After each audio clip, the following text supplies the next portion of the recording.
Hello everyone, and peace of Christ all of you. Please invite your friends. And today we will speak about something very, very important. Allah, He knows what you know not. And this is very serious. You know, like, for me, as a person who don't like Allah, I was shocked when I noticed that Allah, He know what I know not.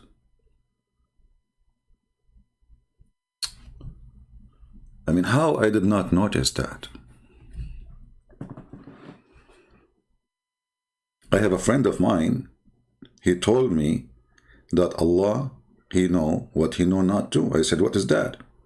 He said that his wife, the one he married from, she was using fake eyelashes. Fake eyelashes. I said, what does this have to do with Allah?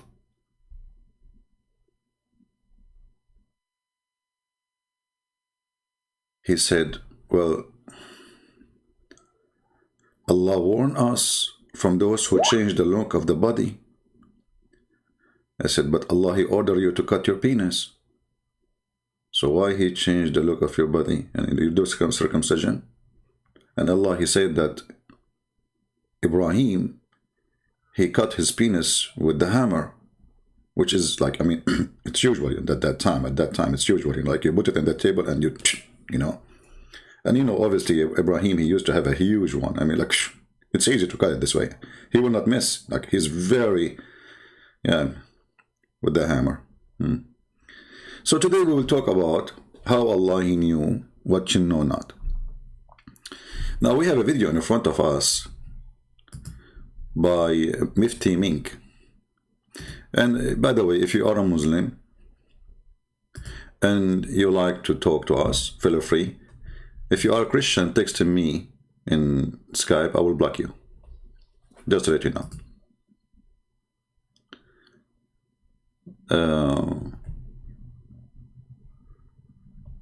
Let us see if we have any Muslim. If you are a Muslim, and you feel like you want to talk to us about the knowledge of Allah, feel free. Only Muslims. And again, the reason we don't want anyone except Muslims, because we don't do what the Muslims do to Muslims bashing Christianity. We want to hear the other side of the story. Maybe they are right. Correct? So in front of us here, you know, actually, I decided to call it Allah knows, you know, what I know not, based on the verse in the Quran, without even seeing this video. I just, you know, I was looking for a picture actually about the topic. That Allah, He know what we know not, and then I found this picture of this video. So I said, okay, let me click at this video and see. And this video is an example of what I will always warn about, that stupidity is amazing. Stupidity is amazing. And always stupidity is amazing because, I mean, it's sometimes it shock you, it's surprise you. When somebody, he decide to put his brain under the bus, and he say words, not a single of them can support his belief. It's the opposite. And nobody notice that this will make people leave Islam. So this sheikh, he's a very famous sheikh. Oh, we have Mr. Abdul Wahid. He's trying to call us. Let's see what Abdul Wahid want to say before we go to the video. Where is Abdul Wahid? Okay.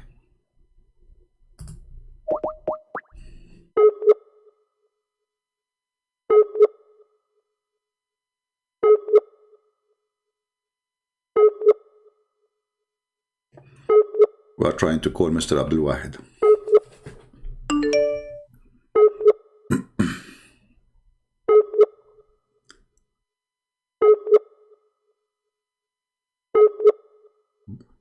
For some reason, we cannot connect with him. I see he tried to call me, you know. It says he is not online, which is weird. Let us try again.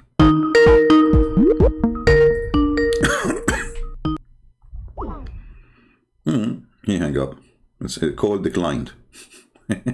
What's wrong, Abdul Wahid? So you call me, you want to talk to me or not?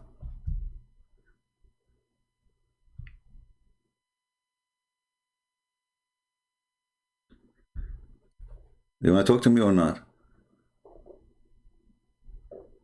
Okay, I will not consider you no more then.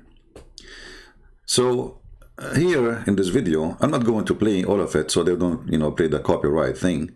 But the good thing is there is a, subtitle of this video. We will play a very short part of it. Here it says, when we talk about the knowledge of Allah, subhanahu wa ta'ala. Okay. If we ask the Muslim, who is the first one who said subhanahu wa ta'ala, they say to us Allah. Allah, he says subhanahu wa ta'ala to himself.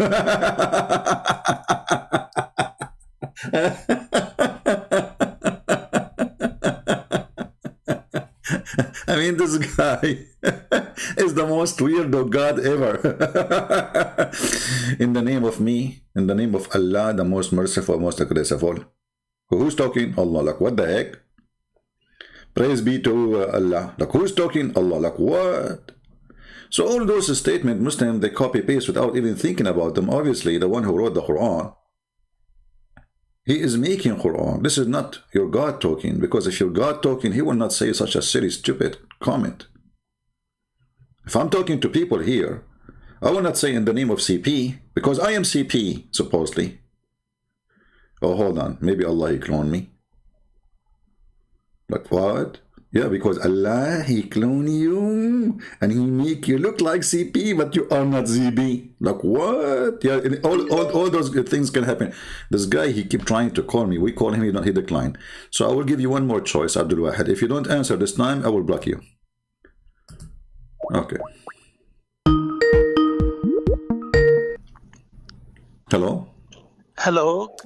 Yes, Mr. Abdul Wahid. My name is Abdul Wahid. Okay. Assalamu alaikum. Wa alaikum assalam. Brother, my English is not good. Don't worry, my English is not good too. So now two of us, two more, we can play cards. Okay. I salute you. Okay. Just 2 months I am listening to you. Just 2 months. Okay. It's mean my age is 2 months. And now I can believe, in my opinion, according to my knowledge, because I am a Muslim and I am 74 years old. Okay. According to my knowledge. How old are you, sir? 74. 74. Okay. I respect all people. Okay. And the second thing is, I can swear my God, which I was believe. Okay. I never ever see the person like you, and I never ever in future anybody see like you. Because as a Christian, many Christian my friends and a high educated person, but my English is not. I am living in UK, and my English is not good. This is my mistake. I didn't learn the English. Okay. But when I listen to you, every word understand, and I'm writing your reference, everything. But I salute you. I salute your father. I salute your mom. I salute your knowledge. I salute your teachers where you get the education. And this is a very best thing you teaching the people, the Muslim community. They are ignorant people. They are illiterate people. They don't know, understand, just believe in blind faith. But I salute you. I am learn 74 years. I didn't learn just 2 months. I think about myself. Just 2 months learn about from you Quran and Sunnah and Hadith and Tafsir, whatever. But Tafsir is a shit. But the Quran, Muslim community, most of the believe on the Quran. But I myself believe on the Quran. But Christian Prince, if you believe, I can swear that Jesus is real. Because you know the Muslim believe that Jesus Isa. But I can swear you are in my heart. I love you, and God give me a chance I can see you. Just this is my last wish in the world, this world, because I never ever see the like person like you.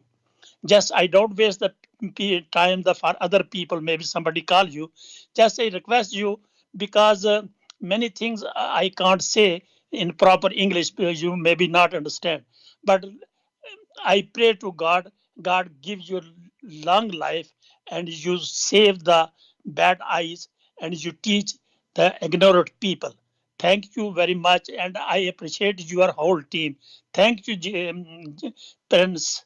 Thank you. I will salute you. I wanna ask you. So now you left Islam, my friend. Sorry?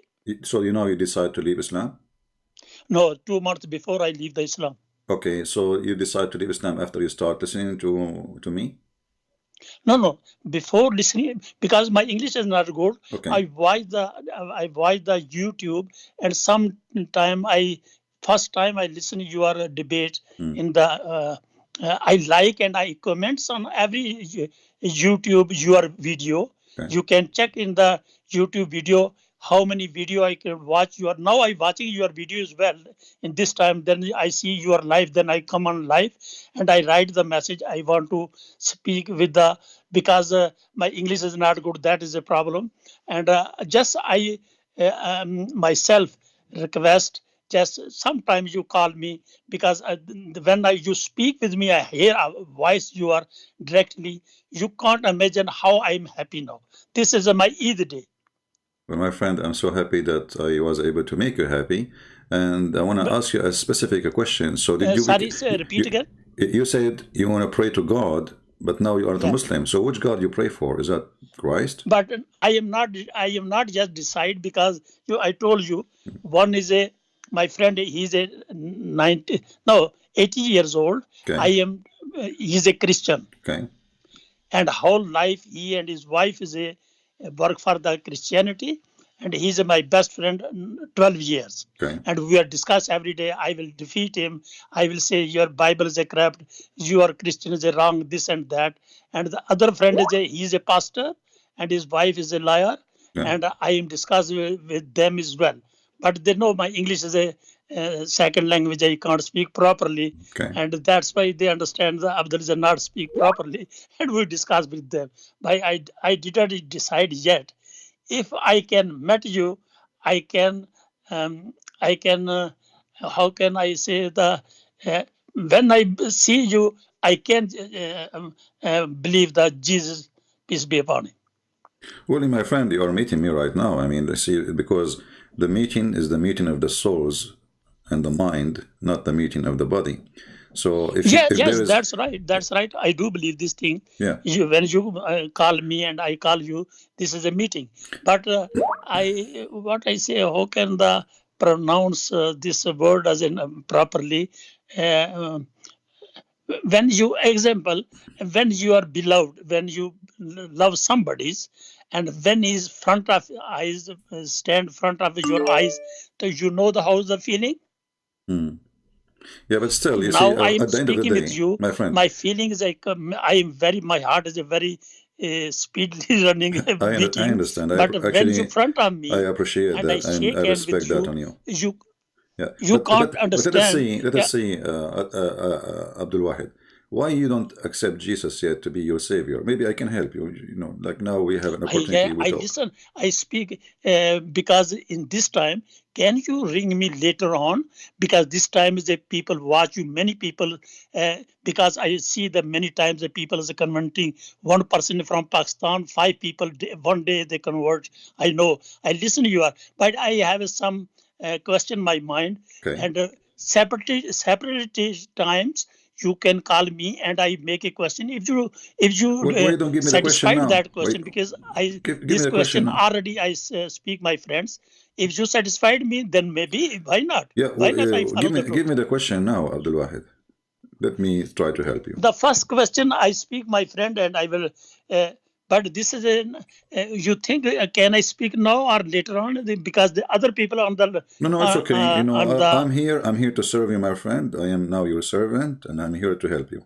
So tell me what are the questions, and I will do my best. If you If you think my your question has been answered, it's up to you. If they are not, it's up to you. So give me that No, question. no, no. I can. Okay. But I don't want. This is my opinion. Hmm. The other people in the queue. So that's why I'm saying if I question the other people's time is running out. No, no, no. There's no time running out because this is what we do here. We are here to save Okay, soul, okay. and you are more So important first for me than question. My first all question is what we a, see in the chat. uh, Give me that question. as a Muslim. When I was the Muslim, as a Okay. Muslim, I believe Hmm. Jesus, Isa, is a um, um, prophet of the God, Hmm. and is a word of the God, Hmm. and is a uh,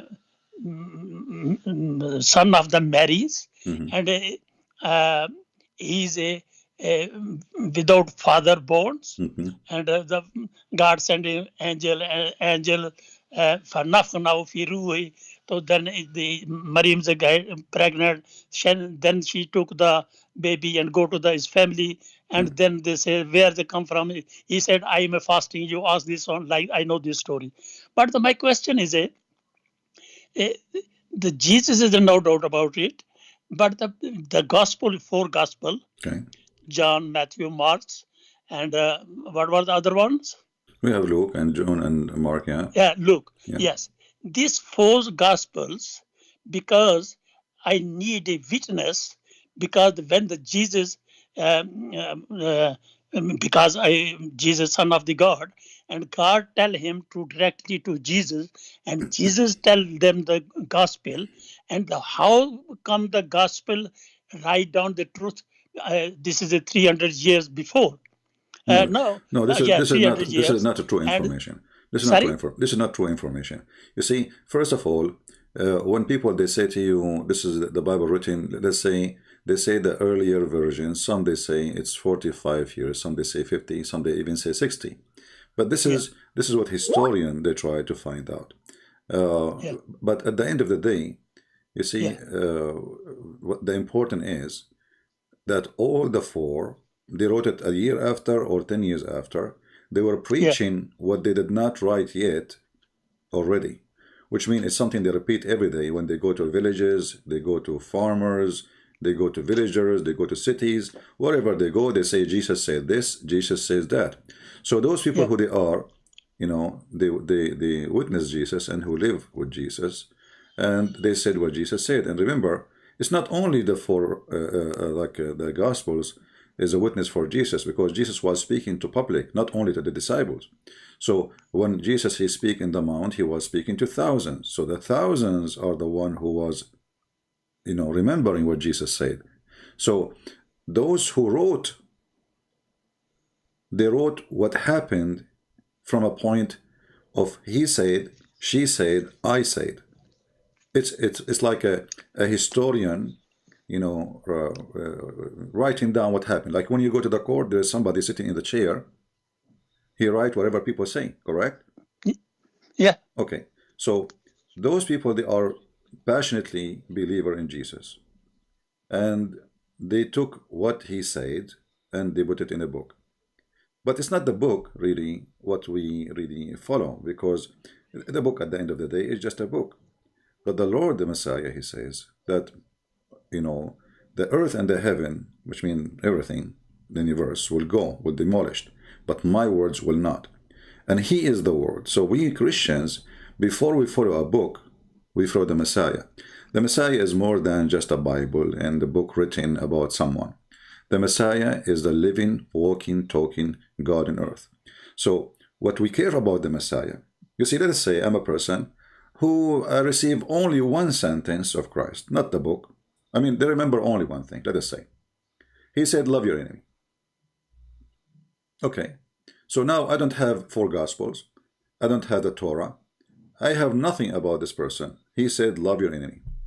That alone will make me amazed by such a person who he said 2,000 years ago. I mean, we human today, we are living like animals, killing each other.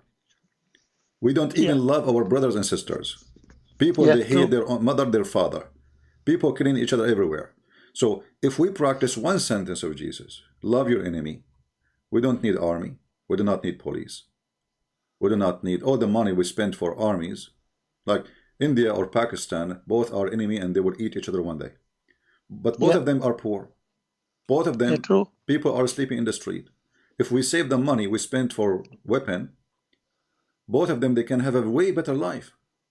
But Yes. because we cannot love our enemies, how we can live? So Christ, he bring you back to your humanity. Everything else make you an animal. So with the Christ, I am a human who love my brother in humanity, who protect him or her, who will not hurt someone just because he disagree with me. That's what a Christ can do. So what we follow is not really just a book. Christ, is my friend, is way more than a book. We are not pagans who worship books. We are not fools who just follow blindly books. We follow someone who broke all the wise wisdom is exist before him by saying something nobody said. Jesus on the cross, he said, "Forgive them, Father, they do not know what they are doing." Imagine, my friend Abdul Wahid, somebody put you in the cross, God forbid, and he put in nails in your hands, in your feet, Yeah. put in, like harmful things in your head. Instead of water, they give you vinegar to drink.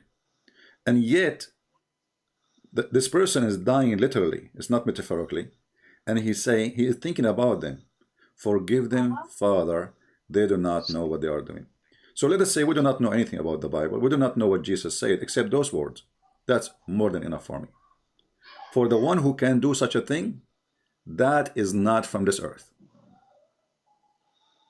I No. cannot do it. You cannot do Ca- it. If somebody hit you in your hand, like with a needle, you will be maybe cursing everybody around you.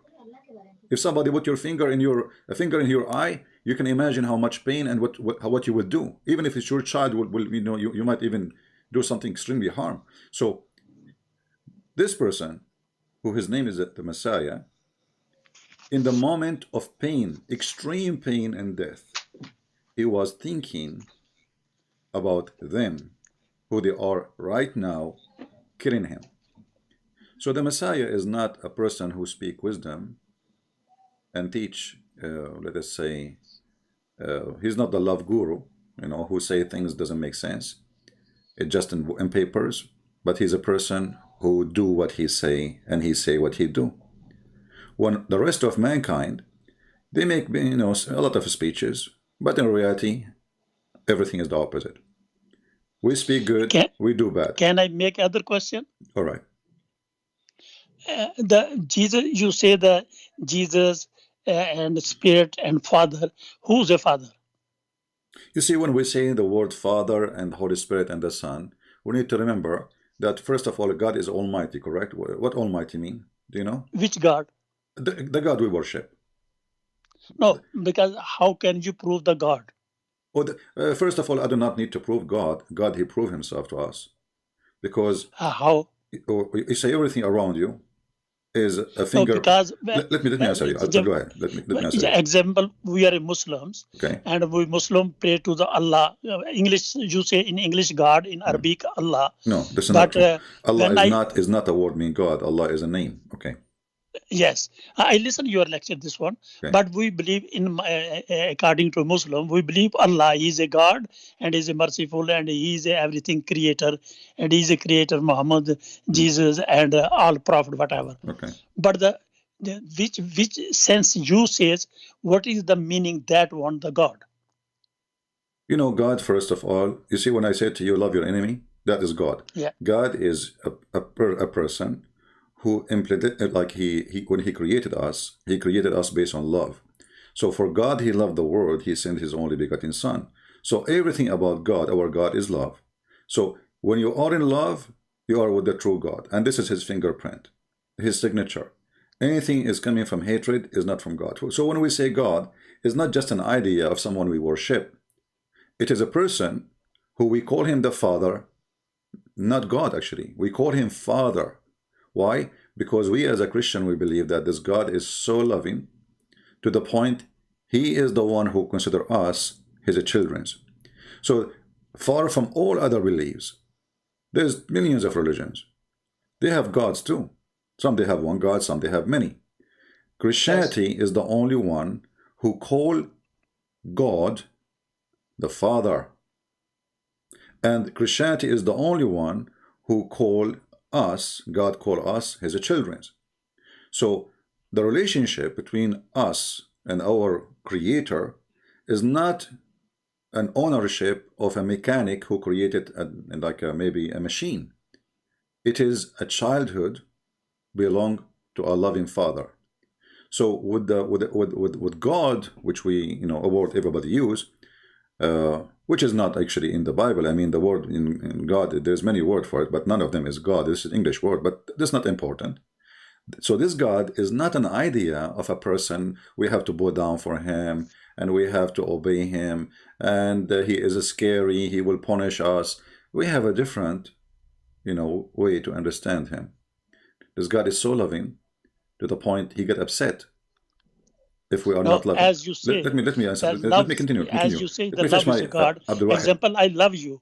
I love my heart. He is a witness which God you believe. He is witness my. I love you through my heart more than me. But it doesn't mean you are God. You see, for me, in order to be, as you said, I have to prove that I can love everybody. I don't, Sometimes I hate myself. No, I So, love you. no, my friend, my friend. Let us My be, love is a my reason. friend, Abdul My Wahid. love has a Hold on, hold reason on, hold on. because So, you are are knowledge. you saying, Abdul Wahid, you never hated anyone in your life?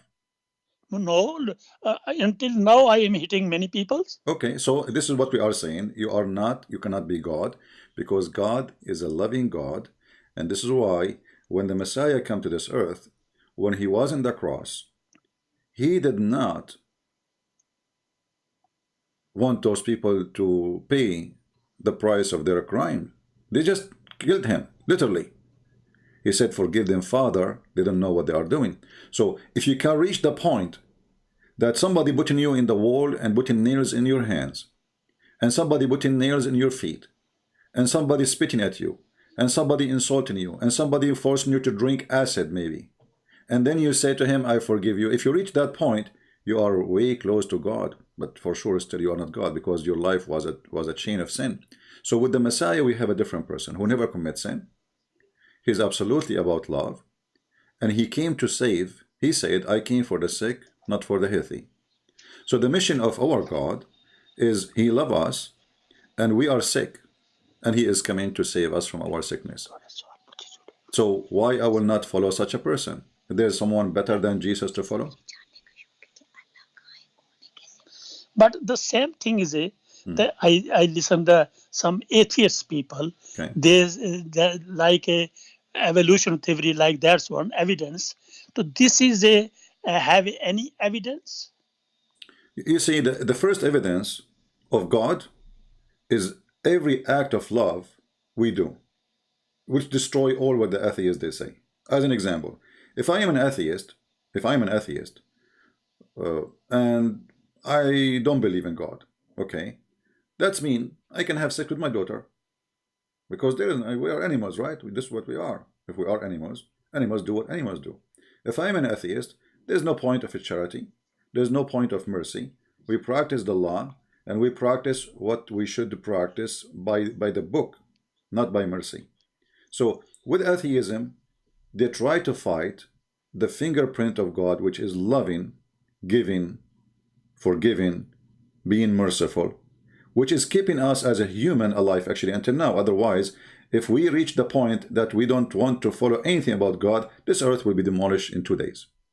And actually, Yes. I think it's going to happen. So when atheists, they speak about what is the proof is you having, maybe, I don't know, heard a lady speaking to you. Let's say she is your daughter. Your daughter, she delivered a child. And your daughter, she carry her child in her lap, even when she is tired, even when she is sick, even when she cannot take it no more, but still she will hug him, she will nurse him, she will take care of him. That is God, my friend. The fingerprint of God, even in the cat, she take care of her babies. But if the cat does not have such a mercy, which nobody can explain, no science can explain that, because cats Or cats. Why she want to care of a baby? She okay, let us say she have a mechanic to give babies, but she will throw them and dump them and she go. But she will not share her food. She will not defend them. A chicken, she defend her babies. And she is a chicken. So there is a fingerprint of God which no science can explain. It is a miracle. That is an absolute love. And there is no return of this love. When a mother, she take care of a chicken, she is taking care of her babies. What she will get back? They will work for her one day? They will send her money? No. This is not what will happen. But it's still God, he implemented inside us his fingerprint, which is the word love. So a mother, she love her child with no question. She give her life to her child. Even though this child, maybe one day he will not be good to her. She is in love. That is God, my friend. So those atheists, because they are dumb and they are silly, and they speak of science, but they are not scientists, because science cannot explain all what we said and what we talk about. When somebody, even a man, he is in love with women, he will do whatever he can just to make her happy. You cannot explain that. Why? Why in the world you want to do that if we are just animals? If the point is just, let us say, having sex. But there's many, they love somebody, but they never saw this person. You can explain that. The explanation is that God, he put love inside us. And we try to kill it. And we try to say we are just animals, when even animals, they have love. So we are fighting what is the truth by fictions. That there is no God, but yet they can explain to us a simple thing. Why there's a bird? Like I was watching in the TV documentary about what they call it in English, I forgot, like an animal. So they lay eggs, and the male, he's in the North Pole. So the male, he sit in the top of the eggs, while the female, she go to find food, and then she gets so tired, and now she go back, and then the male go. How you can explain that? Why they want to do that? Those are just animals. They knew that they have to keep the eggs warm. They knew that they have to protect those babies. Why you want to do that if we are just animals? There's love. If you cannot see such a love, that will make you blind. And nobody can explain that love. If you say to me, oh, they are programmed, I can say no problem. But this is a program of love. That's an amazing program. Human being could not make such a thing. Human being is good at making nuke, bombs, missiles, cut you pieces, killing you by poison, or killing you by stealing your life, by hacking your computer, taking the money from your account. They are good in everything evil, but they are not good in something good. With God, there's only good, and good will come. Did you hear me, my friend?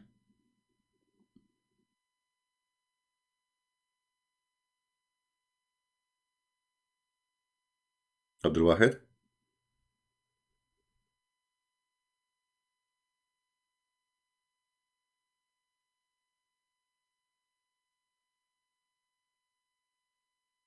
You don't want to talk?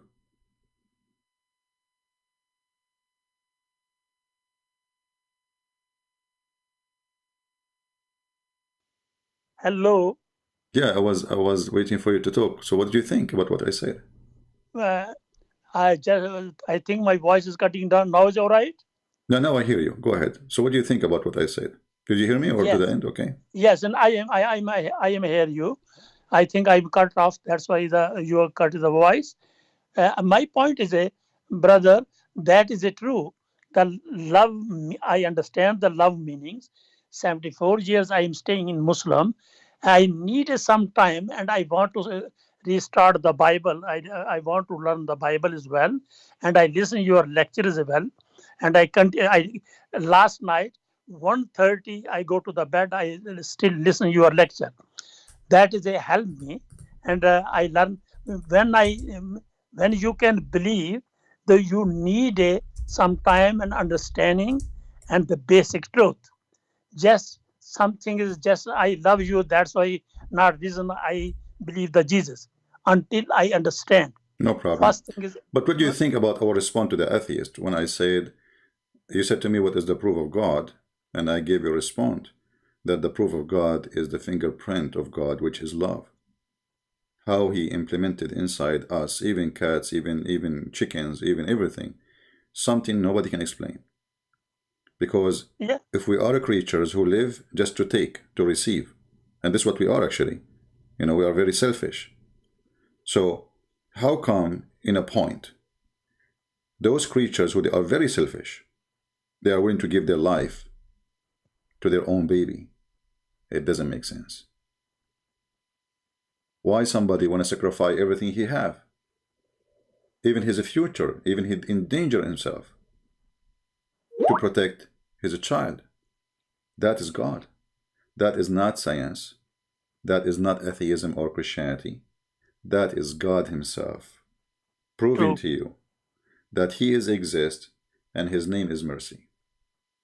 true. So I invite you, my friend, to believe in Christ, for this is what he is. And the one question more. Okay. You know the four gospel. You believe the Christian majority of Christian the four gospel, and one gospel is Angel Barnabas. First of all the Christian, they believe in the four gospel. If there's a single Christian who don't believe in the four, he is not Christian. Barnabas is a book written 800 years after Christ. Actually, some they say even more. And the proof of that, there is like some scales, like, when you say meter, a meter in certain time wasn't exist, right? So there's many statements there proving that this is a fabrication book. And even the Muslims refuse it. Because according to Barnabas, it says that Muhammad is the Messiah. Yeah, I read the Barnabas, but Barnabas is a whole story. The Muslim stories was there. You see, as I said, this book is rejected by everybody. It's just a fabrication. Nobody accepts this book. Not a single person. Not the Muslims, not the Christians, not the Jews, not the Hindus, nobody. So this is, I can write a book too. I mean, I can call it the Bible of, whatever, So those things, we are smarter than even discussing such a book. Because what does the book have to do with any? You see, when I discuss with Muslims, I discuss them with the book they believe in. Yeah. If I discuss with them in a book they don't believe in, it's silly of me. This is stupid. You know what I mean? Because Yeah. what you believe is not what people say. So if your book says that, then your book says that, you cannot deny it. But you bring me a book have nothing to do with me. Even the Muslims, they keep speaking about this book. But in fact, you ask them, okay, so why you don't accept it? They don't accept it. This is hypocrisy. So in order to fight Christianity, they mention such a book. But this book is against Islam too. So this is silly and this is stupid, ignorant. So when we talk about, you want to talk to me about Christ, you talk to me about what Christ said, not what somebody he wrote, maybe 1,000 or 2,000 years after. I can be an atheist now and write whatever I want about Christ. Who cares? This is my opinion. And if my book became famous and many people did read it, it doesn't change anything. It is just me and a bunch of idiots. Or maybe he's smart, maybe, But still, it is not a person who was there. He never met Christ. He's just making his, like now the atheists, they make movies to put Jesus down. They hate him. No problem. Okay, you make as much as you want movies. We will not harm anyone. We don't do what Muslims do.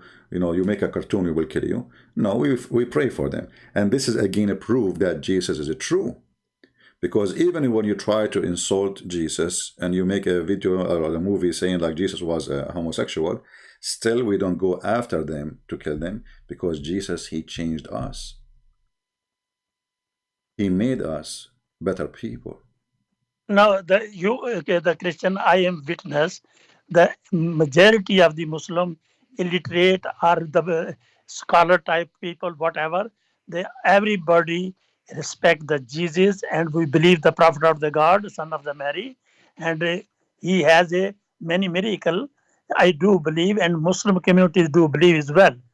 But can you clarify what is the Isa and what is the Messiah difference? There's no such a person. His name is Isa. Muhammad is an ignorant man.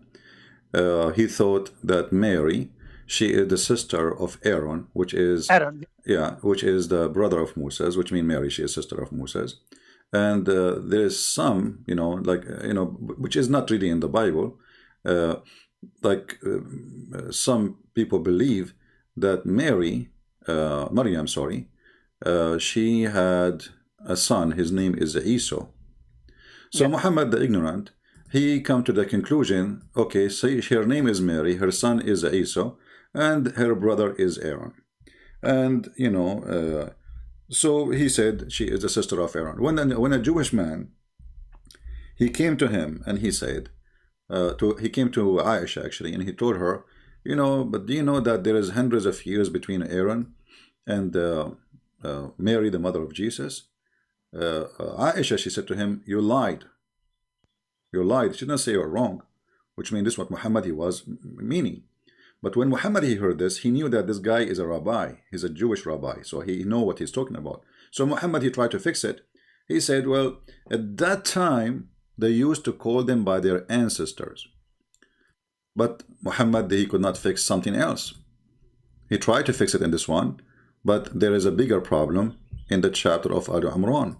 In the chapter of Al Imran, chapter 3, Imran is the father of Aaron and Maryam and Moses. So the Syrian Muhammad, he tried to fix it there about Mary, the sister of Aaron, but now how he can fix that the father of Maryam is Imran, which is the father of Moses. So it's a very silly, stupid prophet who lived between the Jews. He started learning stories from them. And he heard that Mary, she is the daughter of Imran, and she have a brother, her name is Aaron. So he said, the sister of Aaron, the daughter of Imran. And now Muslims, they're stuck with it. They cannot change it. So when they try to say, oh, he meant something, they used to call them by their great prophet. First of all, Aaron is not the great prophet, even in the Quran. It was Moses. Yeah. So Yeah. how they call them by Aaron? Secondly, Aaron is not even, or Moses, they are not even from the tribe of Mary. Number 3, how in the world the father of Moses became the father of Mary? Impossible. Impossible. So it's a stupid man. He want to be, at that time it was a business, a great business. It's like if you go to Nigeria, there's tons of prophets in Nigeria. I mean, it's the biggest business. They could get rich. Some of them, they are Christians, supposedly false Christians for sure, and some of them they are Muslims. But the Muslims, they don't say we are prophet, but they like now they are doing miracles supposedly. It's a scam. Religion is the one of the biggest scam in the world. With the Christ, we don't have a scam. We don't need those people.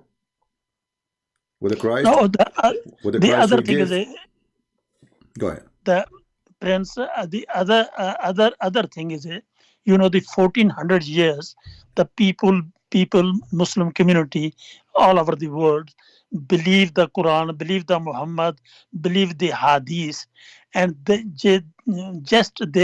think this is a true, other thing is a wrong, because they are just believe they are the mullah in the mosque. They don't understand each other, read the Quran and understand the meanings. This is the Quran himself says this is a clear words, but the Yeah, we different understand. meanings. We understand this. I mean, we understand. But me and you, we agreeing that this is only it's false anyway. But my point is, I wanted to ask you still, why still you don't want to believe in Christ that to be His your Savior? Yes, no, I told you before. Okay, I have it 12 years with my friends. I no have it problem. discussed, but the problem is my language barrier. My English is No not. problem. He is a Okay. master degree, and I discuss with them. Now, when I listen you nearly 2 months, and I believe my age is just only 2 months, because I learned many things from you. Now I am understand listening your lecture as well, live lecture and previous lecture, and I understand. But in my belief, what I when I understand, then I can believe. Until not understand fully, I can't believe the blind faith like previous life. Yeah. Well, anyway, I'm here to help you, and I did my best. If you change your mind, you can feel free to call me and tell me I want to accept the Messiah. If you have a question, I will be able to help you. I want to say Yes. thank you for calling me, Now, and we will take now more one callers. question is remaining. Okay. What is the difference Messiah and Isa? There's nothing. No, there's no That's such a Isa. There's no such a Isa. There's no such a thing. This is the stupidity of Muhammad. Secondly, even you ask the Muslims what Isa mean, they don't know. What is this? Is that an Arabic word? For sure, it's not. So what Isa mean? There's and somebody like in the chat saying that Esau is a Greek word of Jesus. But my friend, even in the Greek Bible, when they say Esau, because or Esos, Greek language is limited because they don't have equal letters to the Hebrew. So as an example, we have the letter Ain, Yeshua. So how they can write those? Actually, even the word like Jesus, not long time ago, the letter J wasn't exist. There's no J, So in languages, they try to resemble a name. Like now we are reading the word Imran in this screen. But in English it says Imran, but there's no such a word. In the original language, it is Imran, not Imran. So because people, they are ignorant in language, they think that this is the name. No, this is a sound, trying to make a sound of the original word. So when a person here read it in Greek, still he is not pronouncing the name of Christ correctly, because simply they don't have equal letters in order to read it. It's like when a Chinese, he come as an immigrant to USA, he tried to speak certain words, but it's almost impossible unless he is born in the country. So from his early age, he will be able to pronounce them. And even me, in some time, it's very difficult for me to pronounce some words. Why? Because in my childhood, that's it. My brain is focusing in certain words, the way my tongue, the way I say things, it is forcing me to say it in a certain way. And if I don't have a letter, that will make it more difficult, because I can even say such a letter, which I never tried. So I have to teach myself, force myself. So when they wrote books to the Roman, to the Greek, whatever language, they try to resemble the sound fit with the letters of that language, because they don't have those letters. So they have no solution. So when we read the name of Muhammad in English, it is Muhammad, not Muhammad. Yes, true. Okay, we have to replace something close to the sound of ha with h. But the truth is, there is no such a h in the name. Yes, true. So True. this is what happened. And people, because of their ignorance, because they are naive, they think, oh, this is the correct name, or this is that. No, your language is limited, and based on the language limitation, you are, receiving information. So when I will write for you something from other language and you don't have equal letters, I am forced to use letters in your language, trying to make the sound of it, not the name really. True. Okay. So my friend, okay, because there is more people trying to call, actually, Abdul Wahid. Thank you very much. Thank you. Thank you, my friend. Bless you. God bless you and your family. Yeah. Well, we pray for you, and feel free if you have questions in the future. I will, because I want to tell you something. You said you are 74, 75 years old, correct? Yeah, January I am going to 75. Okay. My friend, age is not really what makes us live long or short. Yeah, true. Because somebody, he might be infant, he might die tomorrow. But I say to you, I say to you, consider me your younger brother, and I say to you that tomorrow might come, and neither me or you is alive. So I don't know. I say to you, think carefully of accepting Jesus, because he is the only savior, and there's no other savior beside him. So I might go to sleep, and then I will never wake up.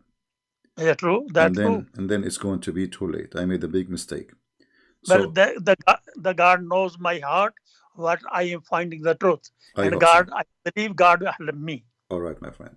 Well, if any other question, how can I contact you? Oh, here, you can always call me when I'm live. Only when I'm live, Okay. Yeah. If I'm not live, I turn my Skype. I never open it. Okay. Thank you very much. God bless. Thank you. Bye-bye.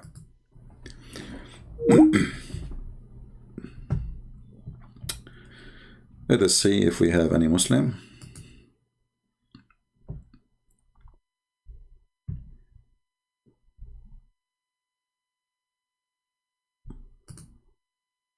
Okay, we have the gentleman who yesterday he called us. Allah is one.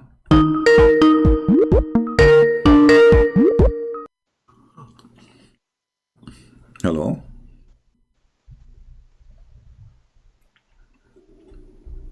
Do you hear me? Hello? Yes, Hello? you are live on air, Mr. What I shall call you by? What's your name? Well, I don't give my name. Well, should I call you Allah? No, you can Okay. call me Abdullah, Abdullah. What Abdullah mean? the servant of Allah. The slave of Allah? Why Allah needs slaves? Yes. Why Allah he needs slaves? Your Bible, does it say he needs slaves? No. Yes. No. Show me the verse that says that we are slaves. Wait, the all sounds like Rabbi Zacharias. What? The previous caller sounded like Rabbi Zacharias. My friend, don't change topic. You know, I don't like silly talk. You know. Okay. The guy is dead. No, The one you are mentioning, he is dead. So he came back from life, or maybe he's Allah. He cloned him. But no. But why did he abuse a lot of women? Oh, okay. This is a good question. So you want to talk about this? Yes. Okay. So can you tell me what this Zachariah he did? He raped a lot of women. Okay. So are you saying that the one who raped women is filthy?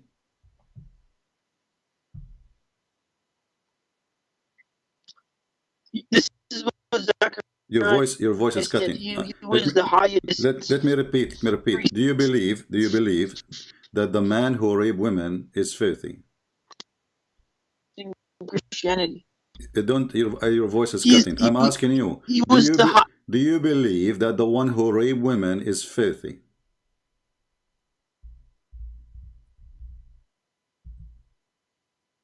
Hello? Yes. I don't hear you. Say again. Do you believe that the one who raped women? Do you believe that the one who raped women is filthy? Yes. Okay. Yes, I do. Did your prophet rape Safiya? No, not at all. Okay, you want to challenge me? I challenge you. All right, here we go.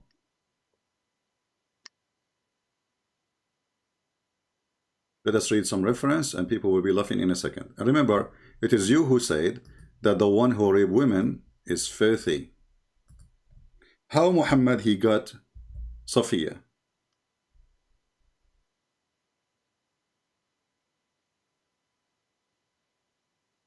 Are you with me?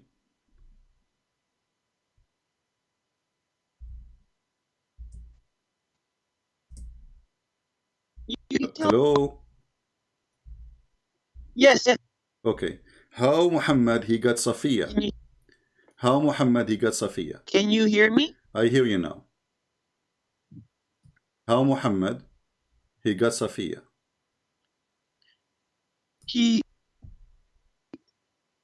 Okay, good. So now her and I'll. I don't hear you again. Your voice is bad. How Muhammad he got Safiya? Did he attack her family? He killed her husband and she was a bride. And he killed her brother, he killed her father, and then he raped her. Yes or no? Huh? Can you give me proof? Okay, I'm asking you. Are you saying to me that you are a Muslim and you never know?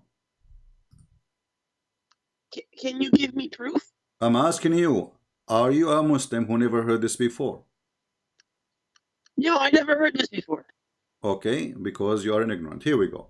This is your official Islamic website, and this is the fatwa number 120622. And if you don't speak Arabic, no problem. We can use Google Translation. It says here, and this is the hadith.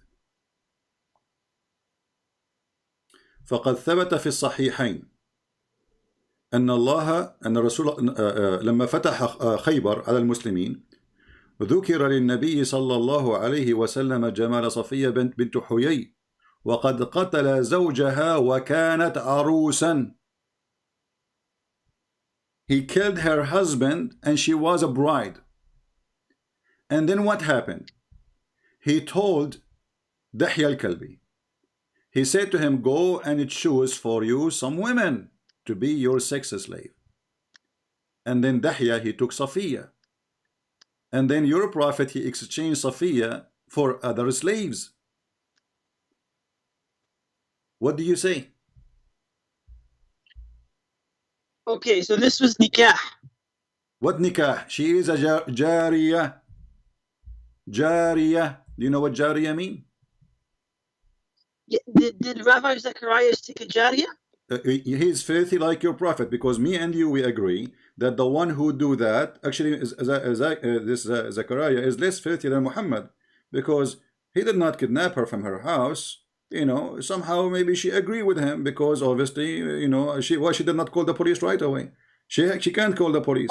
But hold on. But in the case of your filthy prophet, in the case of your filthy prophet, he is the police, and he is the criminal, and he is the rapist.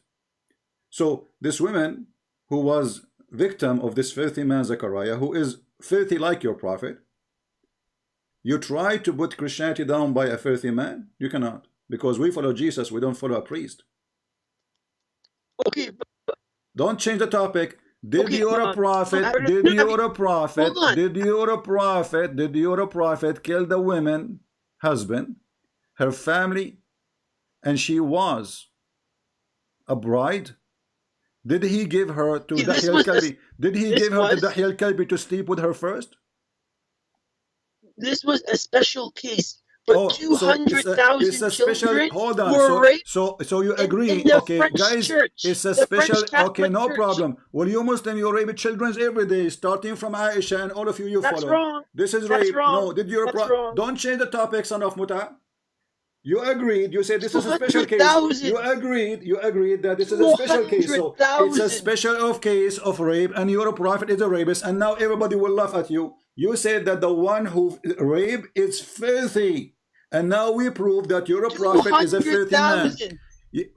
Okay, 200,000. We get, we get them busted. Those priests, we will send them to jail. You Muslim, you rape every day. Rape is your fingerprint. No. Okay, how many your ISIS friends they rape? How many ISIS friends? They are rabbis, they are sheikh. How many they rape? How many the Taliban they use Bachabazi boy?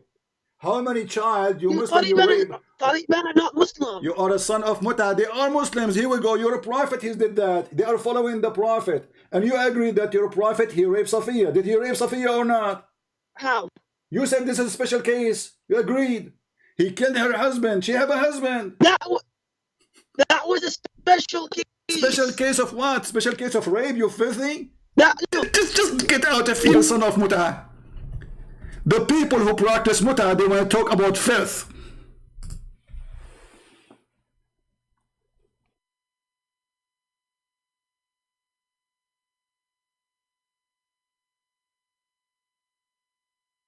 He took her.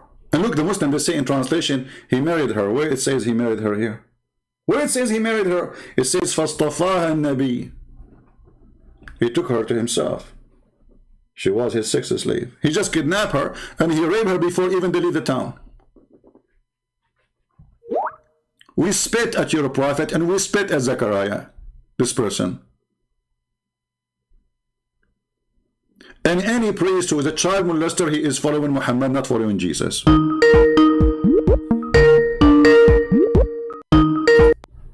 Hello? Hey, Chris. Yes, I have to say something. Only one sentence because of the caller right now. Maybe I have to rape his wife. No. We don't speak bad language. I know that you're an ex-Muslim, but don't go there. Don't go back to your Islamic root, my friend. You left Islam, so you should not speak this way. Do we have any Muslim here want to talk? So they attack, they kidnap, they rape, and then they question, how this guy, he did that? He is filthy like your prophet. What even this have to do with the Christianity? The Lord, he says, be aware of false teachers. He warned us about them, he said, They will come to you in the clothes of a sheep, but they are wolves. So we will not judge Christ by somebody is filthy, because obviously he never followed Christ. He was a hypocrite man like your prophet. Your prophet, he speak good about, you know, like, we believe in Allah, we have to be decent, and then he go to the house of his own son and he flirt with the wife. At least Zechariah, he did not go to his son's wife and he flirt with her and sleep with her. He was doing his dirt in secret because he knew he is guilty. You see, when people, they do things secretly, they knew it's wrong. Your prophet, he go to his own son's house and he flirt with the married women when she is married. And he said to her, praise be to Allah, the one who made my heart to flip for you. And if there is a priest who rape kids, they are following Muhammad, no one else. For the first one who raped kids and he claimed to be a religious man, it was your prophet. So those are Muslims, my friend. Jesus said, not everyone says to me, God, God will enter the kingdom of my Father, but the one who do his will. And Jesus says, it's better for you to put a milestone around your neck and throw yourself in the deep ocean before you hurt the little one. This is the punishment for those filthy Muslim priests. Those are Muslim priests following the steps of Muhammad. God, he will put for them in their neck a milestone, and he will throw them in the deep ocean, which is hell.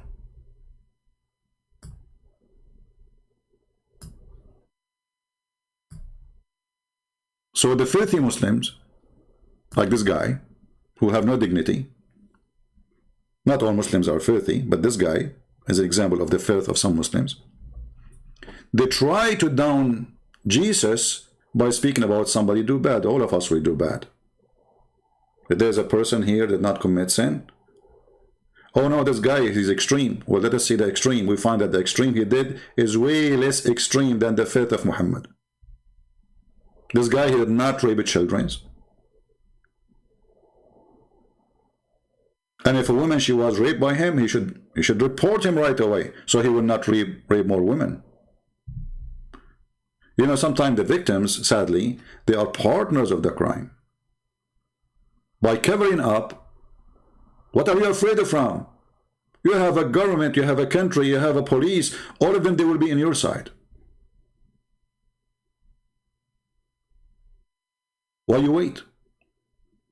When you wait about a rapist, you don't report him. You are giving him a chance to rape more women, like Muhammad did. You are giving him a chance to make more victims and hurt more people.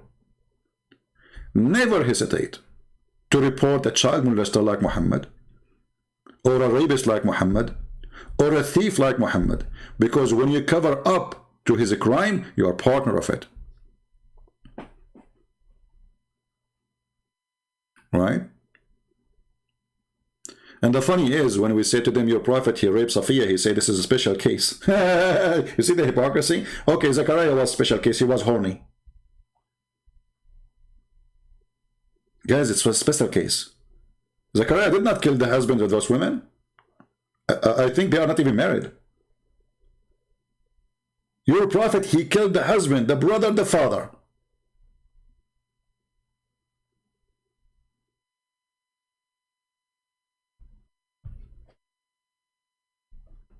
Yeah, you know, whatever they call it, Stockholm syndrome, whatever. I don't believe in these things, my friend. If somebody, the brain should function correctly. If somebody did harm to you, and you accept, that's mean somehow you like it. You should report the person right away. You know? Not after he die. After you die, maybe you're lying after he die. What if there's no proof and now the guy is dead? So you should punish him. This guy should be punished when he's alive. He's dead now. He get away with all, for sure. God will punish him. But don't wait. I am a Jew. I want to talk. about Muhammad. No, my friend, I don't talk to Jew about Muhammad. I want to talk to Muslims. Do we have any Muslim? Here you see, actually, yesterday, this is the same guy. We asked him, who is the one who fabricated the lie of the cross and deceived the Christians about the cross? He said, Allah. I mean, you have no ethic. Your God have no ethic. Your prophet have no ethic. You have zero ethic.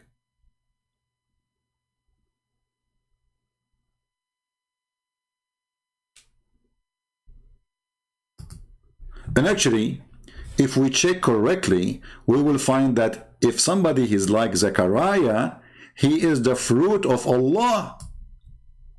Why? Because your filthy prophet, he said, that every human being, Allah, he wrote for him his destiny of fornication.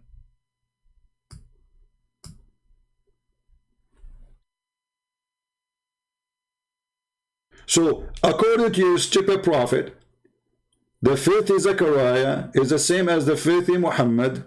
Both of them, they did what Allah, he wrote for them in their destiny. So based on this statement, when a person, he is a rapist, he is forced to rape because Allah forced him.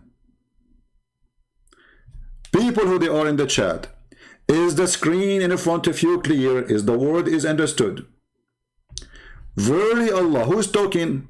The potato Muhammad himself. And this is sahih. They cannot say this is weak and the garbage. Verily Allah has fixed the very portion of adultery which a man will indulge in, which he of necessity must commit. Oh, Zechariah, don't worry about it. You are doing it of necessity, my friend, because Allah, he wrote it for you. Do you see it? So those stupid people, they cannot face the truth. You see, like they start shouting and they change the topic in the speed of light. They want to talk about Zechariah. What Zechariah have to do with me? He's a scumbag like your prophet.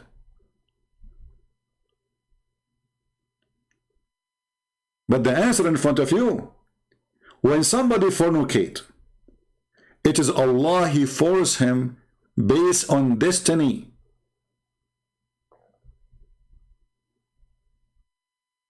What's wrong with that?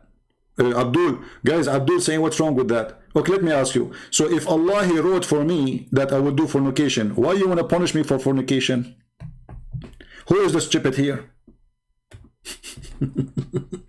Why fornication then is bad? If this bad is coming from Allah. When I say the Chinese, they say the golden statement when they say he left as a donkey, never come back as a horse, I think they were talking about Muhammad. Do you remember the guy? We played the video before. Anyone remember the title? Let me see if I can find it. About the guy which is the caliphate when I punish him for a crime he commit. So the guy, he said, why you want to punish me for something Allah, he wrote for me before my creation? Right?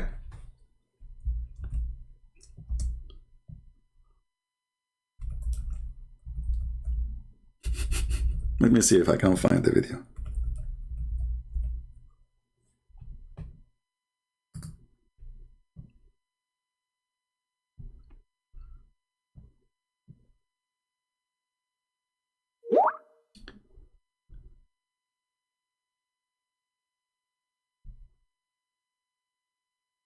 Anyone remember what was the name of the video? When he said, this is a good argument, by the way, you remember? Let's see, trying to find it.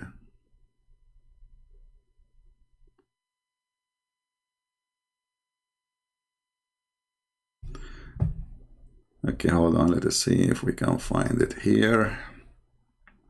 Because, you know, you remember, this guy, you have a million videos. You have to find out which one.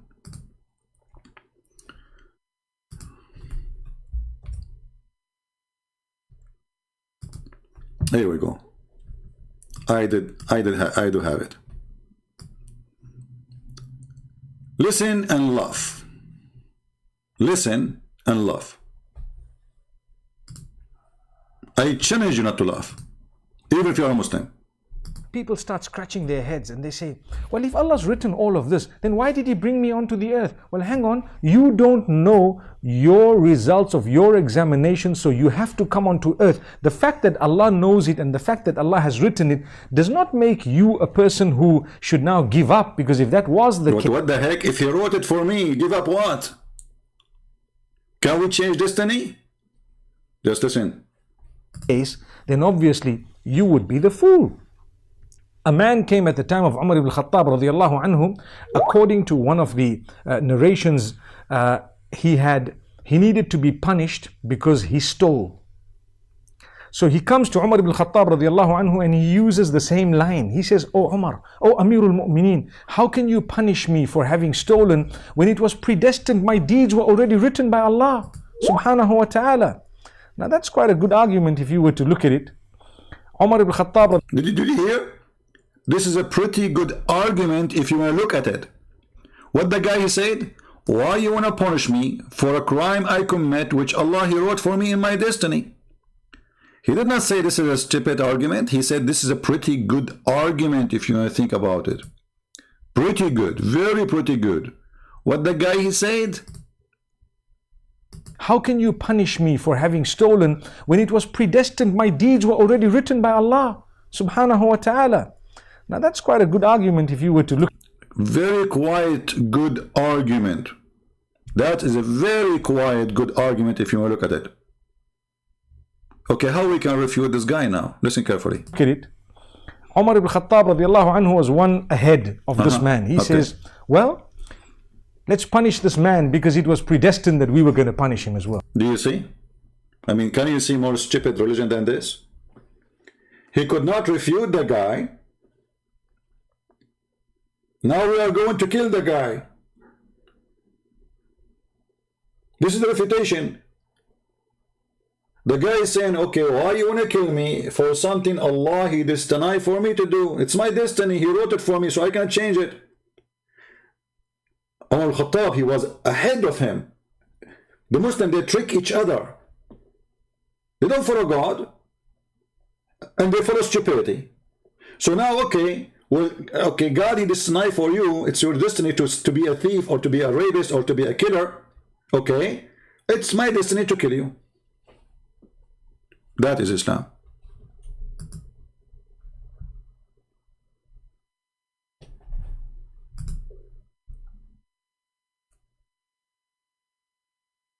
Still, we do not get the answer. Why you want to kill that guy if it was written for him and he have to do it?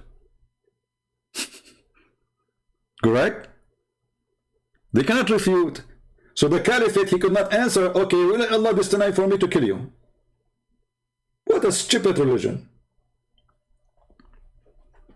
So based in what the Quran and the Hadith saying, and based on your filthy madman Muhammad, when somebody do fornication, like this guy Zachariah, or rapist, he is just, it's written for him according to your religion. It's written for you, it's written for him, it's written for Muhammad, it's written for everybody. Allah He programmed. When the Muslim woman, she called the sheikh, she said, I am more than 30 years old now, and I'm worried that I will not find somebody to marry me. What the sheikh, he said to her on TV? He said, don't worry, sister. The Prophet, he said, that is written the names of everyone who will do nikah to you in your vagina. مكتوب على كل فرج اسم ناكحه. It's written in the top of every vagina the name of the one who will if it. It's written. You cannot change it.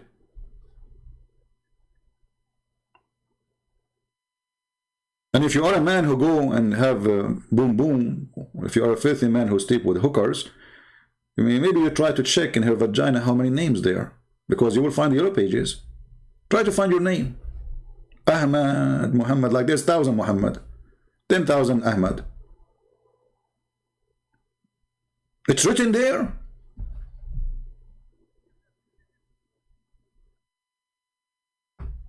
Why Allah he don't write them in the penis? Why he write it in the vagina? Is that where he put his record? And I'm sure the women, she go to the bathroom and she get a free selfie camera, she take a picture to see if there's a names. Or who's the name who's going to sleep with me next? Is it written with secret ink?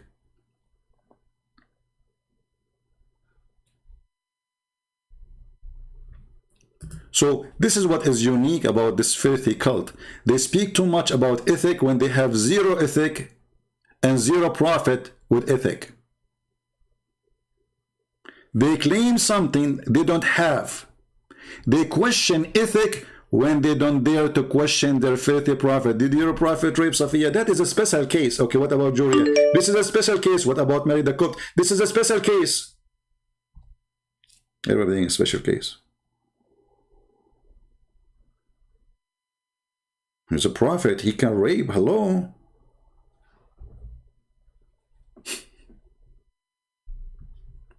Stupidity is amazing. And this is my warning for you, Abdul. Don't go there. Don't ever, when you call me, try to speak about ethic, because your religion have none. What kind of religion says that you have to rape a woman, she is divorced 3 times in order to go to her husband back? Because this is nothing but rape. You are forcing a woman to go and find a man to F her, not to marry her. Because if you marry her, he did not F her, that is not valid. Why she have to do that? Because she cannot go back to her husband who divorced her 3 times unless she F a new man. What is the ethic in that?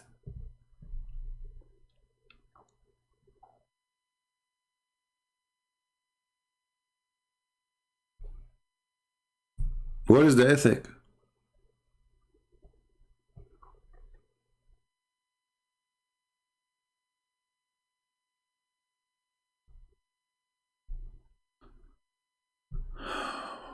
Somebody saying, CP, if there is no knowledge in Islam, how we have Zakir Naik? Zakir Naik is an idiot. He has zero knowledge of Islam. Zero. This guy, Zakir Naik, asked him, a woman, she asked him, and the video is there in the internet, how come Muslim women, man, he will have whore, Muslim women, she have no whore? He said, brother and sister, the sister asking question, how come in Islam, a man, he have whore, and woman, they don't have whore? The answer for that is very simple. The word whore in Arabic is a plural word, which means it can be male and female. So sister, I say to you the good news, that in heaven, Allah will give you a whore too. Like, what the heck? Whore is a female. Who put this donkey in the stage? And 20,000 people listening, and everybody like, hey, but nobody knows that this whore is female, you idiot. When the last time you heard that they are male? Isn't it the Quran says they will not bleed from intercourse?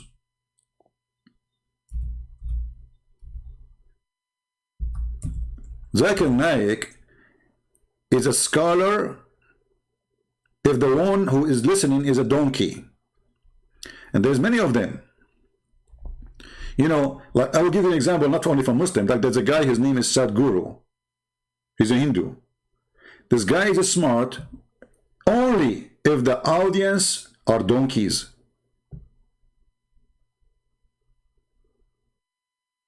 Only.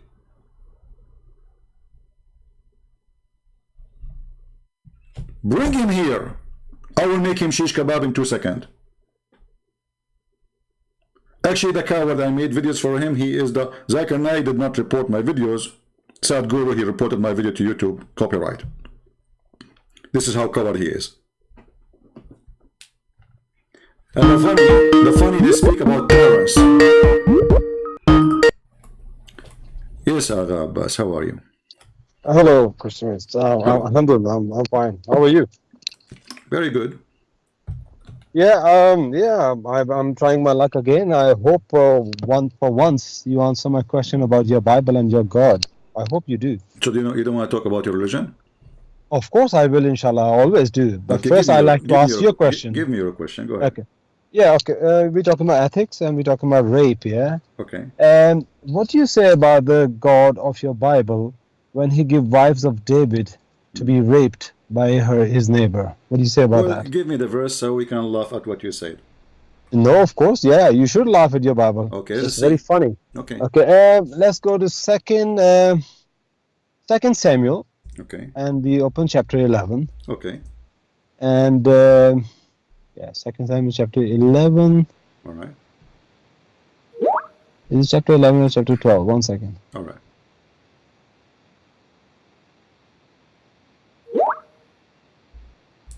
Yeah, chapter 12, sorry. Okay. Second Samuel chapter 12. All right. And if you read from whichever, maybe verse 9 or 10, you like to read more, isn't it? So I think you have to read up to verse. Okay. Let me read. Well, the story is about the background. It's a long story though. Okay. David commit adultery with Bathsheba, and God was very angry with him. What he did, and what happened? He sent the prophet Nathan. Okay. And prophet Nathan came to him. He said, God is very angry. So then verse 11, I'm going to read from chapter 12, Okay. 2 Samuel. He said, thus says the Lord, behold, I will raise up evil against you out of your own house, and I will take your wives before your eyes and give them to your neighbor. Okay. And he shall lie with your wives in the sight of this son. All right. For you did it secretly, Okay. but I will do this thing before all Israel and before the sun. Now my question to you is this. David was an Israelite. He fall under the law of Moses. Okay. And law of Moses says in the Deuteronomy 22, Okay. a man and woman commit adultery, they should both supposed to be put to death. Okay. Now the question is here, why David did not fall into that law? That law doesn't apply on him. Okay. And if it doesn't apply on him, why his wife has to do adultery with a neighbor? Okay. Are you done? I am, yeah. When you Stay call on your me- topic. Don't go to Islam. When Yeah? you call me, you said this is about rape, correct? Yeah, of course. Yeah. What is the word rape? Oh, I see. So where's the word rape? Yeah, what is the rape? Where Okay, you see so the when rape? his wives have to Okay. sleep with a neighbor, that's not a rape? No, it doesn't say she have to sleep. God is speaking about what will happen to Why him he- because of his faith. Because what you do to others will be done to you. So did they sleep or not? Hold on. You asked me. You said rape. You are a liar. So they are going to be cheaters like you. You cheat on her. You sleep around. She will cheat on you. This is God. He knew the future. So this is prophecy. Shut up. No. Abbas, shut up. No, So you it lied. doesn't say You future. It's lied, not talking you about what's going to lied, happen in future. No, in the future. In the future. In the future. And you are a son of Muta if you don't agree that this is in the future. Your anger is telling me you are Because embarrassed. you are a liar. Show me where this is in the past. Okay. May I speak now? You're very nervous. You're always nervous when you You are speak a to me. coward and you are a liar. It's good. You are the Me one that coward. nervous. I'm here getting you busted. I'm excited Me to show coward. everybody Me that coward. you are a liar. Me coward. You know, end of the day, you're gonna hang up on me. You know that. Where this is happening in the future. Okay, you are going to hang up on me, and you'll see you are the coward. Okay, Where anyway. this is in the Okay, where listen, this is in open the- your where this brain is for in God's the sake, past, for where once. this is says where this it says that this is in the past. Did he do that Okay, now? tell me one thing. What neighbor David did to Bathsheba? I'm asking you that verse in the front of us. No, I'm asking you Stupid question. Don't ask me idiot, question with a stupid question, you idiot. Don't go out of the topic. Show me in the I verse. am on the topic. Show me in the verse where it says you were raped. Show me Oh, in the verse that where Open this your happened eyes, in you the idiot, past. and listen to me what I'm saying. So you are Listen to me. So you no, I'm listening to you. Read the verses. You are going to again run and at the show end of me- the day. You're going and to run. show You know me- that. And show me where is Okay. that what you said. Otherwise, you have to agree that you are doing muta now. You're going to run end of the day. You are a coward. Are you going to read or not? You are a coward like a Jesus of the You Bible. are a He son used to of run. Muta. Like The pick up people coward picking up stones, is Isa. of You Jesus used filthy, to run. you filthy son of Muta. It is you who insulted your prophet many times, and we have you recorded. Secondly, you just insulted Jesus for what? No, I said Jesus of the Bible. He's a coward and a Okay, thief. guys, I can prove that. Jesus, I can prove he that. changed the topic now. He don't want to talk about that. Now prove it to me. Okay, show me how Jesus was a coward. Well, I will go to that, but let me bust you on this one first. Oh, okay. I will go there. I'll prove it to you. Jesus was a coward of the Bible. Not only Jesus, okay. God of the Bible is a coward as well. I'll prove it to you. Okay, go ahead. Now, Go ahead. listen to this carefully. Open your brain when you're reading the Bible. You have no knowledge of your Bible. You said David committed adultery with Bathsheba, yeah?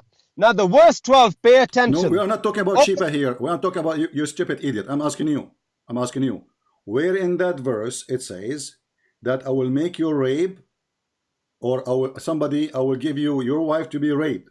Where it says that? Because when you call me, it's recorded, Abdul. It's recorded. When you call me, you said, how come the Bible allowed rape? I said, where? He said, I'm going to quote for you this verse. Did you say that, or I'm lying? I am, yes, the whole context. So where is the word? Where is the rape? Who is raping who? Show me where. On high. I will show it to you. You need to listen first. Listen and learn. And I'm going to teach you today. Okay. What happened here? David committed adultery with Bathsheba. Now the verse 12, what is it saying here? Verse 12, pay attention. Okay. For you did it secretly. What he did secretly? He had adultery with Bathsheba. Okay. What God is saying here, supposed to be God, is Satan actually. He said, but I will do this thing before all Israel and before the sun. So who's arranging it? Is God arranging it? He's not telling it's going to happen in the future. You don't know what's going to happen. He said, I will do this. Did you just say, you stupid, the word I will?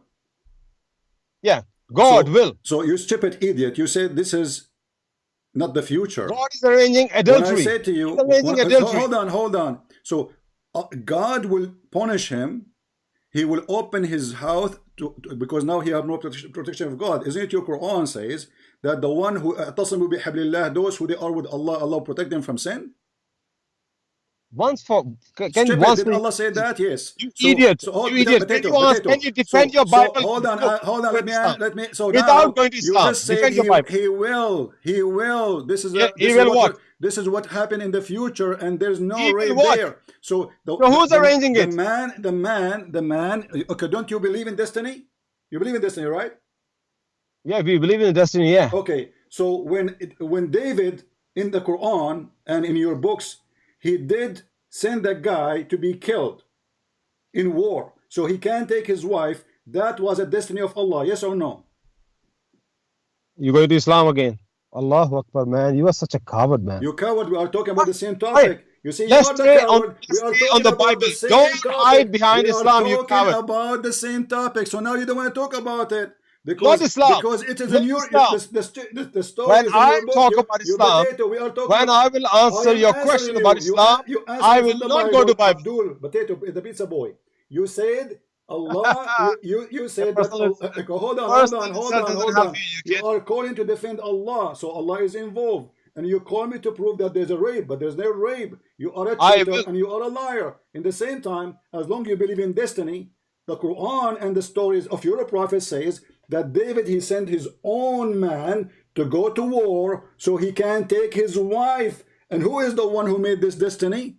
Allah. Here, God is angry from David. God will punish David for his being filthy. In Islam, Allah is rewarding David for being filthy. Answer. Will you let me speak, you coward? You see who's a coward? Okay, now.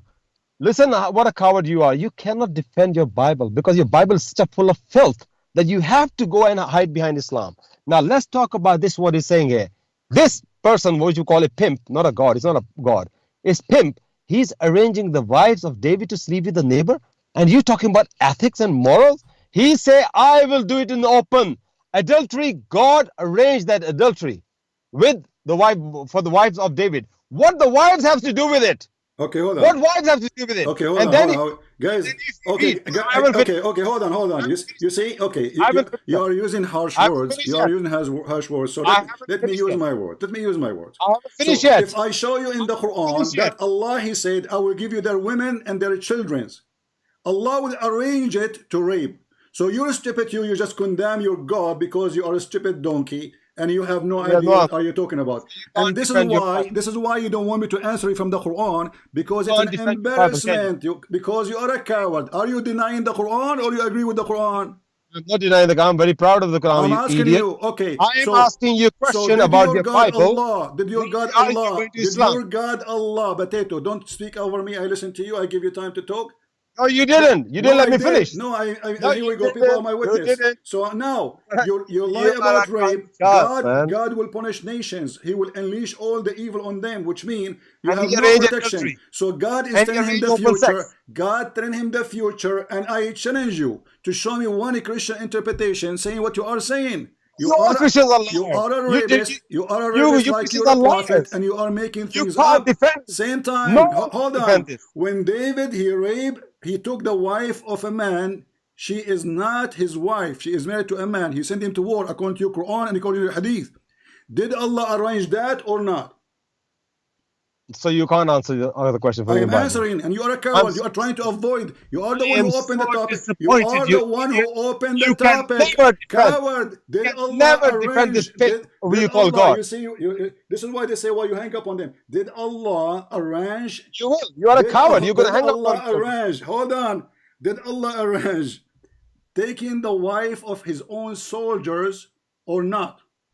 So you can't answer from the Bible, can you? I am answering. I answered already. I said this is a prophecy Just say that he you will be cannot answer punished. from the He Bible. will be punished, and he will receive as Yeah. he did to others. People will Okay, do to him. no. Now I'm You're wrong. asking you. You're wrong. You are You're refusing wrong. to answer. You're Answer. wrong. No, I'm not. Did Don't Allah? Did go to Allah? Islam. Did Allah? Don't Did go to arrange? Islam. Did Be Allah proud of your Bible and arrange? defend from your Did Bible. Allah arrange Be taking the proud, wife man. of his own leader? Yes or no? Be proud of your Bible and defend from your Bible, you I coward. did answer you already. Coward, son of Muta. No, I refute you. You lie. You lie. No, I'm not lying. Okay. This is Okay. about You what God will do to him as You're a not gonna let penalty, me which speak. means I gave you. You see, this is my book, and you don't No. give me interpretation as you wish, unless you have approved the opposite. So do you have? I'm Do you reading have exactly what it says. Do you have interpretation saying what you say that God will make his wife be raped? I am Do you reading have the interpretation? Bible. Do you have interpretation proving what you are saying by the Christians? No. I read it. So, I'll read it again if you hold on. misheard me. So now I'm read it asking again. you. I'm asking you. I'll read it again. When Allah he did that I to answer David. you This is the question. same You story. don't ask me a question. This is the You answer. same story, coward son of Muta. This is the same story in your religion. You choose the wrong topic, you donkey. Your God, did he arrange? Did he arrange taking the wife of a leader of David? Who arranged that? By calling people son of Muta, you think you win the argument, you idiot. Who arranged This that? is to show Don't your change level. the topic. This Your is the level. topic. Who arranged Your level such a is so story? low, man. Who arranged it? So you cannot answer from the Bible. I That's why I answered can't. you from the Bible, and you No, are you refusing did now. not. You are refusing lie. now to answer That's from what your you do. Quran. Okay. Can I have a minute to speak? Just 1 minute. Can I have a 1 minute to speak?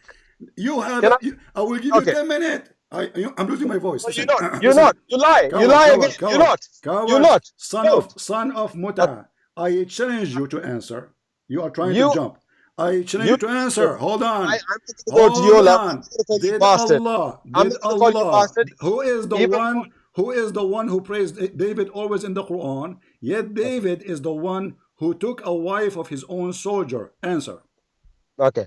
The question I asked you, you're going to Islam. If you ask me about Islam and I go to Bible, what are you going to do? I answer you about the Don't Bible. go to Answer. Bible. Okay, Don't go okay, to why Bible. are You trying always to say avoid? that. Okay, You are answer me. Christians, you Answer coward. me, and we will go back to You lie. whatever you want. You Answer lie. me. Answer You me. lie. Answer me. It is God. It's God arranging this. He is arranging this adultery. Are you not ashamed of this God? Are you going to answer or He's not? arranging this Did adultery. Answer me Allah, this. did Allah God arrange? arranging adultery. Did Allah God- arrange the adultery of David with the wife Oh my of his soldier? God, you're going to Islam. Allahu Akbar. Yes, You're going I'm to going Islam. to Islam. Aren't you a Muslim, you donkey son of Muta? Why I will not go to Islam? I answered you already about the Bible, and I told you that God will punish David for his faith. Where your God in the Quran, he is punishing David for his crimes? Nowhere.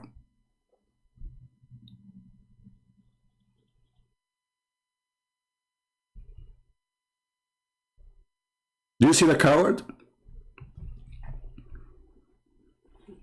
He made me lose my voice, screaming. Son of Muta. You lie about rape. God is speaking of the future. You say this is not the future, but it says there, I will. I will what? I will take away my protection, and what you did to people will be done to you. So they fabricate their own meaning. They fabricate their own understanding. But they will not answer about the same story in their books, that David he sent a man to die.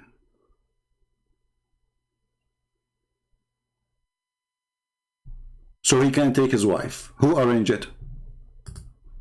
Did Allah punish David for what he did? So what we learn from the Bible actually, that the God of the Bible is against David no matter who he is.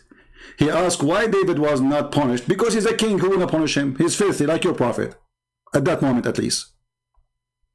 Who will punish him? He is the authority. He is the king. He has the soldiers. He is the judge. Do you see how stupid you are? When David, he wanted to build a temple for God, God said to him, I don't want your money.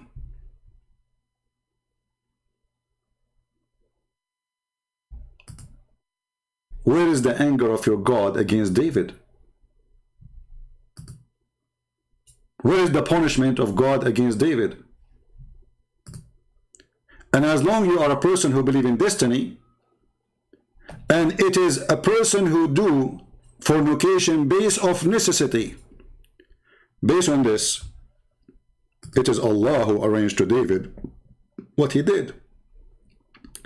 And when I say to him, does your Quran and the Hadith say that? He said, you go back to Islam. He don't want to talk about it because that is embarrassment. For there he will be refuted right away. Do you see the cowards? The sons of Mut'az who speak too much about honor? Follower of people, a prophet who practice Mut'ah and he order Mut'ah, and then they speak about fornication? What kind of religion this religion is? No dignity, no honor, and no honesty.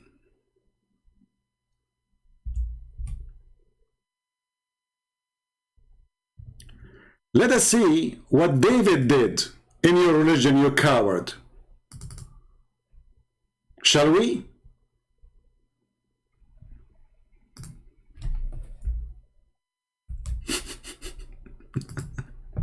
You choose a topic, you stupid, condemning you. And you choose a topic, you stupid, proving that my God is against what David did. And David will be punished. The same you do to others, others will do to you. This is the book of Tafsir. Let me put it in the screen. Give me a second.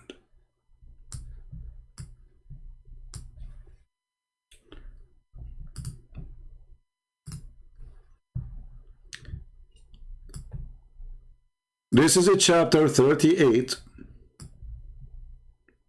verse number 23, and this is the interpretation of Al-Qurtubi.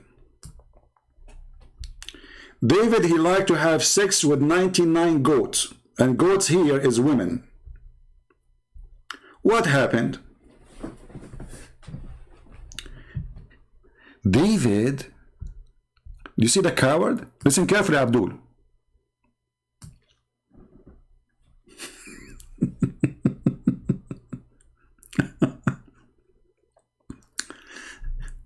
David, brother, he have a window in his palace. It's a location where there is an arch and window. And then David, he looked from his window.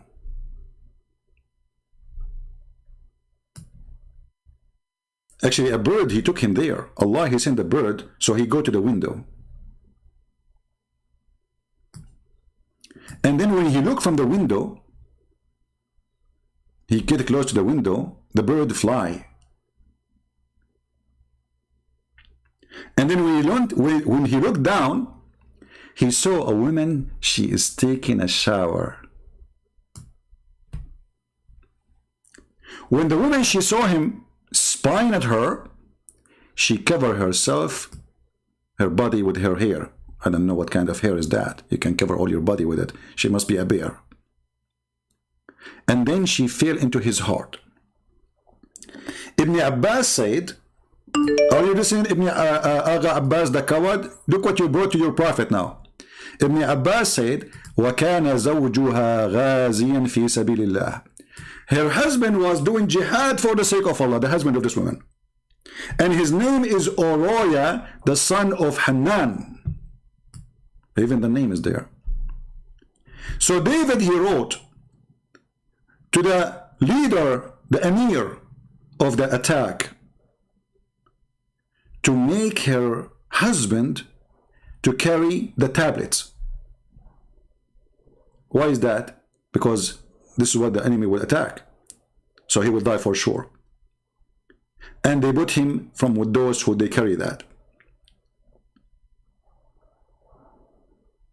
And he got killed. So David can take her. Let us use Google translation. Are you there, potato? Remember, this is the topic you choose, and this is what we are reading for you. And this is Google translation.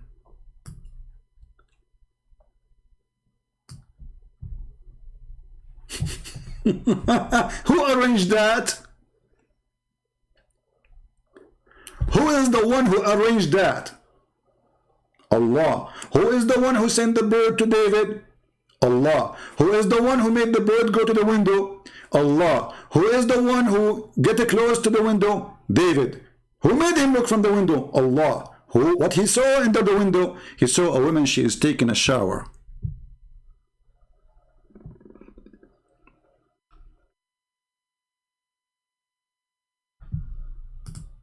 And he looked down at a woman washing, she's taking a shower. Remember this Google translation. And when she saw him, she covered her body with her hair. As-Saddi said that she fell into his heart. Ibn Abbas said her husband was going in a jihad for Allah, in the way of Allah. His name is Uriah, the son of Hanan. Do you see it? Do you see how they backfire in themselves when with their stupidity? He did not know that this is a story in his stupid books. The difference is, in the Bible we see that God condemned what David did. God will punish David for what he did. Did Allah condemn David for what he did?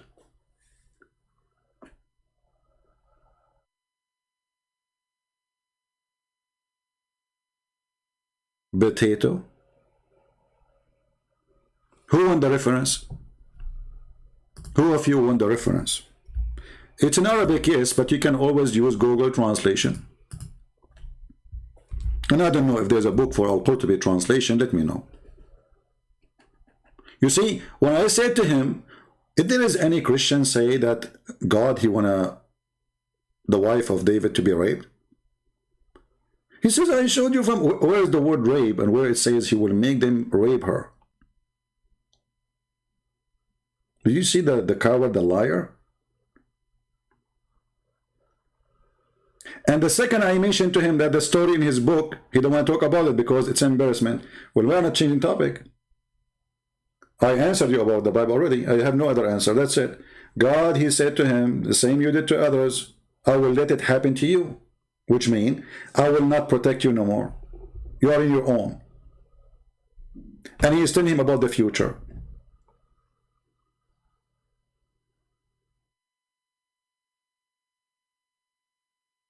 But here we have Allah arranging the fornication of David. There we have our God Elohim condemning David. Do you see the difference?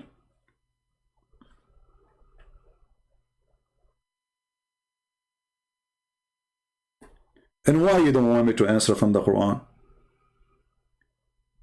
What is the problem? So he starts shouting, calling Jesus names. Like today, Abbas is trying to be aggressive. His wife, she told him always, he called him, he spank you. Look how many fingers in your ass. Can you for once do something about it? So Abbas decided to be a man. So he started calling Jesus names. Jesus in the Bible, but isn't it your stupid God and your stupid prophet? He believed in Jesus, which is in the Bible, you idiot, you coward. Isn't it your prophet? He put his hand over the Torah and he said, I believe in thee and the one who sent thee. And the name of Christ is there. Coward, son of Muta. You're a potato.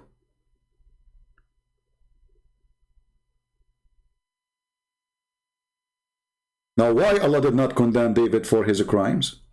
Is it okay to send a man to war so I can take his wife?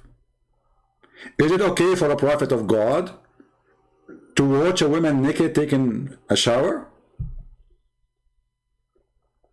This is what Muhammad did actually.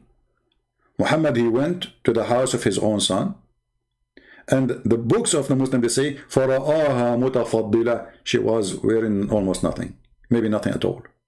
متفضلة, which means with no clothes, or maybe something very light. فَوَقَعَتْ فِي قَلْبِهِ, so she fell in his heart. And then he said to her, سُبْحَانَ مُؤَلِّفُ الْقُلُوبِ, praise be to Allah, the one who made my heart flip for you. Who is the one who made Muhammad's heart flip for Zainab when she is married? She is married. Allah.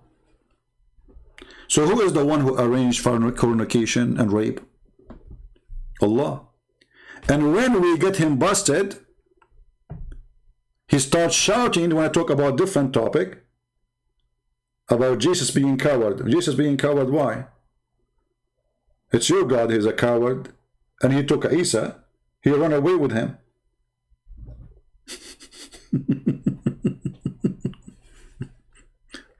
He will say that Jesus, he hid from the crowd. Yeah, because it's not time yet for him to be arrested and crucified. He still have work to do. But later when they come to arrest him, he did not hide. When Peter, he took his sword to defend Jesus and he cut the ear of the soldiers, Jesus, he ordered him to put his sword back. Otherwise he can say, okay, kill those soldiers, protect me. You are a coward. Now, as long the story, which is obviously the Muslims, they have no information of it except what they are trying to fabricate in their own, as usual. But as long this is the story, they approve.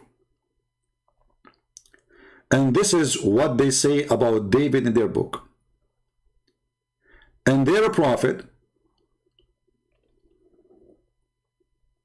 Muhammad, he always speaks so good about David. Why Allah did not say, shame on you, David, for doing such a thing? Why Allah did not punish David for his crime?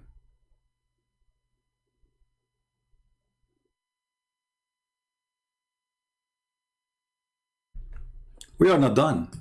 Hold on. This is the second page of Al-Qurtubi. And by the way, you can find the same reference, not necessarily in Al-Qurtubi. I mean, Al-Qurtubi is just a collection of those references, which is Islamic reference anyway. But let me see if we can find it in English. Hold on, give me a second.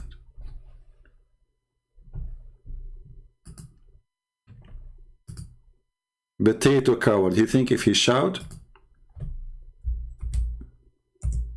he will become a man? He never been a man, and he will never be.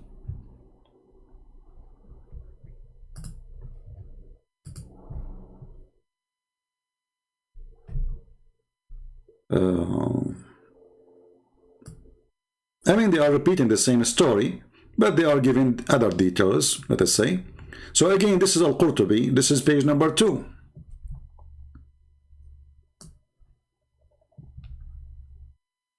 It says here in red that David, when he looked at the woman, فَهَمَّ بِهَا, he wanted to F her.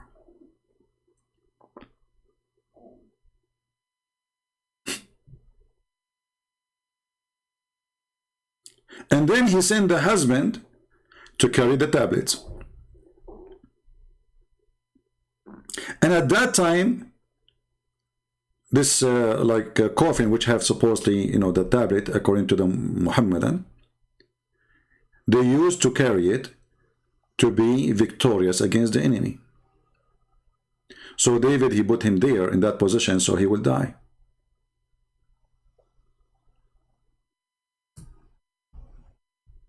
Again, the same story. And here they are repeating again that he looked from the window and he saw a woman, she is taking a shower, and she was naked.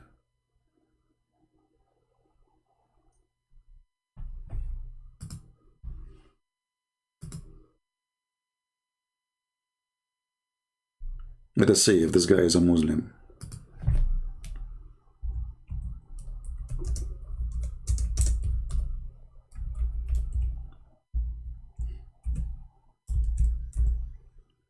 If you are a Muslim, you are welcome to call me. If you are not, don't waste my time.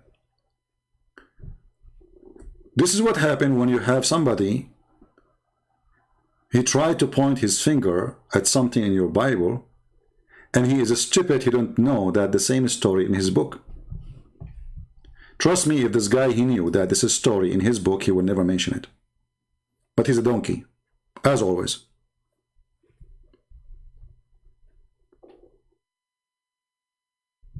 And if we go back to the hadith, where it says that the one who wrote the destiny of adultery is Allah. That means Allah arranged every adultery. Any adultery in the world is arranged of Allah, including rape.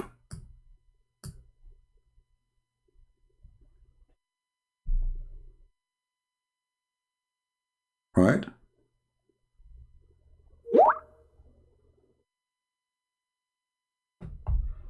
Let us see if we have a Muslim.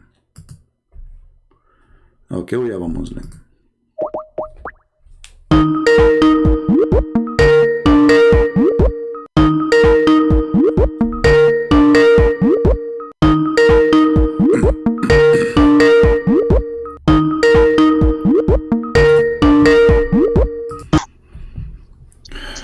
Hello.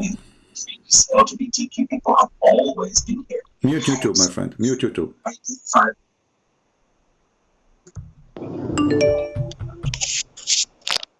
Hello. Yes, you're gonna keep on running? Sorry? You're gonna keep on running? Who are you? Run from who?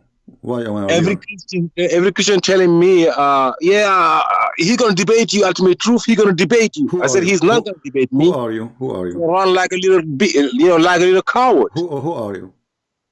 I am ultimate truth, your daddy that you be running away from. Okay, so you are my daddy? Yes. Who is your daddy? I am your daddy. Okay, I'm asking you. Okay, now I know that who's my daddy. I'm asking you, who is your daddy? Can you give me his name? I said you don't need to know who's my daddy. So you do not know so you are saying you do not know your daddy name? So you are saying you do not know your daddy name? Let's cut the bullshit. Let's cut it up. We are talking about Quran. Why you are saying bullshit? We are talking about Quran. Why you say bullshit? No, you're talking about daddy and stuff. Okay, let's show you. Okay, hold on. You see, I can say now wrong words to insult your mother. Do you want to do that? I said. So why you are saying to me you are I am your daddy? Do you want me to say?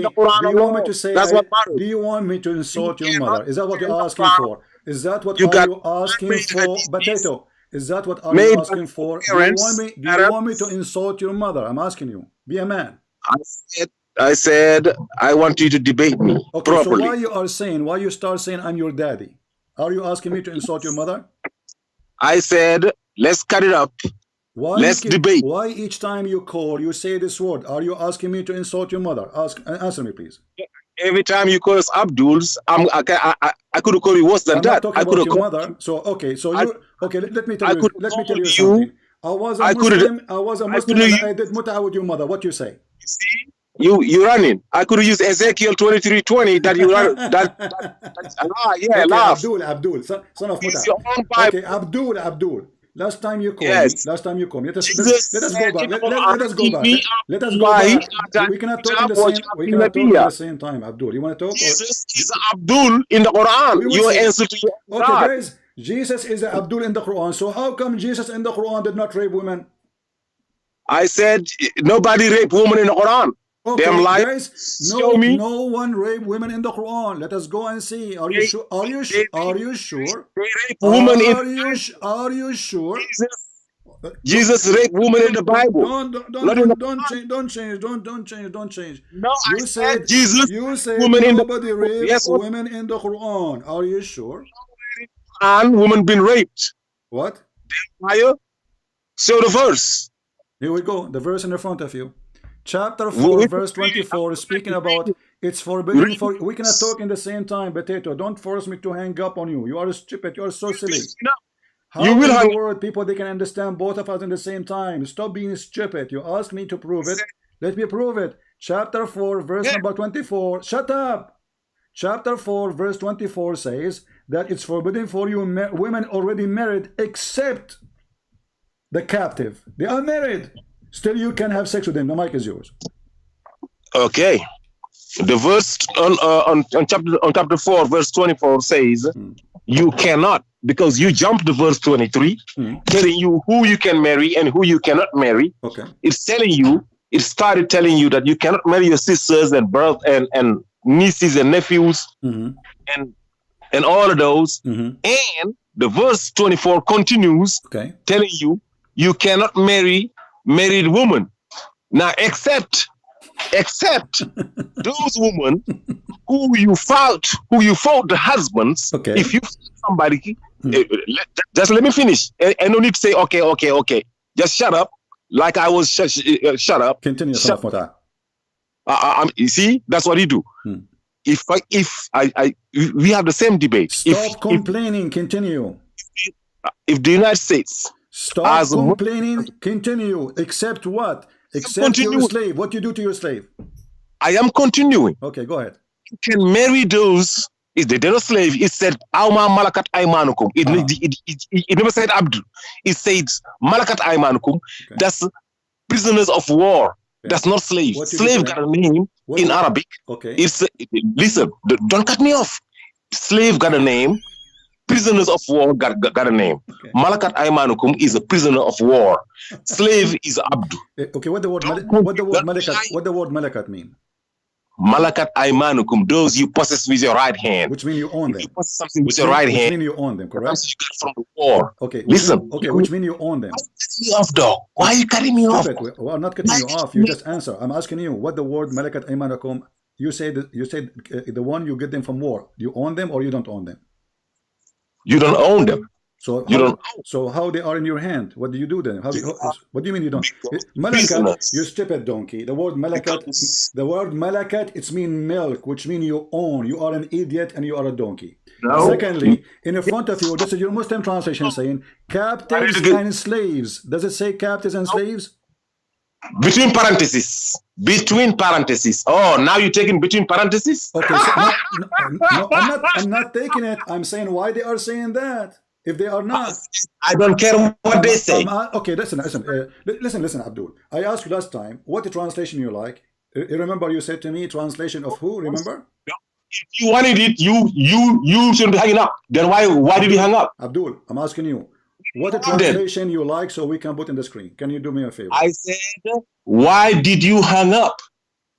I always hang up on you because you're a potato. You never answer. I have to repeat the question a million times, and you keep talking. No. I'm asking you because now you don't like the shut up, son of Muta. You don't like the translation. Can you give me a translation you like? Yes or no? I can ask you a million questions. Last time it said. You see, this is why I hang up on you. You're a potato. Can you give me a translation you accept? Why it's hard? I told you go ahead and pull Rashad Khalifa's translation. Okay, let's go to Rashad Khalifa. Guys, be my witness. This Abdul, he said Rashad Khalifa translation is the one he accept. Did you say that?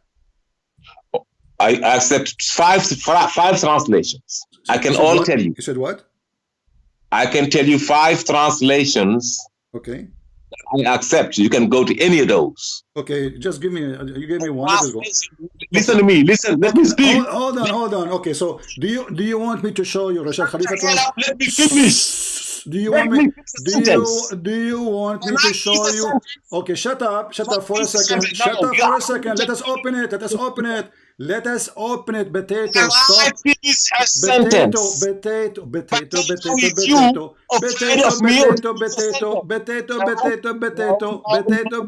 Potato. Okay, hold on. I want you to give me a translation you accept. Different You shut up. Let me finish the sentence. Okay, give me a translation you accept. I said you shut up. Okay. And let me finish the sentence. You are so afraid. Son of Muta. I'm so afraid because I have to repeat my question a million times, lose my voice, and all what I'm asking you for. Can you give me a He don't speak Arabic. He do not know Arabic. And he want to teach us Arabic, and when we show him a translation in front of him, he says, oh, now you are saying what it would be in the bracket?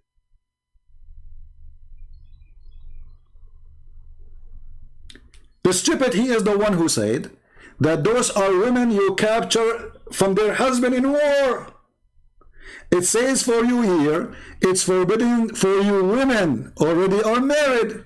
This is not about marriage then. Because women are married, you cannot marry them anyway. You cannot have any relationship with them. Except from who? From the married women. Except your right hand process, which is malakatul yamin. Malakat coming from mulk. Mulk means owning. You own them. And actually you are right. The word slave there is not there. This is the Muslim adding it so they can save the ass of Muhammad from having sex with Mary the Copt. Because Mary the Copt, she was not a captive. Still Muhammad was raping her.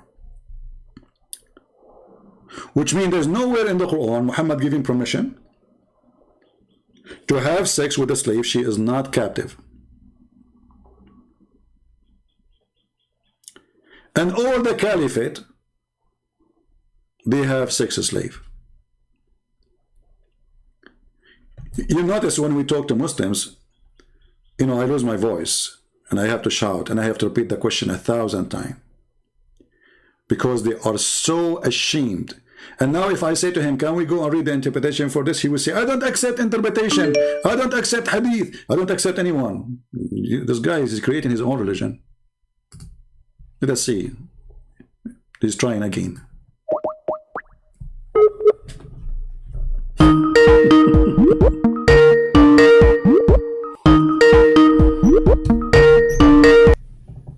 Hello?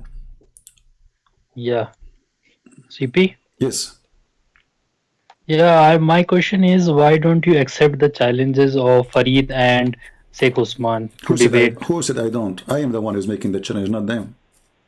No, you are making a challenge here, but they are asking to debate. Don't be stupid. You see, here, there, who care? People, they want to hear a challenge. And let me. Because this is your platform. I will use it as a messenger. I will use it as a messenger. I want you to record this and take it to all those kids.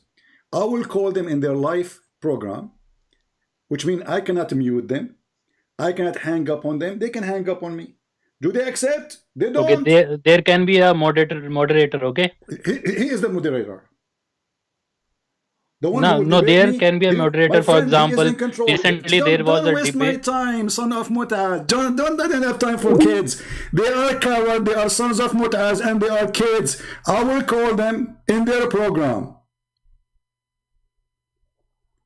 And if they mute me, then they don't want me to talk. I will not be able to mute them because I'm calling them. All of this is excuse. Moderator, why you need moderator? You need protection from me? Your little girl, she needs somebody between me and him? Why? What will happen if me and him just we talk? A bunch of little girls. We need a moderator. Why? You are in control. This is going to be your show. I will call you. You go live. You say Christian Prince today is going to call me. I will call you and people will laugh. Either at you or at me. And I accept you to be the moderator. If you don't trust yourself to be a moderator, who's the one going to be moderator? Cowards.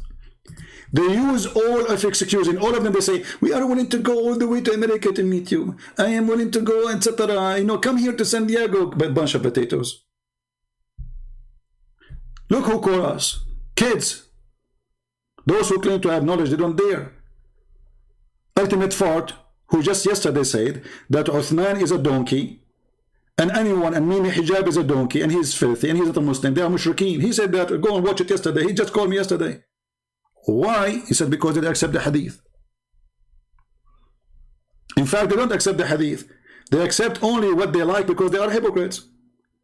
This potato Uthman, he just made a video a long time ago. He says the Prophet, he said a Christian Prince fan, Christian Prince fan. He said to him, show me where Muhammad he married Mary the cook. He said he honored her, he freed her to honor her, to marry her. Go watch the video. I have a million references saying that he's a liar, including videos of sheikhs. Cowards. That's why they don't dare to debate me. Who is the one who's calling me? Is a bunch of kids who want to shout like this guy Abbas, because they will not lose their career. They have nothing to lose. They say whatever they want. Did Allah arrange the adultery of David in the Quran? Yes. Did Allah arrange the adultery of every human being? Yes. The Abdur, he come to say that, my God, he arranged rape, and he ordered the rape of the wife of David. Where it says that? Where are you getting this from? Can we see the word rape? Coward liars. So stop saying why I don't accept. It is them who don't accept. Stop saying I will mute them. I will call them so they can mute me. I cannot mute them. It's going to be their show. Which means if I mute them, I mute myself. They're still talking. Correct, guys? You see the excuse of a muting? I will be calling you. So how I can mute you? You will be live and thousands of people will watch. You are the one who can mute me. I cannot mute you. Like now I hang up on you, people cannot hear it anymore. If I call you on your show, if I hang up from my side, will I just hang up on myself? It's just a cowardly excuse. They are terrified, they are intimidated because they knew whatever they say, I will get them busted. Like this Abbas, he said to me, why you go to the Quran? Why I will not go to the Quran? You coward. My topic is about Islam, you call me about the Bible, so how come you can't go to the Bible? And I answer you about the Bible. What God is saying there, this will happen to him in the future. It's a prophecy that what you did to others will be done to you, and I will take my protection from you. The same as all the Bible speak about, that when you are not with God, God is not with you, which means you are on your own. People will come, people will kill you, people will take your land, people will take you as a slave. Why? Because God is not protecting you no more. All the Torah is speaking of that.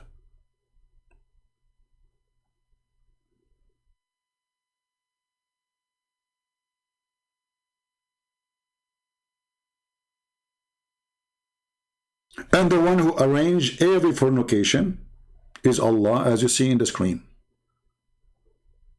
They don't want me to show what the Quran is saying, what their prophet is saying, because it's embarrassing.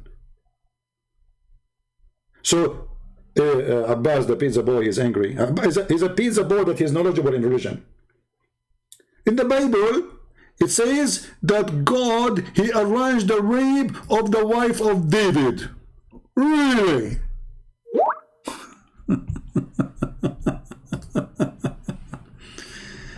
You are afraid of a simple debate? Yeah, all right, okay. We can tell who's afraid. It's the one who's making it complicated, the one who refused me to call them, not the opposite. The one who don't dare to give me even his Skype to call him. We just say to this kid, or the bully boy, just put your Skype and your screen. That's all, don't do anything. And I will call you. You don't dare. I am the one who have my Skype open, and your Muslim sheikh don't dare to call me.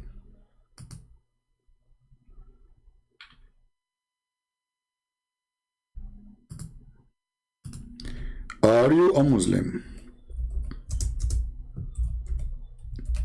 Anyone will text me. If you are not a Muslim, I will block you.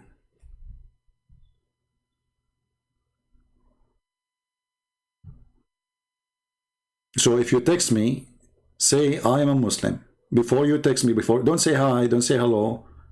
Say I'm a Muslim, and then I will call you.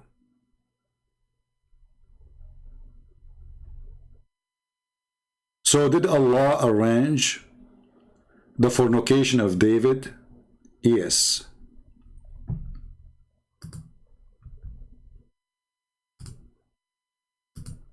Everything Muslim they believe. Everything is done. It was a destiny of Allah, including even the sin of Adam, the sin of David, the sin of anyone. Which make it clear that our sin is not our sin, for it was a destiny written by the filthy, stupid God Allah, which is opposed to reality. Because if God, he wrote a destiny for me to be a fornicator, then why God want to punish me for the fornication? If he is the one who forced me to be a fornicator, that is stupid.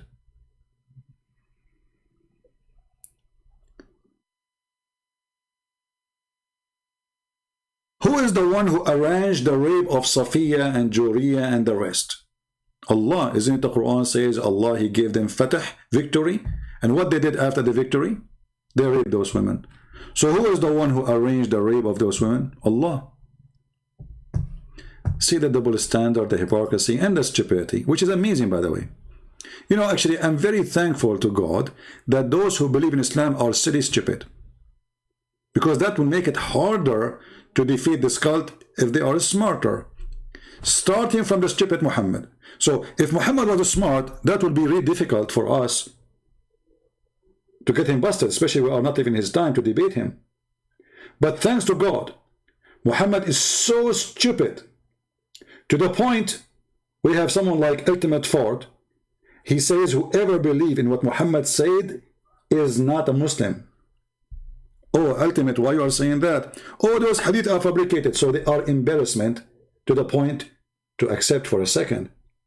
But all the Muslims accept them, at least between each other. Even the one which is rejected by them in YouTube is accepted between, between them in closed rooms. If you remember, there is a guy, his name Apostate Prophet. He was making a video about how the sun set in murky water. A Muslim sister, she refuted him. She says, yes, this is the correct hadith. Yes, this is the correct hadith. So that sister, who accepted that this is the correct hadith, she confirmed the following hadith.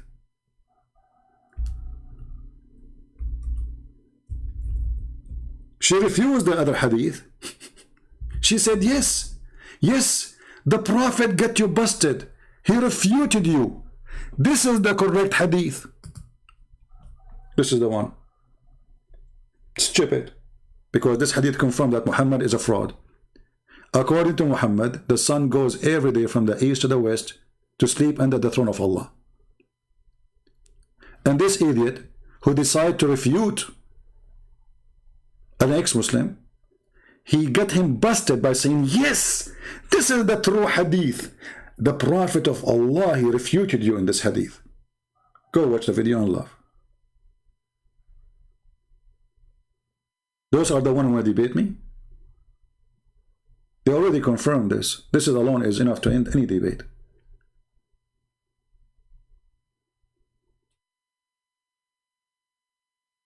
And the sun will keep coming. This is the knowledge of Allah. The sun will keep coming from the east to the west, and every day will go from the east to the west. Every day. Sleep under the throne of Allah. Then she asked for permission to come back from the east. Until one day, Allah will not permit the sun to come as normal, but would be order to go back from where it came from, which means the west. So the sun will appear from the west. The knowledge of Allah is so clear here. And not only that, Muhammad saying that this is what Allah he meant in chapter 36, verse number 38. That the sun run to its course. The Muslim, they say this is about the galaxies, and you see Muhammad, he got them busted. This has nothing to do with galaxies. This is the sun going every day from the east to the west. The earth is flat. Every day. Can they deny it? In their video, they said, we agree with this hadith. Can they take it back? Can they bite their tongue? Mimi, when he was debating David Wood, he said, who said that Allah has body part? Fifi, who's making a video, he was debating a Muslim sheikh, says, if Allah, he said he have a hand, how we can be kuffar if we believe in that? But Fifi should never make a video about Mimi denying God having body part. They support liars. No dignity, no honesty. How come he's debating a sheikh that Allah, he have body part in a video, but this is his friend Mimi Hijab denying that Allah has body part? All of them, they are the same style and the same stupid thing. Between each other, they are debating that Allah, he have body part. They prove it. When they speak to us, they say no.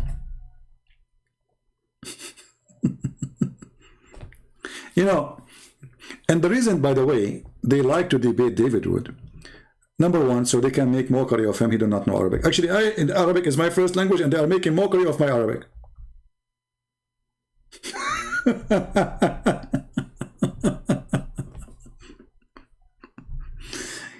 You don't know Arabic, you don't know Hebrew, and I know this is coming. And Elijah is God with us.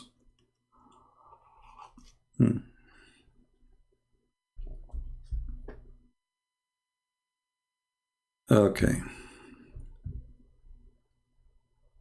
We have a Muslim here, he's saying that Allah will send you to hellfire. Well, the hellfire of Allah, I challenge any Muslim to prove that even they understand even what hellfire is. The thief Muhammad, he copied a word from the Hebrew, from our books, which is Jahannam. How Jahannam became the hellfire in Islam? If you ask any Muslim, what Jahannam? They don't know. Isn't it the Quran says that this is an Arabic book? The valley where dead body and garbage is burned in Jerusalem become the hell of Allah.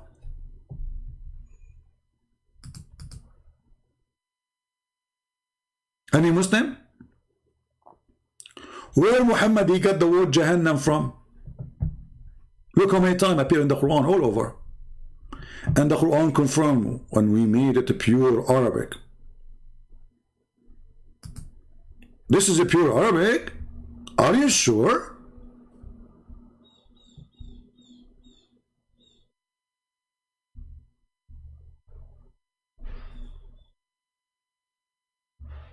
So is hellfire is in Jerusalem? Is it where your city dump the garbage and burn it?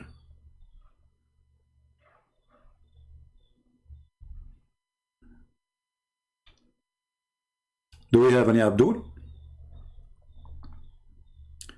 And the Quran, he warned the Christians who don't accept Muhammad to be a prophet that he will erase their faces the same he did to the people of the Jews in Saturday, the broke Saturday. If Allah he have hellfire, which supposedly will happen at the end of the time, how come he could not do what he promised to do in the life of Muhammad time? In this verse, chapter 4, verse number 47, it says, "O people of the book, Christians and Jews, believe," and the stupid Muhammad, he keep calling us people of the scriptures, when the Muslim, they keep saying, we don't have scriptures. You see the stupidity? Do we have scriptures or not? So if our scriptures are corrupted, then you can say people of the book. And then Believe in what we had revealed, between bracket, to Muhammad, confirming what is already with you. The Muslim, they keep saying that it's corrupted. It says confirming what is with you. Do you see? This is their stupid translation. Their stupid Quran says confirming what is already with us. Between two bracket, already in the Quran doesn't say the word already. It says what is with you. مصدقا لما معكم, which you are processing right now. Before we efface faces by making them like back, neck, without nose, mouth, eyes, etc., and turn them hindwards, your face will be in the back, very funny, or curse them as we curse the people of the Sabbath. So this is not about the judgment day. This is about Allah saying he would do it now, because the Jews, Allah, he did to them the curse supposedly. Now when they did it, not in the judgment day, he turned them into pigs and monkeys according to the Quran. Was this is a false threat? It is. Did Allah make any Christian as he said? Never.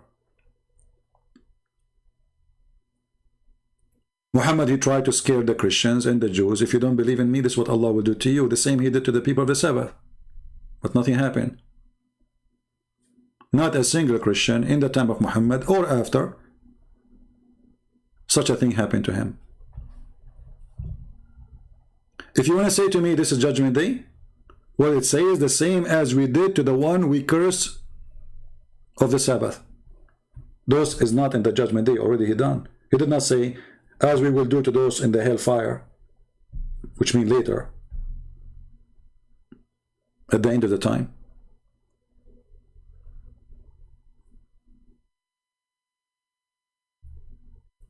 So who is a Muslim when it tell us? And we will carry on in the topic of Abbas. Thank you, Abbas, for reminding us. Let us see, we have a Muslim here. Maybe this is ultimate fault coin again.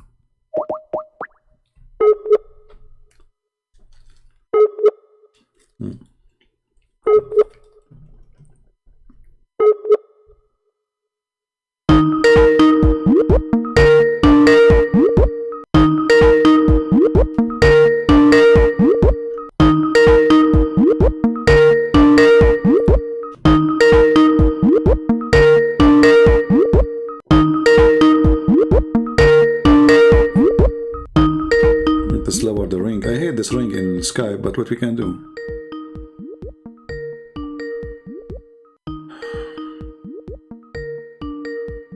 Okay, he is not answering. Take care. If there is any Muslim, okay.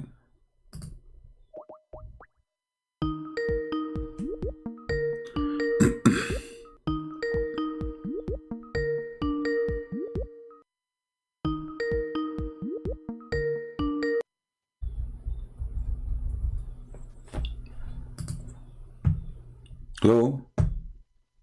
I told you can run away from me. We have to run away from pigs. I have to be honest. No. So are we going to keep the 4 going? I want to remind people about what you said. Just a second, please. Mr. Ultimate Fault, yesterday he called. Hold on. Chapter 4. Yesterday he called. He said, whoever believes in the hadith is a mushrik and he is a kafir. Did you say that? Are you going to let me answer without cutting me off or not? Yeah. Did you say that yesterday? I said, are you going to let me answer without cutting me off or not? And I will answer. You just cut me off, you know. I mean, you don't want me to talk and you cut me off always. And you're asking me if I will cut you off. What's wrong with you? So did you say that yesterday or not? I'm not cutting you off. I just want 30 seconds to answer the question. No, can I have that? Okay. Why you make a sentence to talk if you can make the question? If you answer it, did you say yesterday? Yes or no, did you say yesterday whoever believes in the hadith is a mushrik and he's not a Muslim and he's a donkey? If I had to answer yes or no, I would have to justify why I say no or why I say yes. Okay, go. But you would justify. my answers. Okay, go. Justify. Go ahead. That's it. Thank you very much. So you're not gonna cut me off for 30 seconds. Go ahead, that's all I need. my friend. I'm losing my patience. Just go, man. Yeah. Okay. And now the world is listening. Okay, I'm answering. anybody, I repeat it, whether you call yourself Sunnit or Shiite or Ahmadi or Sufi or Salafi, and they're following nothing but deception, the man-made hadith. God said in the Quran, chapter 31, verse 6, وَمِنَ النَّاسِ مَنْ يَشْتَرِي لَهْوَ الْحَدِيثِ لِيُضِلَّ عَنْ سَبِيلِ اللَّهِ بِغَيْرِ عِلْمٍ وَيَتَخِذَهَا هُزُوًا. People will uphold baseless hadiths to divert you from the path to Allah, to divert you from the Quran. He says in chapter 12, verse 111, مَا كَانَ حَدِيثًا يُفْتَرَى ولكن تصدق الذين بين يديه وتفصيل كل شيء وهدى ورحمة للقوم يؤمنون. This hadith here, this Quran, which is a hadith, is not a fabricated hadith. That is clear. Any other hadith is a fabricated hadith. Just like the Bible, your Bible is fabricated. The Injil is not the Bible. The Bible was written Greek by people according to John, according to Paul, according to whoever. This is not the word of God transmitted, given to Jesus. Just that the Injil, and it's only sent to the lost sheep of Israel. You are claiming to be lost sheep of Israel. The Bible, the Injil is not for you. You're claiming to be Christians. You are exactly the same situation that the Sunnis and the Sufis. You're following deception. You're following man-made books, not the books sent by God. The book sent by God is the Torah, is the Injil, and the Quran. It's not the Bible. It's not Bukhari. Bible in Bukhari means the same. Bible in Muslim means the same. You're following the book of human being. Now, if you want to go back to your topic, 424, when it said Allah authorized rape. No, make me comment. Let me make comment about what he said. We will go there. Okay. Guys, did you hear he said that whoever believes in the hadith is a donkey, and he is a mushrik, and he is a false person? Once I asked you about heaven, you said the heaven is 100 floor. Is that in the Quran or in the hadith? Can I answer? Go ahead. You asked me. If I said I answer you, it's recorded. It's in my channel. You can go get it and put it right here and listen. Great, go ahead. You said, is it heavens or heaven? I said there is one heaven with levels. I said it's like. It's easy to say 100. I never heard of that hadith. It's like saying a building with 100 floors. That's all I said. It's like. Okay, where do you get this from? Where do you get this from? Hadith. Where do you get this I don't believe in hadith. I just give an example. Where you get this from? I just gave an example. You see, you are cutting me off. I just gave an example. I said. Hold on. Okay, I'm talking at the same time. Come on. So, are you making your own hadith now? Because you just gave me an example. It's in the Quran. Is it in the Quran? Is it in the Quran? Or making your own false hadith? It's in the Quran. No, Allah said. Is it? I'll call you verse. I'll call you a verse. Allah said there is levels. Where he said that? Where he said that? Where he said Jannah. Where he said Allah said Jannatun tajri min tahtiha al-anharu khalidina fiha abada. Okay. Jannat. Okay. When Allah say Al-Jannah, where he said there is level. You said Allah in the Quran, he said there is level. Where we can find the verse level. That's Jannat in the plural. Jannat gardens. Yes, gardens. He did not say level. Where you got the level from? Did Allah talk about Did Allah talk about people on the higher heaven and the low heaven? Where? Show me. Go ahead. I'm learning from you. You don't know that? I'm learning from you. Go ahead. Show me the verse. Okay. I'm asking you for the verse. Where is the verse says that there is heavens have devils? I give you the verse. What? I can search for it, but I give it for you. I don't have it in mind, but I'm about to give it to you. This guy is talking to who? Are you talking to me? I'm talking. What those to you? I'm about to give you. I'm saying to you, where is the verse speaking about the levels of the heaven? I said Allah talking about high and the low and the purgatory. My friend, you said to me, and you just repeated. You said, I said to you, the heaven have levels. Yes. And you are the one who quote that this is like 100 floor. You just said that, correct? Yes, Okay. I said that. I Isn't said it, I'm giving isn't an it example. in the Since you hadith? cannot understand what level means. Okay, is that Since you can understand what that level in the means. Quran or this is in the Allah hadith? said, What if I show that this is in the hadith? What you just said to me. This no, is not in the it's Quran. not in hadith. Allah said there is people, al-muqarrabun, those close to Allah and those further. This rank of people, they're the closest to the furthest. If anybody says there's closer to further, you understand that's levels. This is not the question. No, this is not about the level of the location. This is about how close they are to Allah in metaphorical way. So where you got the word, where you got the word level, where you got the word level. Hold on, I'll tell you right now. I'm looking. You're talking to me, and I'm looking. You lying about 424. You lying about everything. You lied last time about Alhamdulillah. You said it's not Lillah. You took the shadda of the Lillah. Okay. You know there's a shadda, and you claiming to be an Arabic speaker. There's a shadda. You know what a shadda. You know what the vowels are for. There is a shadda. You lying. Okay, hold on. There's a shadda. Yes. Yes. Shadda where? Alhamdulillah. Li Allah. Okay. Okay. Hold on, guys. Okay. Yes. Okay, let's. But when I change topic, we will go back there. Here. Yeah, because I caught you lying. Okay, hold on. Okay, what Lee mean? What Lee mean? Lee.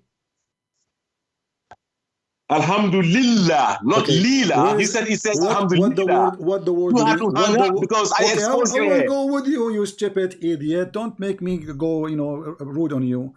You see, you stupid, just to show everybody how donkey you are.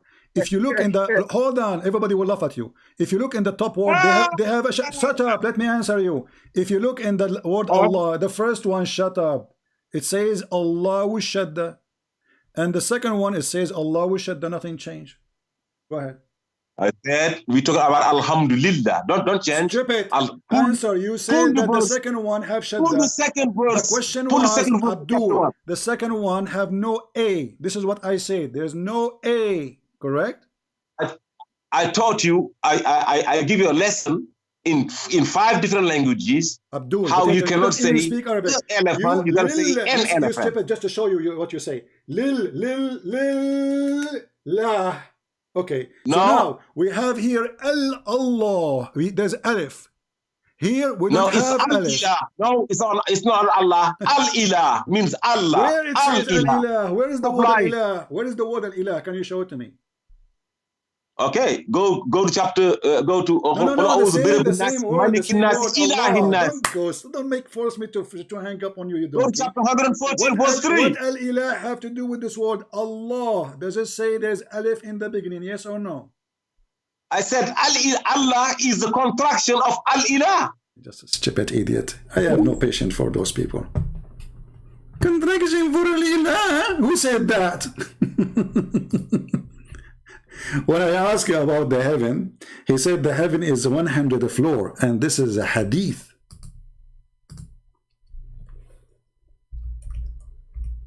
Is it a coincidence that you said 100 floor?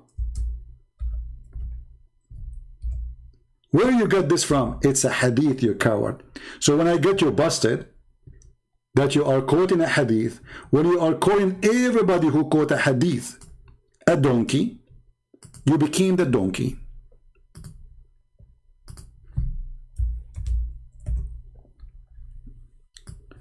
Why you choose the word 100? Why didn't say like 50 floor? The Quran says there's 7, the skies, 7 sky. Okay, choose 7. If you are a person who follows the Quran, you should say 7. You choose the word 100. And the Quran never said that people who will live in heaven, they will be in 7 levels. So where is the word level? He started going around. And now he jumped to the word Allah and Lillah.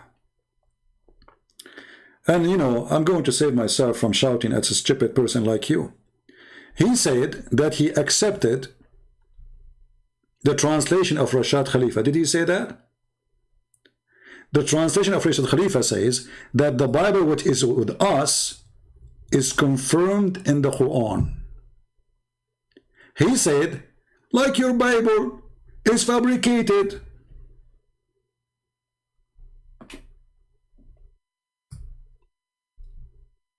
Do you see? I can let you talk, and I can talk more, but it's a waste of time to speak to a stupid person like you. This is the translation you are so proud of. Rashad Khalifa Potato. What we will do now? Saying, confirming what is with them. When he called me, he said, Hadith is false, the same as the Bible. We ask him many times, which translation you accept? Each time we speak to him, he say, I accept Rashad Khalifa. Okay, this is Rashad Khalifa. Translation, is he Christian Prince? This donkey, he did not speak Arabic. He did not know even one Arabic word. You see, when you hear someone like this, it like sound like he is reciting something in Arabic. He is not reading Arabic. If you go to the Abdul website, let me show you what they do. Here, you can choose the way of translation. There is something called translation, I think. Hold on, where it says, this is recitation, this is translation. Okay, so there is something called, which is like, you know, like making the sound of Arabic, but it is written in their own language. Translation. What? Hold on. Transliteration. See what he's doing? This is what they read. They're not reading Arabic. They don't know a single Arabic word. They read this. Abbas and Potato and this guy from, you know, Africa, they don't know Arabic. Allah sallallahu alayhi wa sallam. You think that he's speaking Arabic. وَلَن تَرْدَى أَنْكَ الْيَهُودُ وَلَا النَّصَارَى.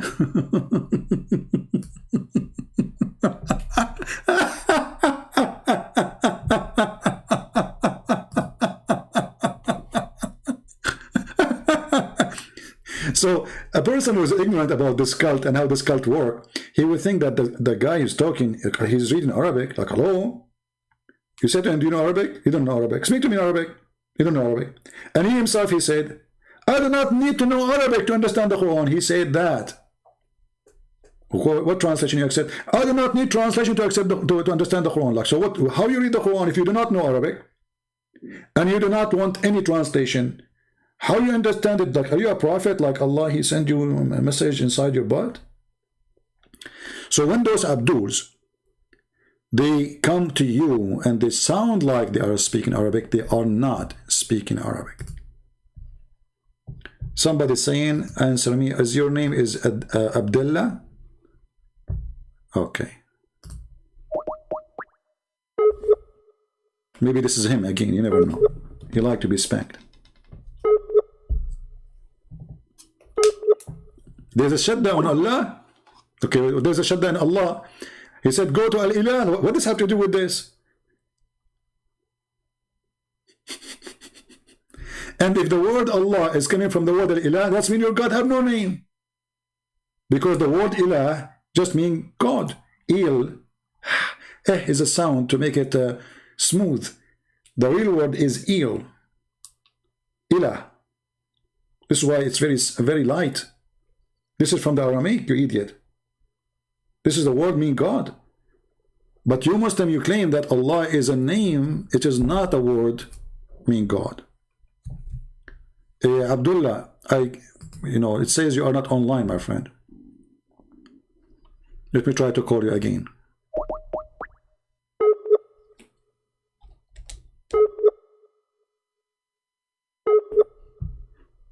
Hold on, I need to go to Allah.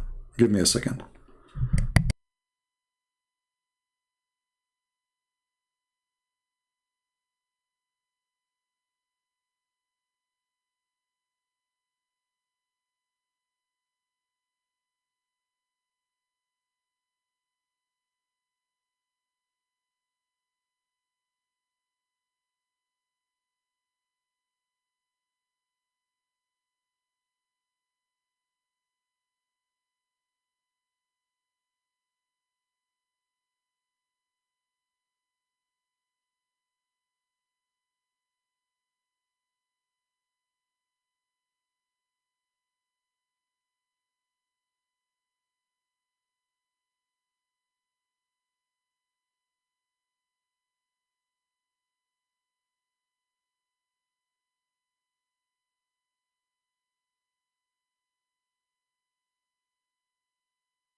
Sorry, guys.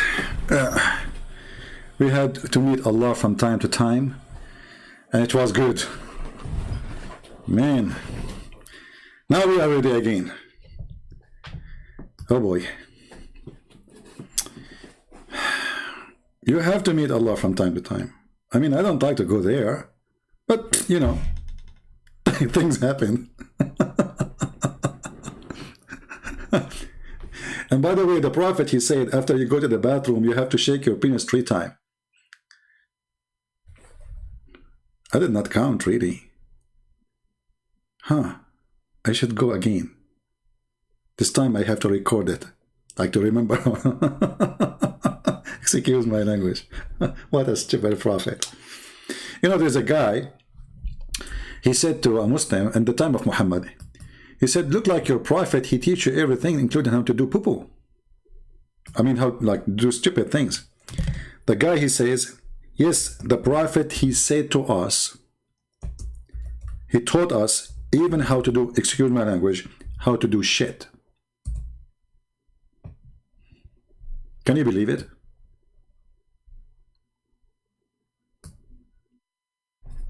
The hadith in front of you. The word shit is in the front of your eyes. Here we go. You see it? You can ask any Muslim who speaks Arabic. Does it say that? It's not like, you know, to go to the bathroom. No. Al-khara, which is literally the word shit.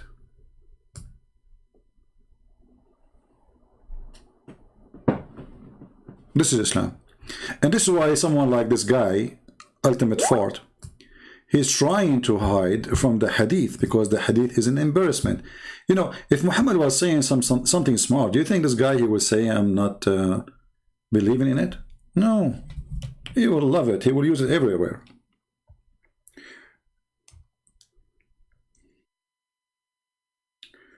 Are you there? Yeah, I am there. What about you? No, I'm here. You are there.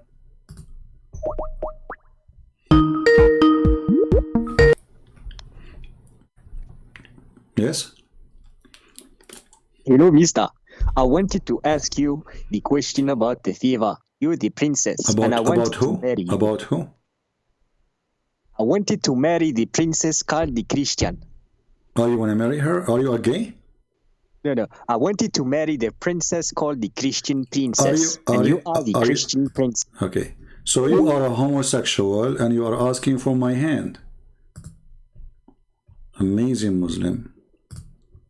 Well, I'm not really surprised. Once upon the time, there's a guy, he came to the Caliphate Uthman.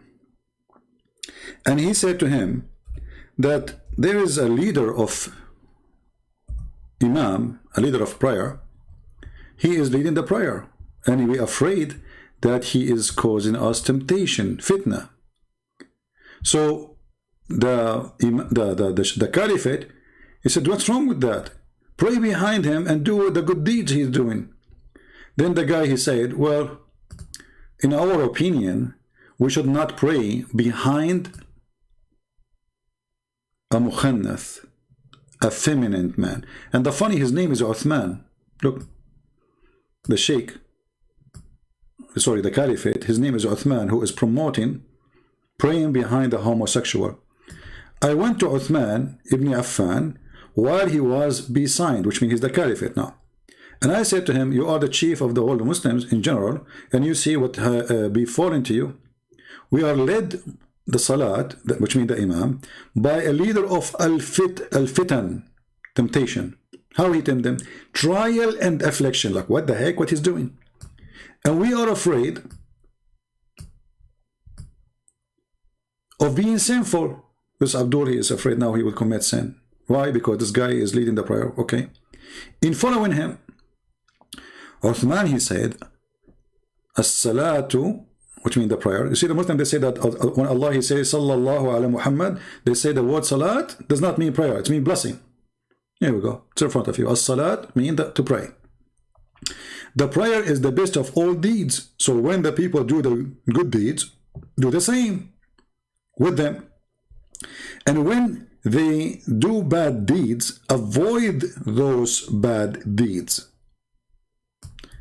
Az-Zuhri said, and he is very important companion of Muhammad, he was a very nice homosexual, he said, in our opinion, one should not offer salat behind a feminine person unless there is no alternative. This is what happened to you, my friend. You are in love.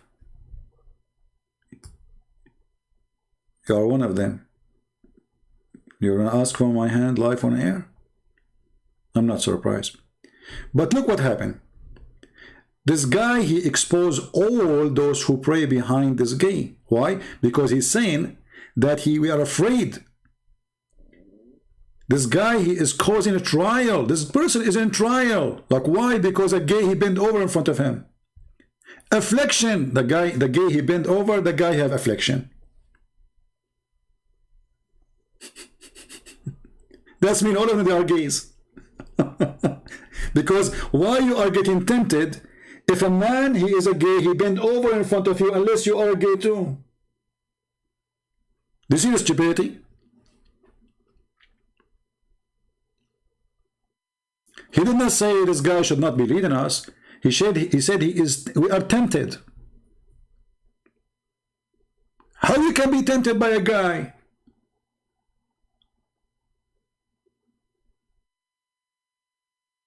And now this Abdul, he called me to ask for my hand live on air.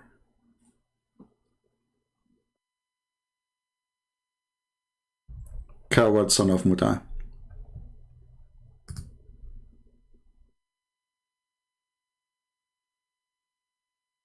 He's insulting someone in the chat. Okay, maybe. Anyway, he's stupid, whatever he is. But you know, it's good always to remember, to remind people about what the Muslims believe. You know, this is Islam. And in order to marry, my friend, you are a Muslim, you should find 6 years old mature girl.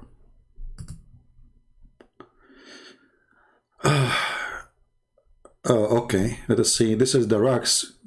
The Raqs, last time I spoke to her, I hang up on her. As usual, they say stupid things. Sometimes I lose patience, sometimes I have more patience.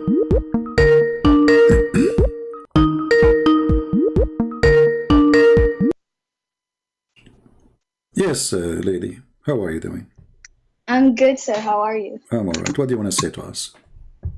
So judging by the title of your video, it seems like you're stuck on the whole Adam and angels business. So I just wanted to clear that up for you. I did not mention anything about Adam since I started. No, but the title of your video is like Allah said. I mean, I didn't watch the whole live stream, so I might be wrong, but you're saying, I know what you know not, so I'm guessing that's a reference. Well, Allah, He said that all over the Quran, you know. Right, but let's address that one because, you know, we discussed about it and then you hung up on it. Do Allah know what we know not? Go ahead. Well, yeah, let's talk in terms of the verse that, go ahead. chapter 2, verse 30 to 34. Okay. All right, so let's go through the verses one by one because it's not really that complicated, right? Like verse 30, Allah is telling the angels that He's gonna place Adam as His Khalifa and He's gonna put him on earth in charge, right? Okay. And then the angels say to him that they're gonna, why would you put him in place? Because, you know, he's gonna put mischief and shed blood. Okay. But then He says to them, I know that which you do not know, right? Okay. But He's not disagreeing with them.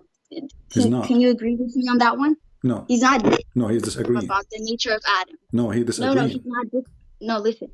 He's not disagreeing with them. He's saying that I know more about the nature of Adam. When you move your microphone, we lose your voice. Don't move your microphone. I don't hear you now. Can you hear me now? Okay, now I hear you.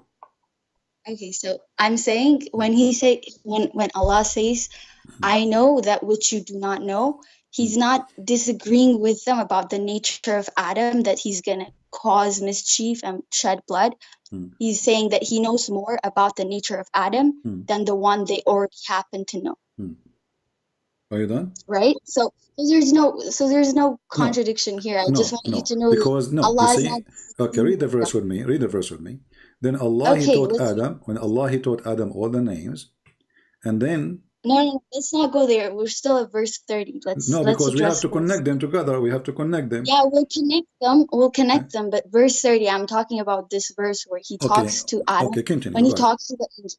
Okay. So He didn't disagree with them. Can you agree with me that Allah did not disagree with them about the nature of Adam, that they're going to cause mischief and shed blood? He just said that He knows more about the nature of Adam than they do. So there's no okay. So what is the problem then? If Allah He agree, what is the problem? Why are you saying I know more than what you know? What is because they are contesting His decision to place him as the caliph on earth, right? Okay, hold on. So his decision is to place somebody in the earth, and they said to him he would do mischievement. So yes. Did Allah He say? Okay, hold on. You see, we're gonna have to talk. You know, all Muslims, you do the same to me, and then I hang up on you. So I'll be quiet. Okay, so when Allah He have an opposition of His decision, the angel His opposition is what? It's not about Adam as a creation, it's about what He will do. Correct? It's opposition to Allah's decision to place Adam as His Khalifa. That's the opposition. Okay, so guys, be my witness. They're giving him a reason. They're giving him a reason why he shouldn't. Okay, I want everybody to remember what she just said. She said that they are opposing Allah's decision. Correct? Well, they're not opposing as it's like a conversation between Allah. You are the one who used the word opposition a second ago. And not opposition. They're just presenting him with an idea that.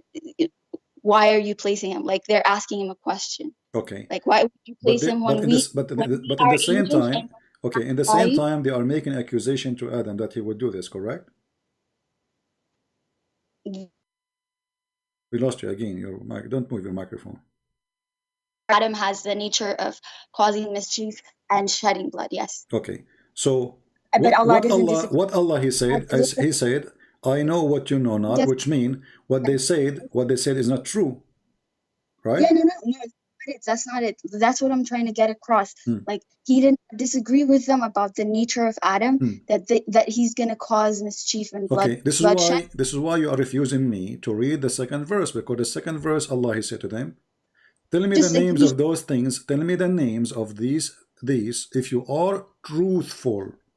Okay, but no. Before we move on to that, Why verse you don't 30. want me to? Why you want to stay in that verse for the coming century? Why you want to stay there? We did read it already, and we are done. Okay, so now let us see when He said, okay, hold on. When Allah He said to them, if you are truthful, what is Allah accusing them of when He said, if you are truthful?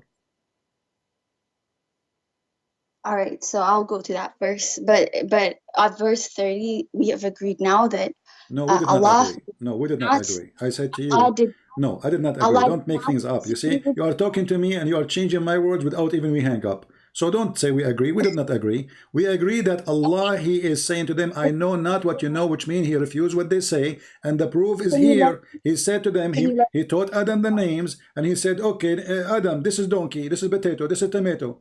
And then Allah, He placed those things in the front of the angels. And He said, okay, you claim that you have knowledge. Now tell me the names of those things if you are truthful. He did not say if you know. He did not say if you are right. He say if you are truthful. Okay, sir, I heard you out. Can you let me finish my thoughts? Sure, go ahead. All right, cool. So verse 30, what I understand here is that Allah is not disagreeing with them about the nature of Adam, that he's going to cause mischief and bloodshed. He's just telling them that he knows more about the nature of Adam than they do, and that's why he's going to still place him, despite this nature of him, of causing mischief and bloodshed, he's still going to place him as his own Khalifa on earth. That's what he's saying there. And then verse 31, in order to drive home the fact that the angels don't have the knowledge that he has, We lost you. Don't move your microphone. And then he asks the angel, if you have knowledge of something that you have not yet seen or heard, like he does, right? Because Allah is all-knowing. He's all-knowing. He is omniscient. So he's trying to prove to them that he knows more than they do about things. So he goes and teaches them the names of things. He teaches Adam the names of things. And then he asks the angel, do you have knowledge of this? So you are stuck on this whole if you're truthful thing. But like I said, Allah is the ultimate.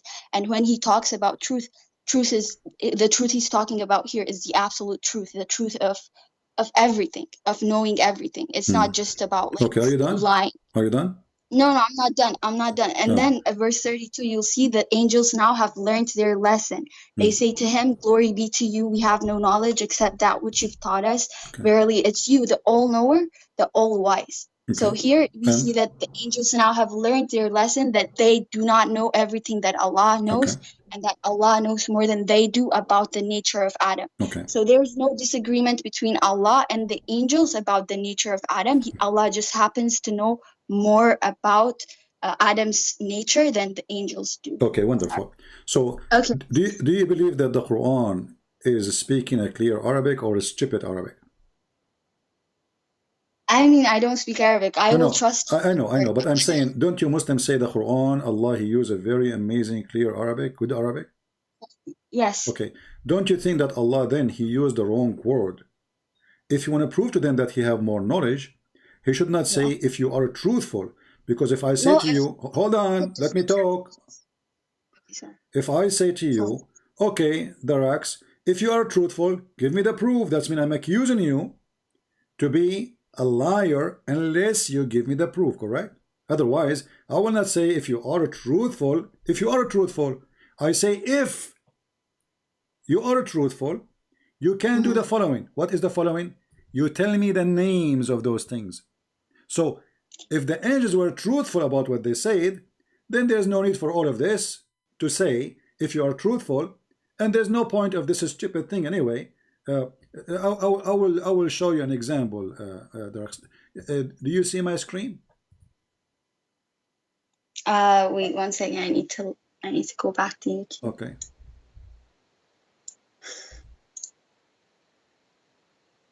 Okay, I can see your screen now. Okay, now I will put something for you in the screen, and I'm going to prove to you that I am knowledgeable more than Allah.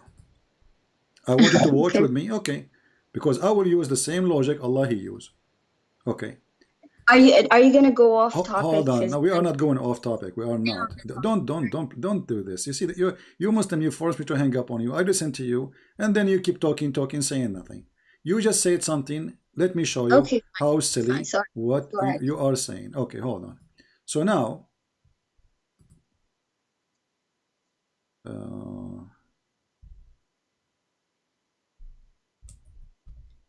me a second. Okay.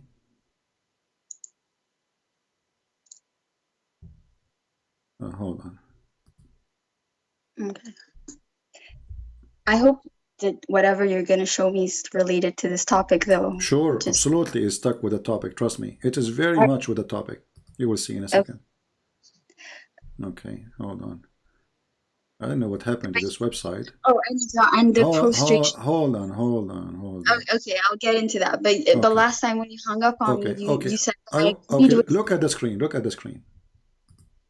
It takes time to load on the screen. 1 sec. Okay.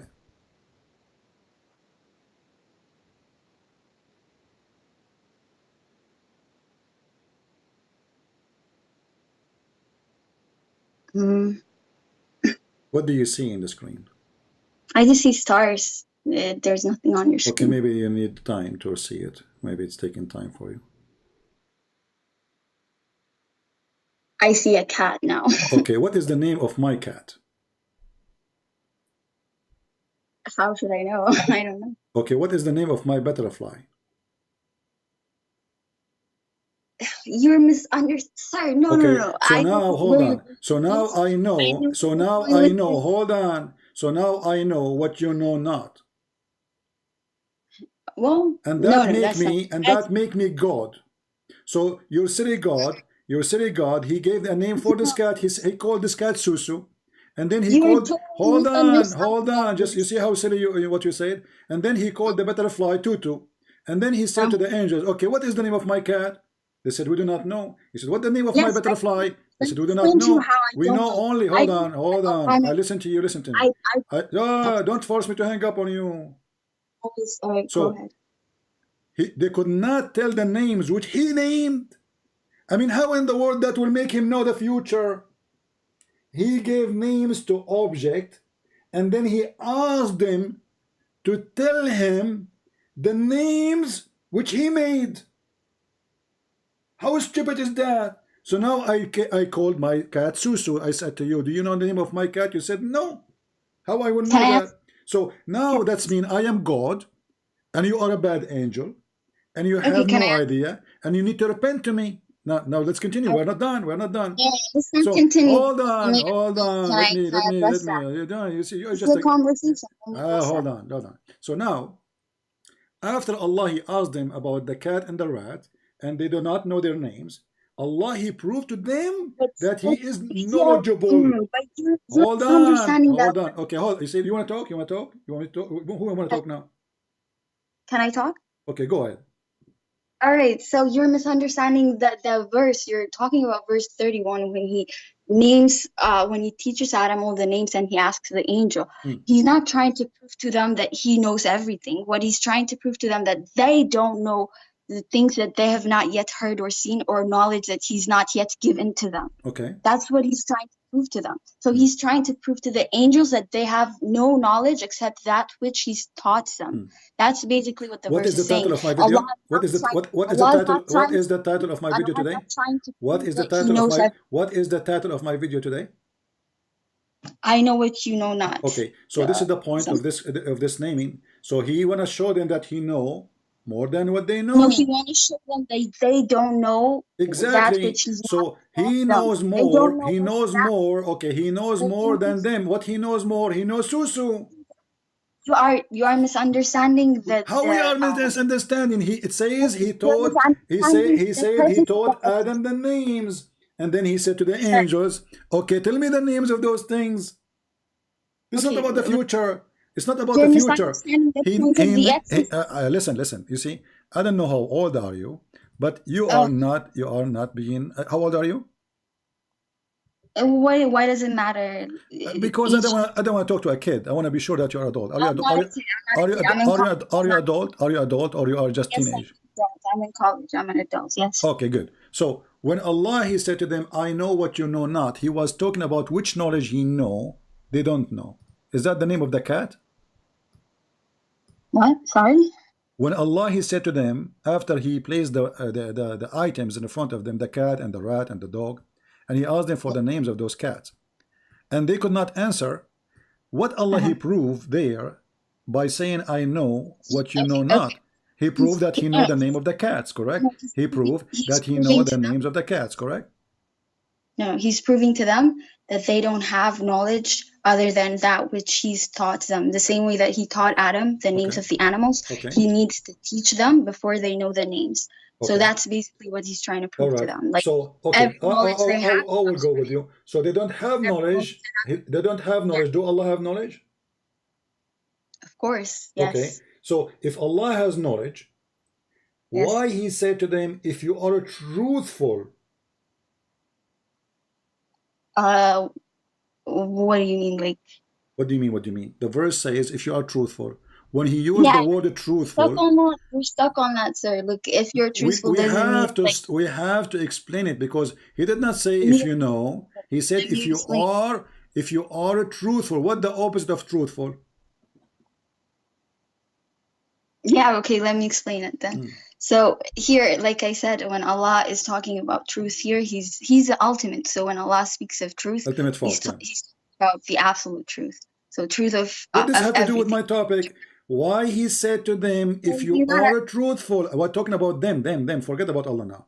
Allah said to them, the angels placed a question on Him when He made the decision to put Adam. So is there a question truthful or not? Is the question, was it truthful or it was a false accusation?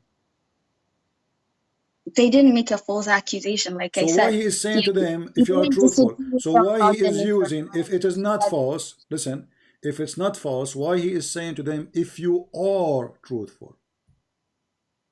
Yes, you have to understand this in the context of what's happening in these I understand the context. How come you don't see it? He said to them, tell me the names of those things if you are truthful, which means if they cannot tell the names, they are not truthful. You know what? I can use a different translation that says if you're rightful. There are other translations too. Like if we're going to get about translation, I speak Arabic. Arabic is my first language. Sadiqeen. We can take the word Sadiqeen and search it all over the internet, or you can go to the dictionary. Sadiqeen mean truthful.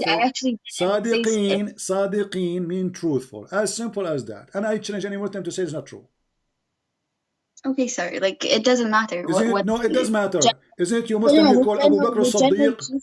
Abu Bakr as-Siddiq. Abu Bakr as-Siddiq. Abu Bakr the truthful. So don't make things up. So don't go and say there's other translations, because it doesn't matter what translation you use. Yeah, okay, fine. I will take your translation. I will take it. Okay, what translation you accept? What translation you accept? I don't care. You can use whatever, like whatever. Okay, I'm using whatever. Here we go. This is your Muslim website. It says if you are truthful. So if they cannot tell the names, they are not truthful. So Allah put a condition.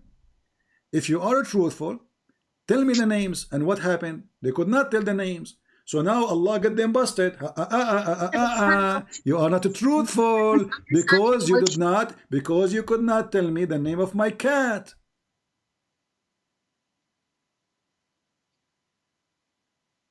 I don't know how else to explain. I thought I did a good job of explaining. Oh, you thought? Okay. Well, to be honest, like, I don't even know what to say. He said, tell me the names. Listen, lady, you are just repeating yourself. Tell me the names if you are what?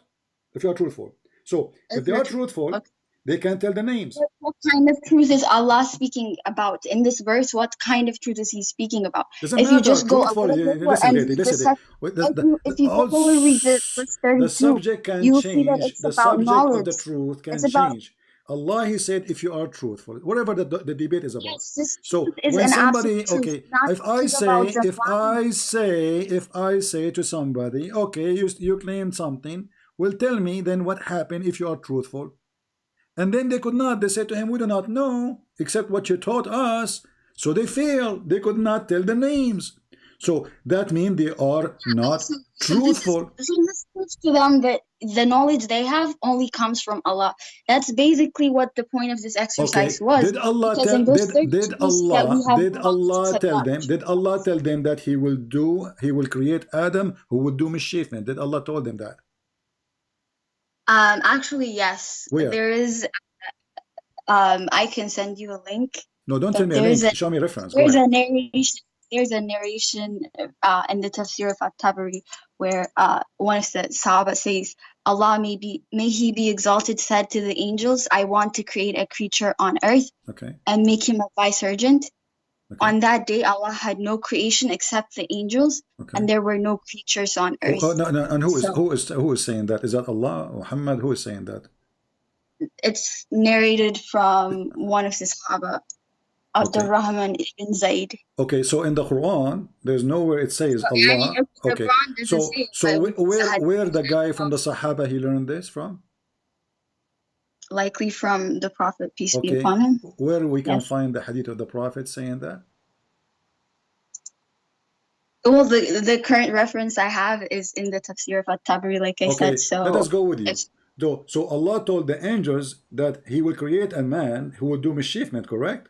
You just said that. Yeah. Okay. So what they are saying to him, are you going to create somebody who will do mischievement? And then he opposed them. Are you going to create? He said they're asking him, why would you put him as your Khalifa on earth? Because he's going to cause bloodshed.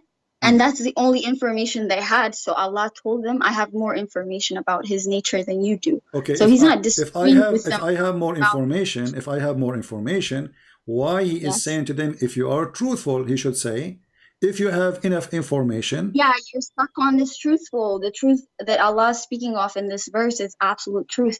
And you can know that if you just go lower, read verse 32, where it says, See, the angels, they admit, they admit, they say to him that we have no knowledge except hold on, everybody is laughing. If the angels, they confess that they are ignorant and they are stupid. Why? Because Allah, He called the cat Susu, which is a very stupid story. Because me naming things and then asking you what the name of the things does not prove that I am knowledgeable. What about we do with the opposite? What if Allah, He said to them, okay, go in the wood and give names for those things, this tree and that tree and whatever, give them names, and come to me without telling me and ask me what the name of those things, and then I will tell you, because I know the unseen. Then that will prove. Hold on. Then that will prove that Allah is God, because they did not tell him. Nobody told him. He knew the unseen. But look what he did. A very serious, stupid story. He called the cat Susu, and he may ask you, what is the name of my cat? Understanding the context of this exercise. This is the context. This is the context. Exercise is not to prove to them that he knows everything. It's to prove to them that they only have knowledge of things. Did he prove that they are truthful or not? He proved to them that they only know what he's taught them. This is another question. So when Allah, He says, if you are truthful, this is our topic. Truthful. You see the word there is truthful. We cannot replace it with something else. So did Allah prove that they are truthful or not? He proved to them that they don't have the absolute truth. This is not the question. This is not the question. You are answering something different. That should be your question. I'm going to hang up on you because you are stuck. You keep repeating. Because I'm asking you, when Allah, He said truthful, why you are replacing the word? He said, if you are truthful, did Allah prove that they are truthful or not? On semantics, sir. Well, you're so stuck on that word, sir. Like, because it is the word there. We cannot replace it.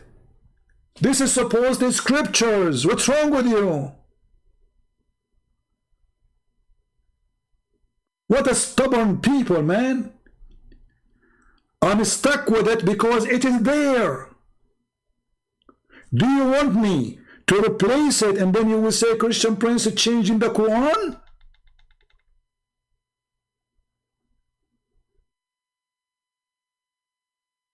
In order to solve the stupidity of the author of the Quran, we have to forget about this word. Why are you stuck with this word? Well, it is there. I cannot change it. Can I? Don't you Muslims, you say the Quran preserved letter by letter, word by word? It says there, tell me the names of those things if you are truthful. Very simple. A donkey will understand. So if you are truthful, you can tell the names. If you cannot tell the names, you are not truthful. Very simple. Suddenly it's about the knowledge of Allah, and Allah is agreeing with them. Where is that coming from? So the Rocks, I will listen to you. Please don't make me angry. Is it there saying if you are truthful? Does it say that or not? Yes, it does. But can you agree with me that I we should cannot. see What is when the Allah? opposite? What is Okay, if they let are me make a truthful? statement, sir. You If they don't even are, let you me did speak. already. Let us focus again. If they Okay. are truthful, they can tell the names. Were they able to tell the names? Yes, but no, they weren't able to tell Okay, the so they names. are not truthful. I'm not going to listen to you no more. People will be the judge. Don't waste my time. If they are truthful, they can tell the names. Don't call me again, please. I don't want to talk to kids. Even your prophet, he says Muslim women have half a brain, which I don't agree with, you know. But somehow maybe he's right about some Muslim women. Because you come with your own fabrication, following a false prophet, saying you are half a brain and you are defending him. The one who wrote this verse as a man, and he is the half a brain, not the woman. Because if he have little brain, he should not make such a statement in the clear Arabic. Tell me the names of those if you are truthful. He did not say if you are knowledgeable. Arabic is full of words. I can use many words. I do not need to use the word sadiqeen. Did Allah choose the word carefully? The Muslims, they say absolutely. So why he said if you are truthful? Based on what you said, Allah should use the word if you are knowledgeable. If you are knowledgeable, I'm not accusing you to be a liar. I'm just accusing you. I'm saying to you, you don't have enough knowledge. Okay, that's good. He did not use that word. He said, if you are truthful, tell me the names. You want me to forget about the word because this is where the butter and the cheese is. Obviously, Allah is using his own language for a purpose, Aka Muhammad. So what this verse is saying to us, that the God of Islam is accusing his angels to be a bunch of liars, and they accuse Adam falsely. And this is why he ordered them to bow down to Adam, because the one they accuse is Adam. Do you see it? The first mushrik, Allah. Muslim, they say we Muslim, we bow only to Allah. They bow to kings, they bow to the caliphate, they bow to everybody. Hypocrites. They go to take a passport, they take an oath. We will be allegiant to the Queen of England. They bow down. Just to take a passport. After they take a passport, they say, well, no, we don't, you know, we're Muslims. And here, Allah is ordering the angels to bow down in front of Adam, not him. Why? Because they made a false accusation to Adam. The Muslim, they will say to you, oh, this is not an act of worship, it's an act of respect. Okay, we will go with it. Allah, he forced the angels to bow down to Adam, respecting him because they did disrespect him before. So Allah, he opposed what they said, but all of us, we knew that the angels are right. Because a few verses after, Adam, he commits sin and Allah kicked him out of heaven. Stupid Quran. Just 2 verses after.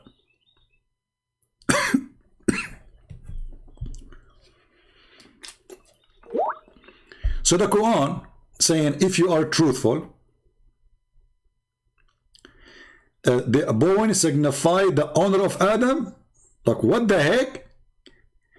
Is Adam is more honorable than the angels? Look what she said to me. I'm going to call her. Hold on.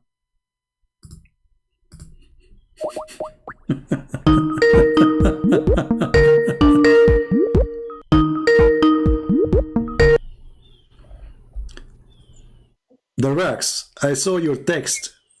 Yes, you're lying. Why are you lying? You're lying to okay, the people. Tell the people what you said in the text to me. Yeah, so he was telling you that, you know, they're mushrik. Why did he make them bow to Adam? Tell me what you said in the chat. Tell me what you said in the text. It signifies the honor that Adam had in Jannah before he committed sin. That's all. Like, so there's no worship more there. Okay, hold on.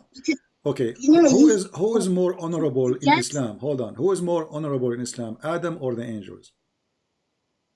Before he committed sin, it was Adam. This is not the question. Before he committed sin, it was Adam. So guys, before he committed sin, it was Adam. Yeah, because Why? okay, and I have proof for this. I have proof for this in the Quran. You can go to chapter 15, verse 29 to 30. You'll see that after Allah created Adam, he tells them, when I have formed him and breathed into him my spirit, fall down prostrating before him. So the angels prostrated themselves together. No, so that's a angels are story. just creatures of light. No, you are making up. You are making up stories. Adam No, is made hold on, hold on. Okay, hold on. So when the Quran says, when I formed him and I shaped him and I created him, they bow down to him. He is Muhammad. Hold on. Let me talk. Let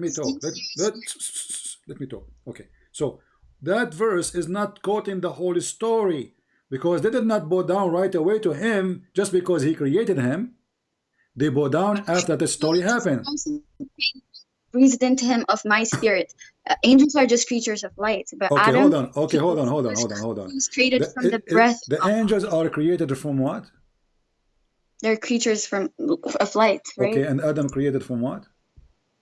The breath of Allah, like that's what gave him life. Okay, which one is so?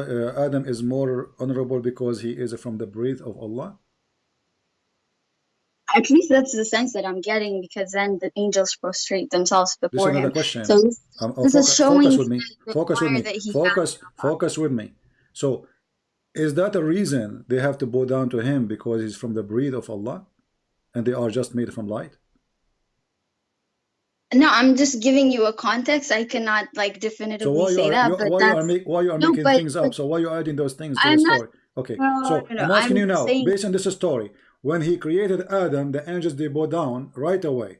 Is that an order of Allah for them to bow down, or they start bowing down right away by themselves? Wait, can you repeat the question, sir?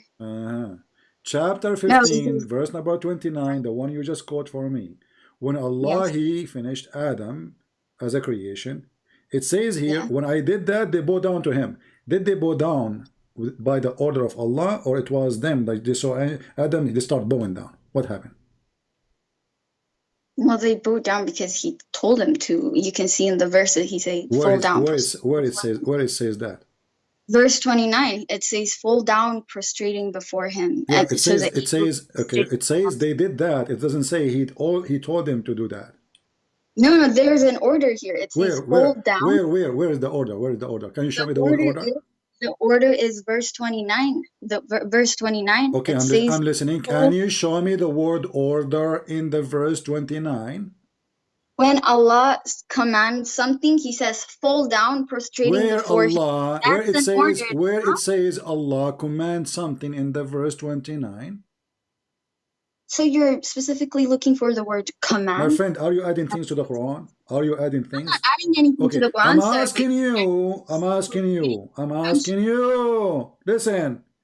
Where you got that Allah, he command them there? Can you show me the word command? The word command, like you actually want to see that word? Where you got your answer from? You said to me, Allah command them. Okay, I'm asking you, where you learned that from? Shut up, listen, you're just a kid. I asked you, listen carefully to the question. I said to you, where we can find the word command? You said it is in verse number 29. Where? Show me. Not the word. I wasn't saying the word, but you can get the gist from what he's saying, right? Okay, how you can get it? How come you can get it? How come you can get it? I cannot. So are you smarter than Allah? Are you saying that Allah, he said it there, but it's a secret word, only Muslim can see it? No. Let me read the verse and people can judge it. Read the verse. Okay, go ahead. So when I have formed him and breathed into him my spirit, fall down, prostrating before him. Okay. What is the word I command them to fall down? Fall down, prostrating before him. This is Allah speaking to the angels. He's speaking to them and he told them, fall down, prostrating before him. First, Allah is not speaking here to angels at all. He's talking to Muhammad about what happened. No. Your Lord said to the angels, look, verse 28 says that. Okay. Verse 28 to 29, you can read it. Okay. your Lord said to the angels, okay, I am creating a human being from clay, from molded mud. Okay. And then he continues, Okay. when I have formed him and breathed into him of my spirit, fall down, prostrating before him. Okay, still he's talking to Muhammad because this Quran gave it to Muhammad. Now listen. Okay, listen what happened. So when I formed him and I finished him, what happened? Right away they bow down. So Allah did not order them based on this verse. I'm sorry, but the English, I don't know what it says in Arabic. Maybe you can tell me. But it's in Arabic or English. It's saying it is the same. You are adding words. So the angels say to Allah, وَإِذَا قَالَ رَبُّكَ لِلْمَلَائِكَةِ. See, it's talking to Muhammad. When your Lord, speaking to who? To Muhammad. When your Lord said to the angels, I am going to create a man, between two brackets, Adam, from a sound clay and enter black smooth mud. This is the translation. And so when I finished him completely and breathed into him the soul which I created in him, this is translation, not false translation by the way, then they fall down prostrating. Did Allah say to them fall down to prostrate, or this is automatic happen? You said he ordered them. I ask you, where is the proof? But okay, so verse 28, when your Lord said to the angels, so now whatever follows is what the Lord said to the angels. Can we agree on that? So he's speaking to the angels. He told us what he said. He told us what he said in the past to the angels. The Lord speaking to the angels for the one in the quotation marks, right? Okay, what he said to them? What he said to them? He said to them, when I have formed him and breathed into him of my... What Allah said to the angels? Down, prostrating before him. What Allah said to the angel? Did Allah say, when I finish creation, you have to bow down? Okay, when you see it's done, bow down. No, he did not say that. He said, I am going to create a man from a clay. That's all. And then, when I finish him... Verse follows. It's the same. You're sorry. I don't want to insult you, but I have to insult now. You're stupid. Don't call me back.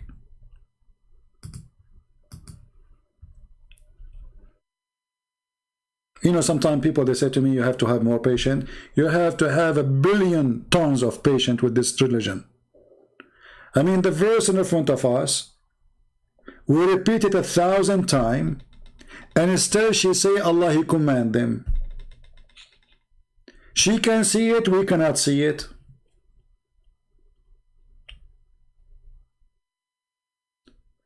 The only place we can see that Allah, He command, is the other chapter, which is showing us that Muhammad is a fraud because he was not consistent in the story. The story here is different from the other story. He forgot to mention that because they accuse Adam of mischievement, then Allah, He order to bow down. Here it says, and then we said to the angels, prostrate yourself before Adam. You see the command? Here, there's a command. There's no command. So the stupid Muhammad, he could not repeat the same story twice correctly. There's no command. There's no order to bow down. When I finished him, they bow down. Here, there's a different story. There's a take and give. They said, I said. There, on the Allah, He said to the angels, I'm going to create a human being. Angels, they said nothing. Here, the angels, they are opposing such a creation because He would do mischievement.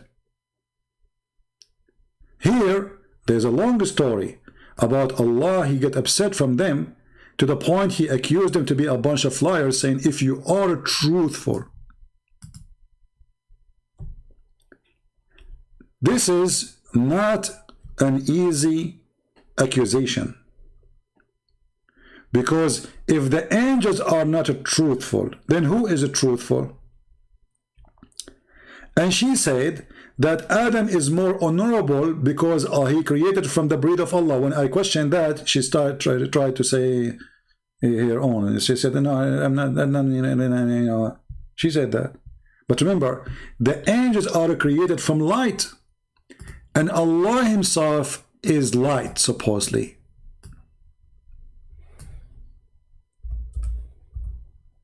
So the angels, they have the nature of Allah.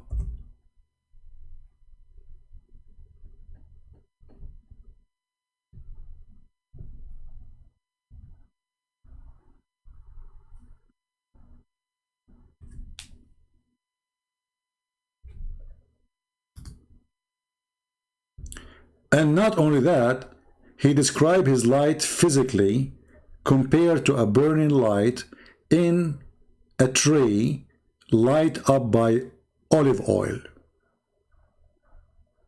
Allah is a fire. We might say, okay, we know in the Bible says that Moses, he saw the burning bush, but none of us, we say that that fire, it was, you know, God. He's not a fire. We don't believe that our God is a fire. The burning bush does not mean that God is a fire. Here, Allah is saying, he is giving an example of himself. Allah is made of fire, and that fire make light. And this fire need a fuel. So Allah, he worked by fuel. You see, when the Quran says the similarity of Allah is like this, they cannot say, I am, the Muslims, they say, you cannot compare anything to Allah. You see the stupidity? And then we find that Allah himself is comparing himself to a tree. Allah himself is comparing himself to a glass. Allah himself is in a niche, and the niche is inside the lamp. And the lamp is inside the glass. And the glass is like a brilliant star from a blessed tree. And the olive is the fuel of it.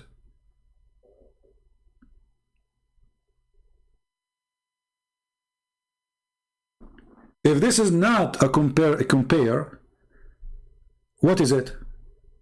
And the Muslim, they say, okay, you have a hand, Allah have a hand. Do you think that your hand is the same as the hand of Allah? Who care? Thank God it's not my hand like Allah. Maybe his hand is a frog. I'm a human. And as long Allah, nobody can compare him to anything. How in the world Allah compare himself to olive oil, fuel, tree, lamp, niche, glass?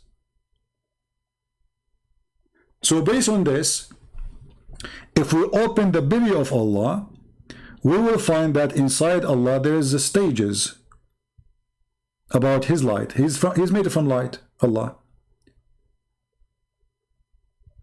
He is inside a niche, and within the niche there is a lamp, and the lamp is in a glass, and the glass were like a brilliant star, and it's fuel from a blessed tree which produce olive. So when the Muslims, they say that Allah is a self-sustain, well, Allah, he take his oil from tree, and he is burning oil. He is not even a light. You see, did Allah make a mistake when he says this? Do you think that the one who wrote the Quran, he compared himself to a burning oil which is inside a glass, which is inside a lamp, which is inside a niche? Did he compare himself to something right or wrong?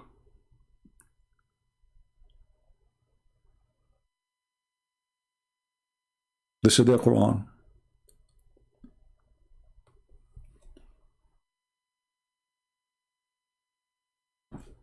And here you will notice that the light of Allah is shiny even if it does not touch it fire, but it is still olive.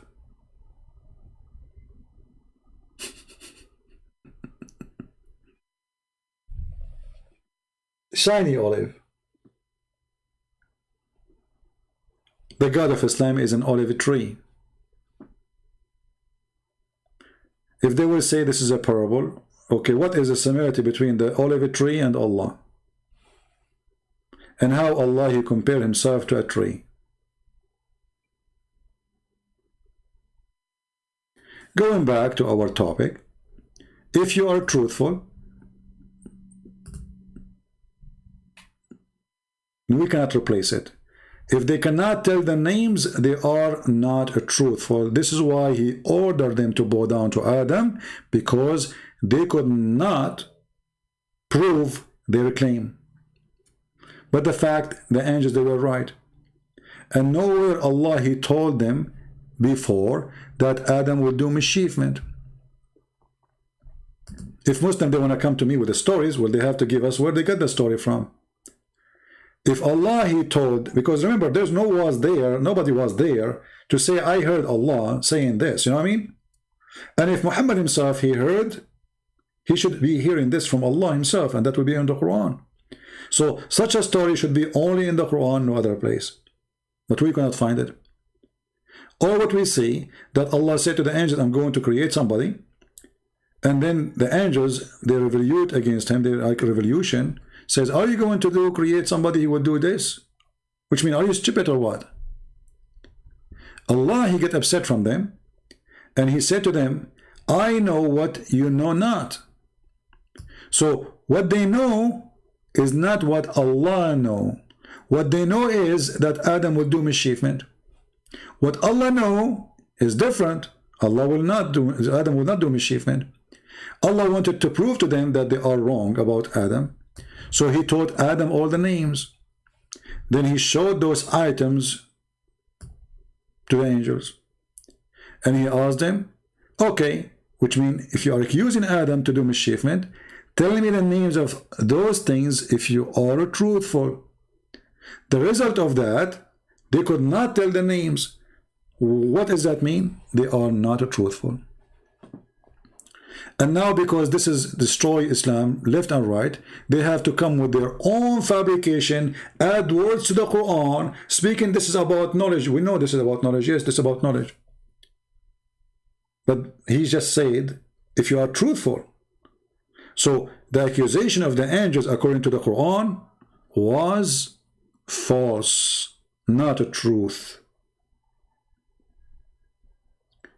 Because Allah, He made it clear. If you are truthful, you can tell the names. He did not say if you are knowledgeable. He did not say if you are smart. He did not say if you are fat, if you are skinny. He said if you are truthful. So if they fail to tell the names, the angels are not truthful. So how Muhammad received Quran from Jibreel, who is not a truthful?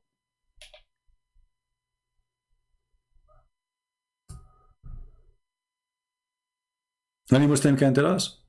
As long we confirm, and the verse is so clear, that the angels, all the angels, you see here, it doesn't say like one angel, the angels, all of them, the angels, not some of the angels, few of the angels, you know, the angels, they said, all of them.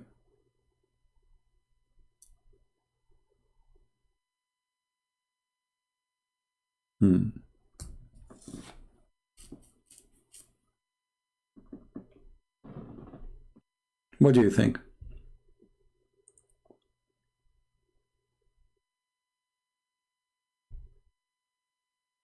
Do we have any Abdul? He don't want to repeat himself like this girl?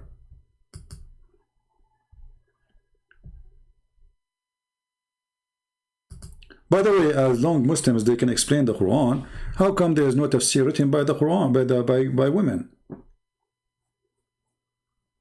Mashallah, sister, you can explain the Quran better than the Muslims, sister. Huh?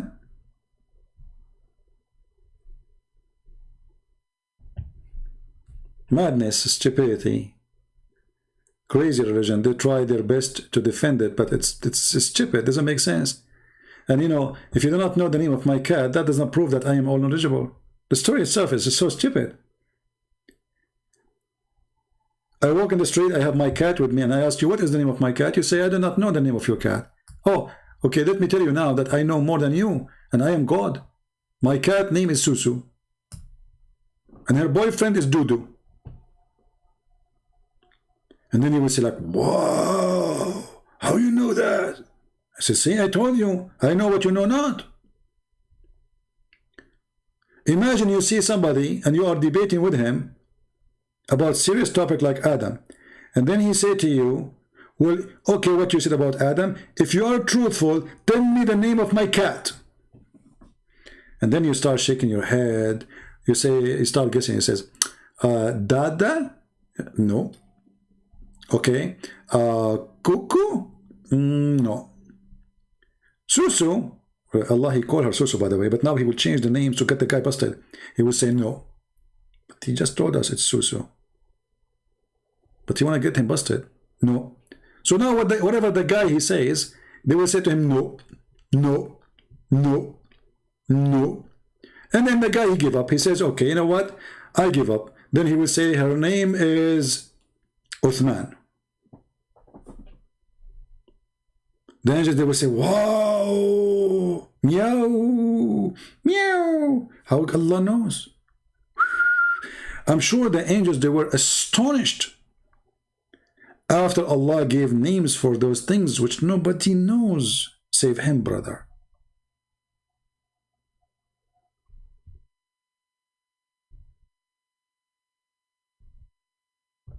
What a stupid cult. This is how you prove, this is how you get them busted? You know the names. We should do the opposite.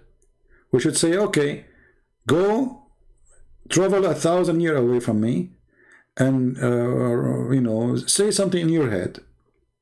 Give name for a tree or a dog or anything. And then come to me and ask me what is the name you gave, and I will tell you. That will prove that he have knowledge.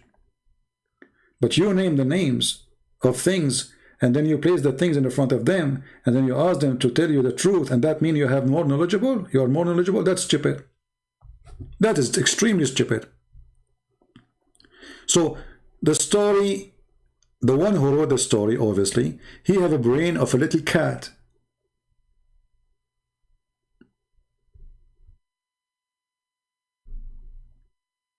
I challenge anyone to say this is a smart story. In the same time, if the angels, they accuse Adam he will do mischievement, and they are right, he did mischievement, why they need to bow down to him? She said, to show how much should be respecting him. But this is the sinner guy. She said before he commits sin, like, hold on, don't Allah knew the future that he will commit sin? Don't Allah knew that the angels, they are better than him? If Allah, he knew the future, and the whole point is to prove that I know what you know not, then they should not order them to bow down to Adam, because he knew that second day Adam will do mischievement. When I will debate Sister Uthman, give me his Skype, I will call him right now. The problem that your sister Uthman, she is afraid, you know, that if she allow me to call her, people will talk about her reputation because she is a girl. I am the one who's saying, I will call you. Sister Uthman, she says, I'm not going to give you my number. My Skype. That is reality. All of you are cowards. When your brother are going to debate, this is a sister. I am the one who keeps saying, you see, we have a guy, he called us. We were happy that Sheikh Uthman, he called us. Now some they say he is not, some they say he is. It doesn't matter if he is or not. We were excited, and I did not hang up on him because I thought this is Uthman.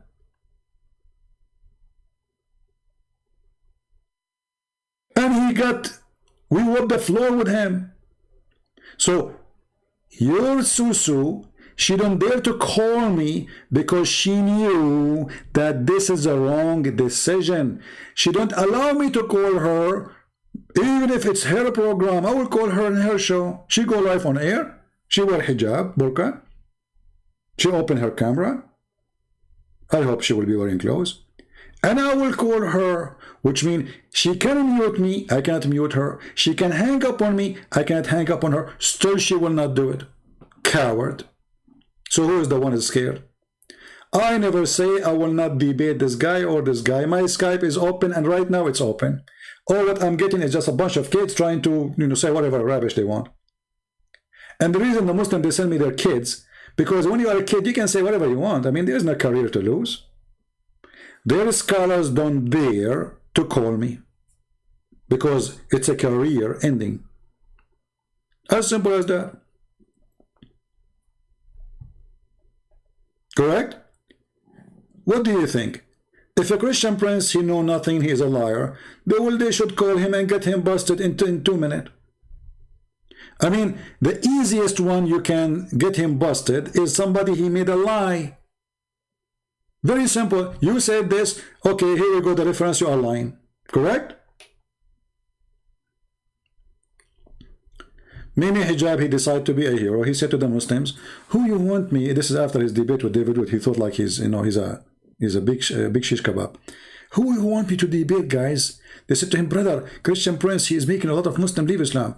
So he said, okay. This day, he did not even send me the link. He did not even tell me. Which means if people did not tell me, how in the world I will know that this guy, he scheduled a debate with me without telling me? Do you see the cowards?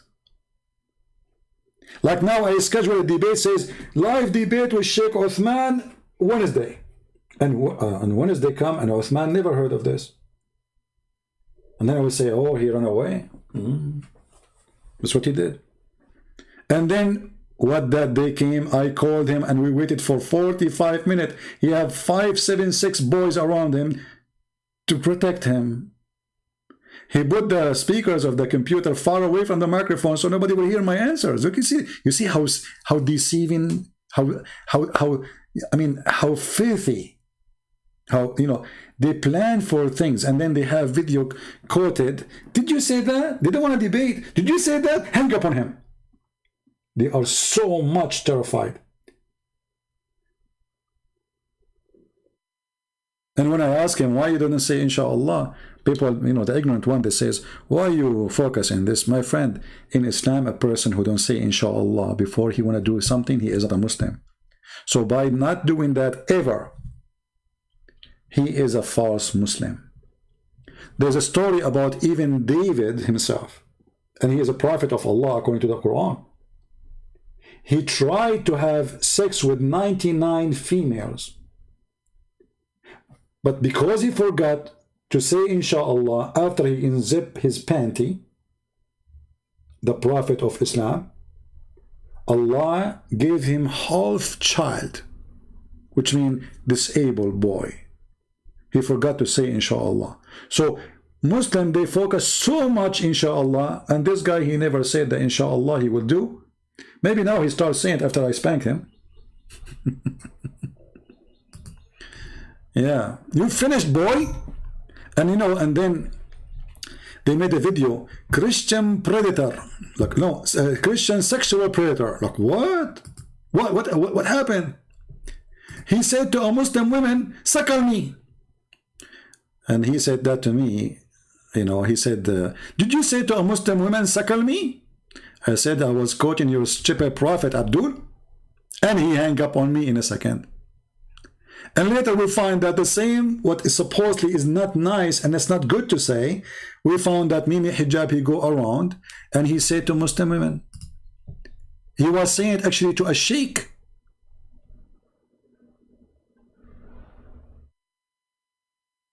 A Muslim sheikh. I mean, why you are talking about the wife of this guy? I was talking to a Muslim woman. She said something filthy about Jesus, that he was playing with his mother breast in a sexual way. So I said to her, you are filthy. You insulted Jesus for no reason. In fact, it's your prophet who ordered you to do suckling. Suckle me. They cut the whole thing. This is how coward they are. And they played that part that says suckle me. The woman, she said, you are not married because the Christians, women, they have AIDS. I said, in fact, you need someone like me to marry because the Christian women, they have AIDS. I said, in fact, the one who go and bring AIDS or Muslim bring, you know, cause the Muslim to have Muslim women to have AIDS is you. You're full of AIDS. All those from Saudi Arabia, Emirat, Bahrain, Qatar, they go for one tourism purpose. It is prostitution, and everybody know that. You go in the month of Ramadan to Thailand, to Philippines, to any country, have a lot of prostitution. You will find number one customers is Arab.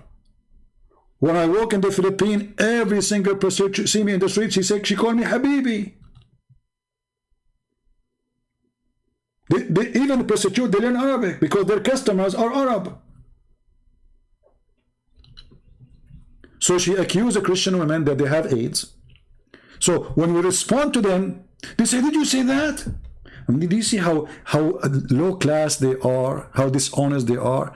They thought they can smear me. They can, like, you know, they say, let us destroy his reputation.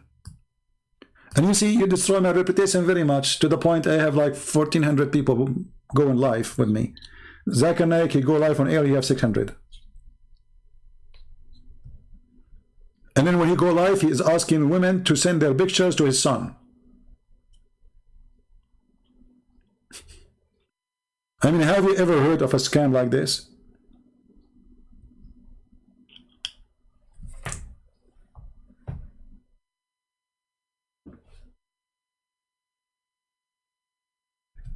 And you notice with me that when the Muslim, they get so upset, they try to make it as it is about you, but the one who said that is their prophet, and the sheikh whom Muhammad Hijab is attacking, he is just quoting what his prophet said and he believe in it. Muhammad Hijab, he don't want this to be spread. It is showing that how stupid Muhammad is. So he start insulting this guy. He's a street boy. And you know, for the sake of argument, the woman, the wife of this guy, she is not talking to you. You are talking to the guy. Why you are saying such a statement to his wife? If she is the one arguing with him, and then Mimi Hijab, he says, okay, suckle me. Can you give me your tits? I will understand that he is responding to what she said. But he is responding to a guy. Why he is talking about his wife? His wife, she is not involved in this story.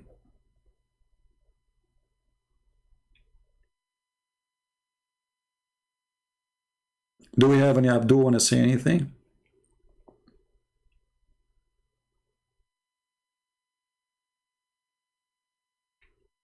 And the prophet, he married Mary, he freed her and honored her and married her. And we get them busted always. You see, I mean, you can tell that the Christian Prince, the Muslim, they say, I saw a comment, if you see it in the previous video, if you are desperate to debate, why you don't debate them? But my friend, where are they? Why somebody want to debate me? He need me to go to San Diego. Why you need to do that? If you want to tell me you can pay for my ticket, your friends, your family, the Afghanis, they are coming to USA and they are refugee by hundreds of thousands. If you are generous, save the money and make a free call in Skype. It costs you nothing, it costs me nothing. We can show reference in the screen and I will call you on your live program. Still they don't dare to do it. If I was an American person, I mean born in America, I don't speak Arabic, I'm not an Arab, I have blue eyes and my name maybe is David or whatever, the Muslim, they will line up to debate me. As simple as that. The second you say Christian Prince, they say we debate him only face to face because they knew that Christian Prince don't do that. And there's many reasons, by the way, I don't do that. I'm a very hot-blooded person. If somebody touch me, push me, I'm not going to take it in a friendly way. You know, like we see what Muslim they do to this lady Hatun. If I'm there, the action will be different. I'm not a person you play with. So I don't want to meet anyone in person because that can lead to something wrong. As simple as that. Same time, why we want to go to that far if we can do it here live on air and everybody can watch it from every country in the world? What this is face to face? How come they debate everybody in the computer when it's come to me only face to face? Potatoes. You know, people are different. There's people you notice even when I am arguing with people, if they make me angry, I go really angry. So if you are speaking to people in person and they start insulting, things can go wrong. It can go wrong from their side, it can go wrong from my side. So why when I go there, internet is nice, it is safe for you and me, and you know, preventing any wrong from happening from your side or from my side. And at the end of the day, people, they want answers. They are not really caring for people meeting people. These days, we can play chess without even meeting each other. Correct? Hey guys, I need to go and meet Allah again. Just give me a second. But this time is not because I want to go there. No, no, no. No. I want to make some tea, okay? Just hold it, because my throat is really so dry. Give me a second. A second, an Arabian second is like, you know, I mean, you know the thing.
All right, sorry for that. You know, I just made the tea, but I cannot drink it right away because I like it to be dark, strong, let us say.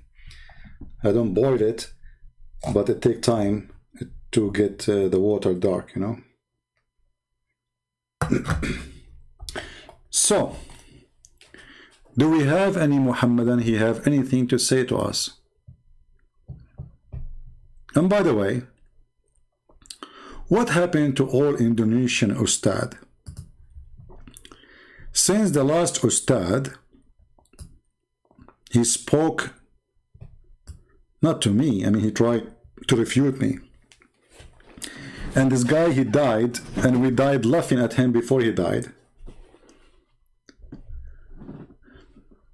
Where is the rest of the Ustad?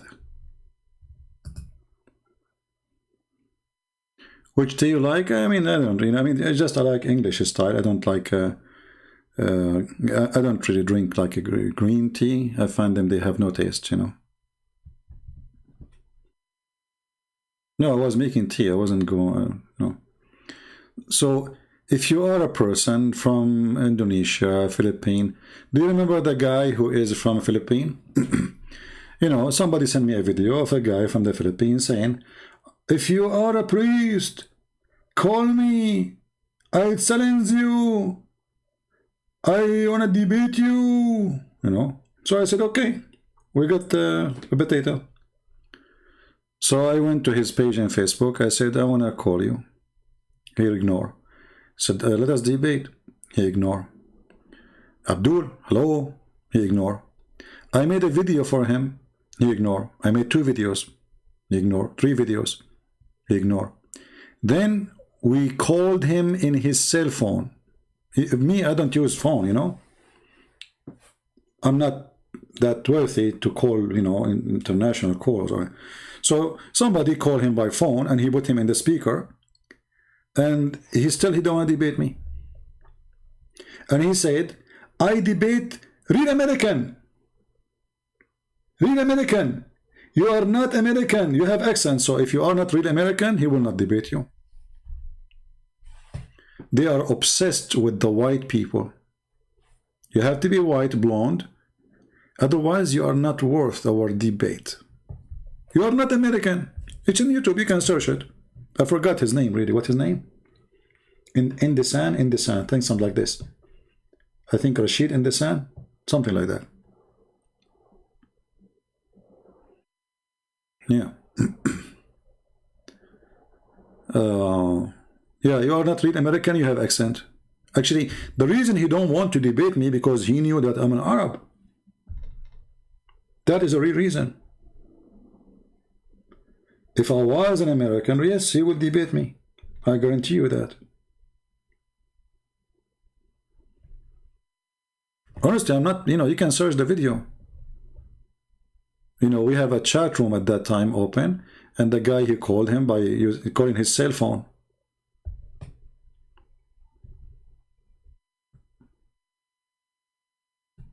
Now, this video is long now. It's like 4 hours. But, you know, you guys, you can download it and you can cut parts based on those colors. Okay, we have a Muslim. I don't know if this is ultimate part.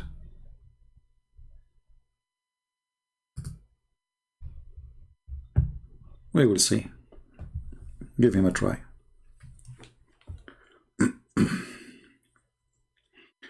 Let us try our tea first. Still not ready.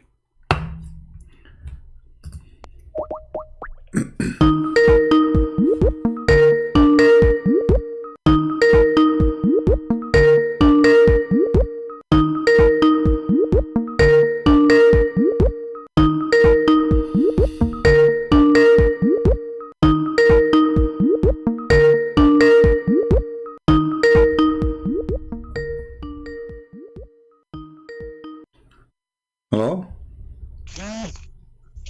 Hello? Ultimate daddy all day. Gonna run? You see, you are just a person who have no honor.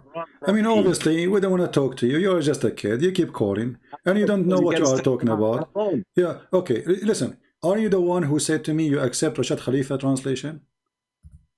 Yes. Okay. Rashad Khalifa, when you called me, you said that the Bible is the same as the false hadith. Yes. Okay, and this is Rashid Khalifa translation. Chapter 2, verse number 89 says, and which, you know, what you have, Allah He agree, confirming what you have.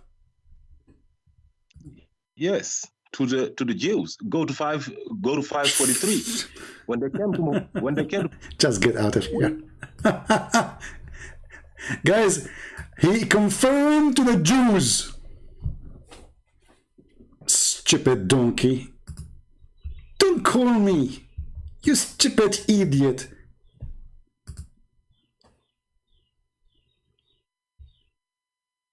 Coward potato to the Jews. Well, didn't you say the Bible anyway? The Bible is the Jews and the Christians. Secondly, you donkey. The people of the book is the Jews and the Christians. Idiot. And if you say only to the Jews, that means at least the Torah never been changed. Potato. This guy is like, he's a stalker, you know, a stalker. We get him busted each time he called. To the Jews. Brother, this is to the Jews. What the heck? This is to the Jews? Are you sure? Ultimate fault, he have the knowledge of Allah.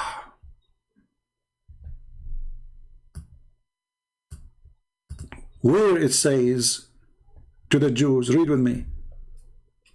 It says the Torah and the Injil. And this is their Muslim translation. This is why, you see why I don't talk to you. You are so silly. You are so stupid. And you have no dignity. And I spank you in a second and then I hang up on you and you call me again, and because supposedly you are scary. To the Jews, brother, to the Jews. He tried to fix it, he make it more blind. Because if the Jews, they have the true book, that means they do not need Muhammad still. They have the true book. Why do they want to follow him anyway? There is no need for me to follow a new prophet when I have already the book and the prophet. So if you say this is only the Torah, that means the Jews should not follow Muhammad, should not listen to him, because they have the book. Stupid idiot. And he add his own, like, you know, this guy, he have his own touch for everything, you know. And yeah, Abdul, don't forget to download this and put it in your page. Make a new name and call me. You answer, you know, we got you busted in 2 seconds and we send you free shipping and handling.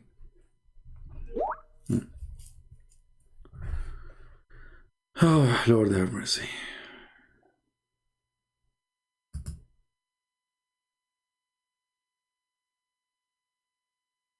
All right. Do we have any real Abdul? Beside this guy who fabricate things is not there?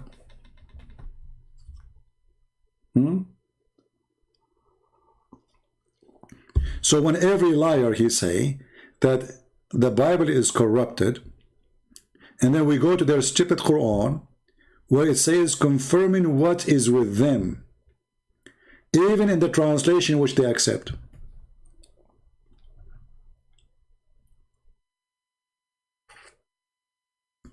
Stupidity is amazing.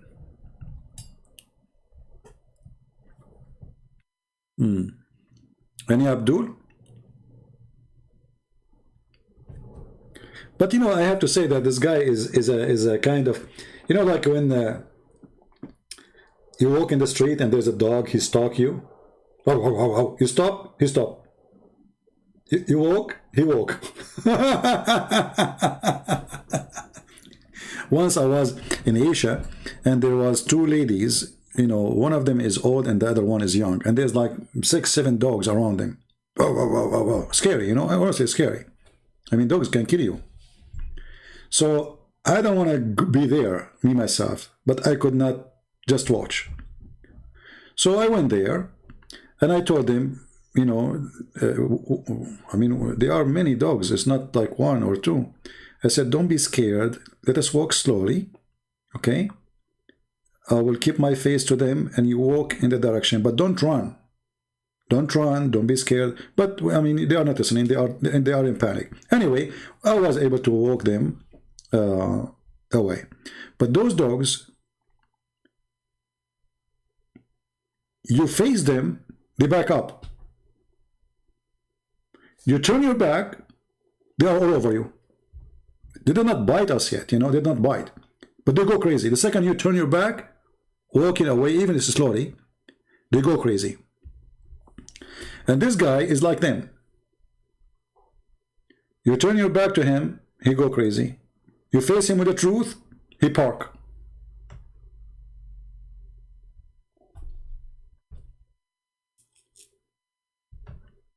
And now, this verse is about the Torah only. If we ask him where it says the Torah, where? He's the guy, he said he don't believe in the Hadith, right? So, where in the verse it says this is about the Torah only? Stupid idiot.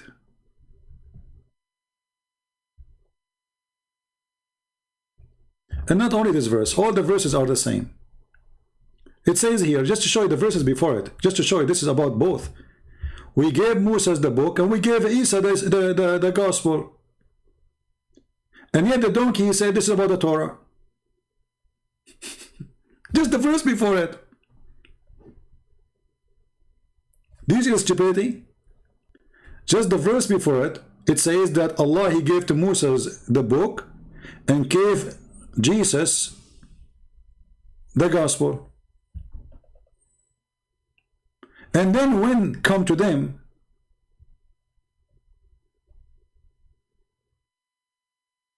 a book confirming what is with them, which is the Torah and the Injil.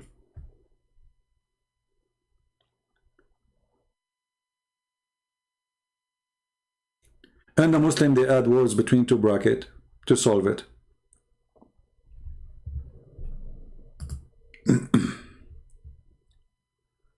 Stupidity is amazing.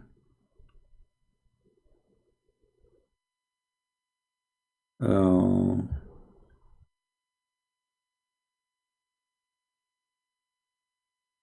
And by the way, why in your favorite translation did not say the Jews? Why it doesn't say that? Where is the word Jews here?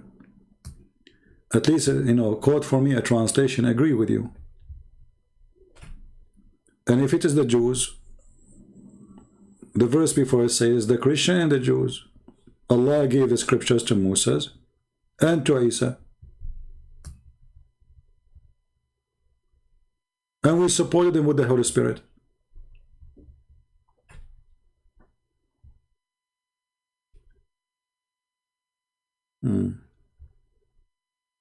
And there's tons of verses in the Quran confirming the Bible, the Torah, and the Gospel.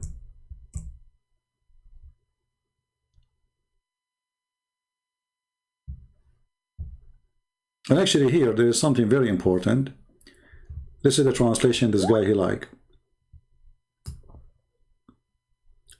And when they are told, you shall believe in their revelation.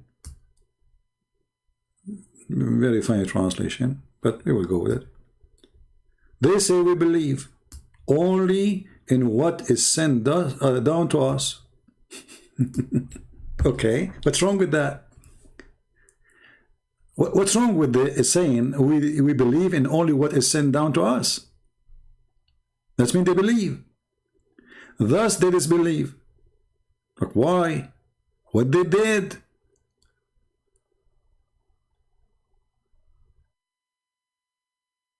And then it says that those Jews, they killed the prophets.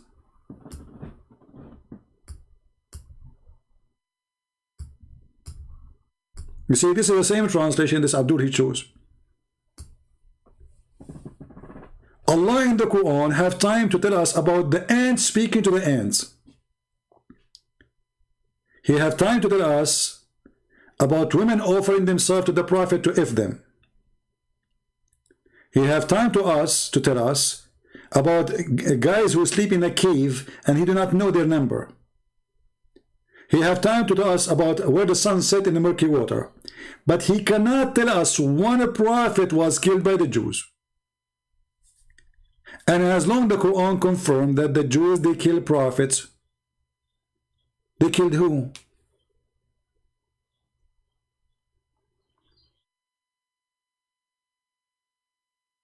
Jesus?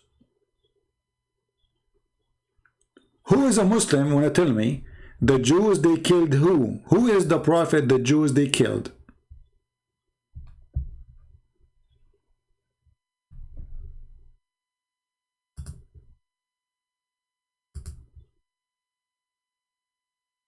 Any Muhammadan can tell us?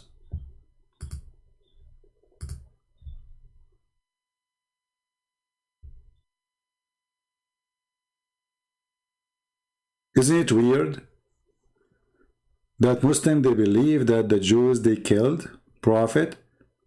When we say, if they accept that Jesus is a prophet, the Quran speak only about a person, the Jews, they say we killed. Only one person, they don't have two. They say we killed the Messiah. Nowhere in the Quran you will see any verse saying that the Jews, they say we killed like maybe John the Baptist, maybe etc. No. You will see the Quran saying that the Jews, they said we killed Isa. No one else. And chapter 2 verse number 91, Allah is saying to them, if you are truly believer, then why you kill the prophets of God? Who are they, the prophets of God which the Jews killed?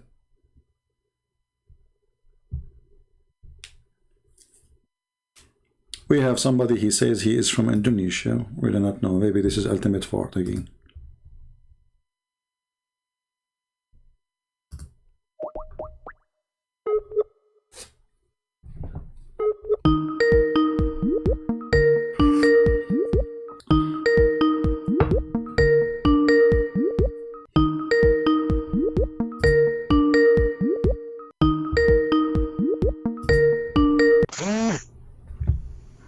Hello?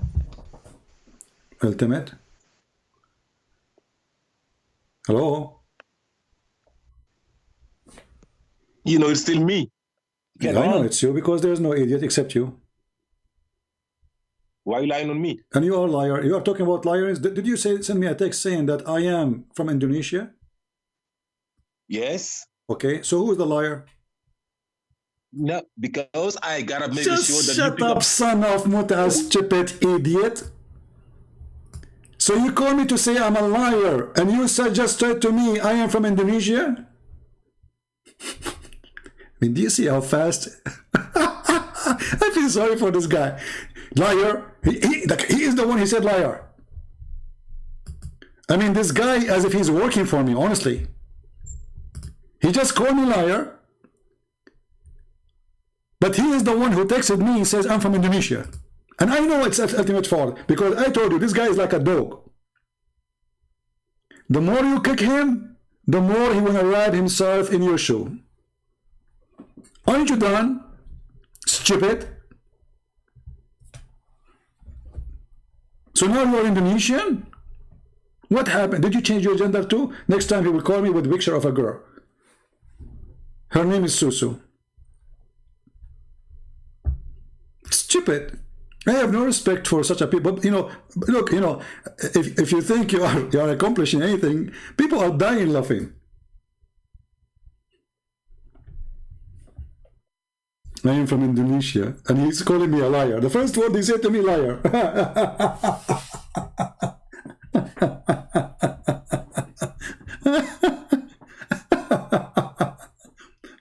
Unbelievable.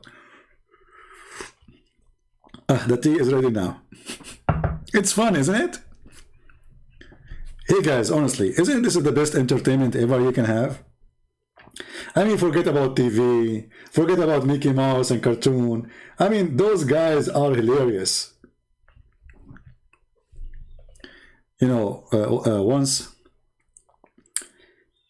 someone told me, do you like when you are alone, like, do you remember things? I said, actually, once it happened, to me. I was driving my car, and I just remember something Muslim they said to me before, and start laughing, but people don't understand what this guy is laughing about. It's like, it's like a crazy guy, like, why he's laughing? So those things, they will come back to your memory later, and you will laugh. You cannot hold yourself, because when they come to the memory, it's really funny. You're a liar. Look, you are the one just told me you're from Indonesia. Look how decent he is. He became Asian now. Change your name and call me back so we can laugh more. What is the first word you wanna call me next time?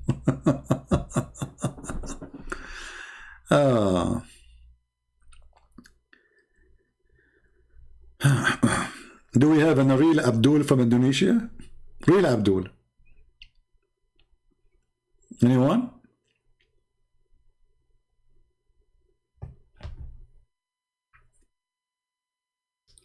No, it's not, sad or not. I mean, don't feel sorry for anyone. I mentioned before, even if I have a member of my own family, let's say in the future I get kids, or if this happen ever. If my son decide to be an atheist, I will never feel sorry for him. Go to hell. It's his decision. Feel no sorry for people do their own choice. Never. Your family is not someone is born from your blood. It's those who will meet up with you in the location you will be after life. Either it's hell or heaven. Do you understand what I'm saying? Because those people are the one you will spend your eternity with them. The family you are born of today, they are temporarily family. And you did not choose them. And they are not like you. They might be. But many, they will not be like you if you are a believer. So the true family is the one you will spend your eternity with them. Those, they will be beautiful people. Not about look. This is not about look. When we say beautiful, it's about how beautiful their heart is. This is why they are there. People who you are born with, brother or sister, even mother or father, I mean, they can be bad, they can be good. You never know. They can be very ugly. There's some parents, they don't deserve to be parents. They have nothing to do with the word parents at all. So, this is something you cannot fix. And never feel sorry for anyone if he is bad, because he will be bad to himself at the end of the time. The one who they are waiting for you in the kingdom of God, those are your family. Nobody else. Khalil Gibran is not really a good person. Khalil Gibran is it's kind of he's a form of a supernatural person. He's not even a believer. But people, they like poetry, and if you are good in playing with words, they they take it blindly. But sometimes people, they can post poison between their kind words or beautiful poetry, let us say. Be careful.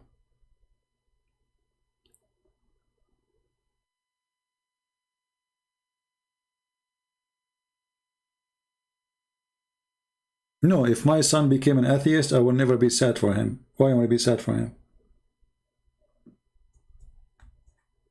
Well, give me a reason. I did my part. He made his choice. So? Maybe you are different. For me, I'm very different person. I'm extremely very different person.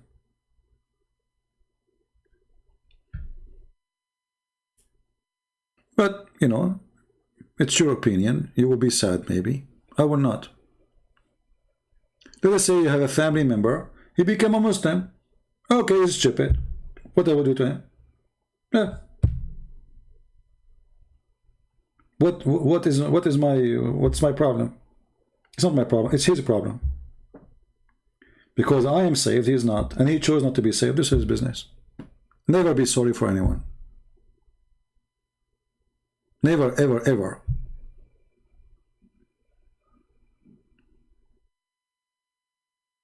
You see, when you are driven by emotion, emotion will drive you. Stay focused on one thing. What I did, what I will do, where I will be. And what I did, I try my best to save people. And the Lord is my witness. People don't want to be saved, I will not feel sorry for them. Never. They made a choice. You decide. If I say to you drugs is wrong, and you decide to take drugs, and then you die from drugs, I'm not going to go to your funeral. You're stupid. Very simple.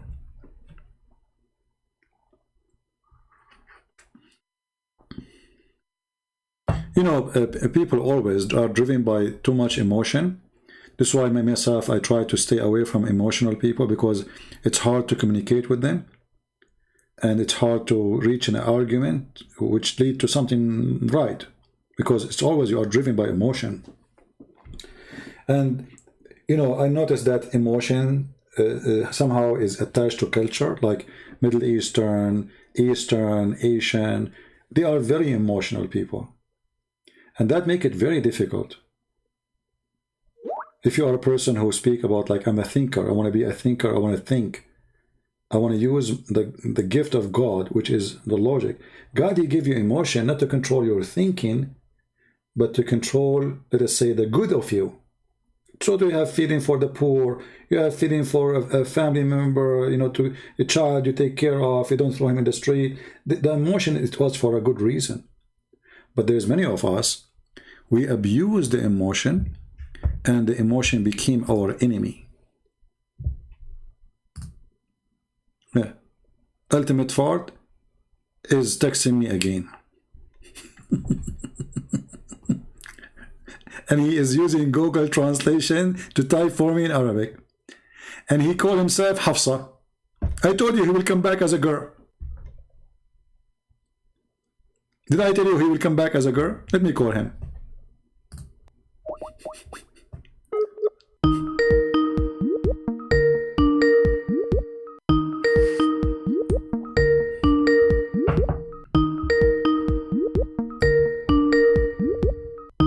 Maybe now he will answer, because I said what I said. She became Hafsa. Just go, stupid idiot. Now he will not answer because it's embarrassing. He called himself a girl. Hey Hafsa, how are you doing? You cut your penis?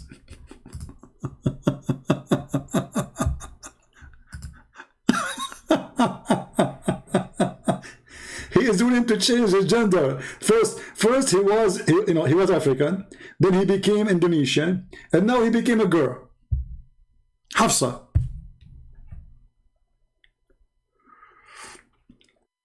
Stupidity is amazing. And now because I said what I said, he will not answer.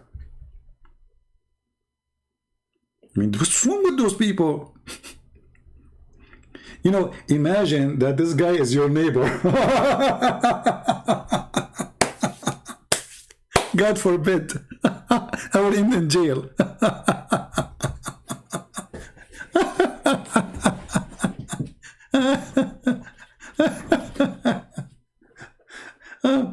Like, what's wrong with those? Unbelievable, man. This is so good. This is so funny.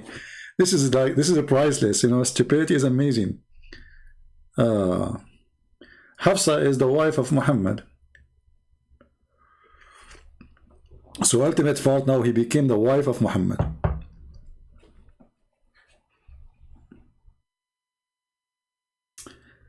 You know, there's actually, I'm lucky. I have a very nice neighbors. All of them, they love me. Very, very nice people. There's an African American lady. She's old, really old woman. I always take care of her. This woman she's like a mother for me. If I do go outside, she comes. She sends somebody to check on me. You know, wonderful. So all my neighbors really are wonderful people. But it's going to be unlucky day for you if your neighbor is an idiot.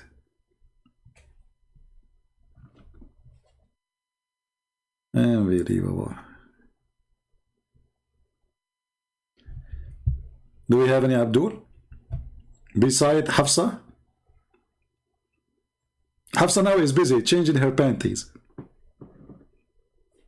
I mean, aren't you ashamed to change your name to a girl name? What's wrong with you? And the funny, he called me liar the first word, and then he said to me, I'm from Indonesia.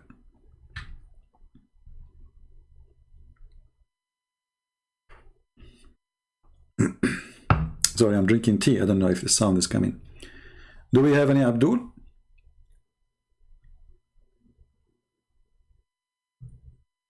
Okay, forget about Abdul. Any Hafsa?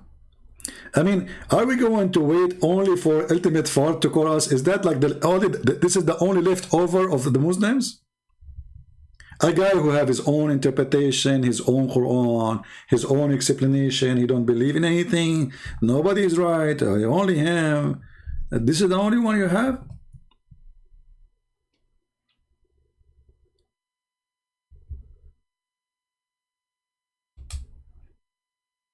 Hmm.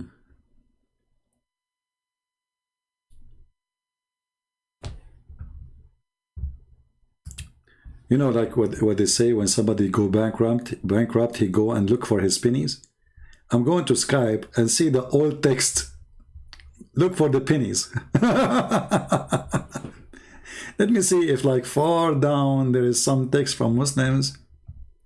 Because I'm not done. I want more. Okay. Oh, Aisha is calling me.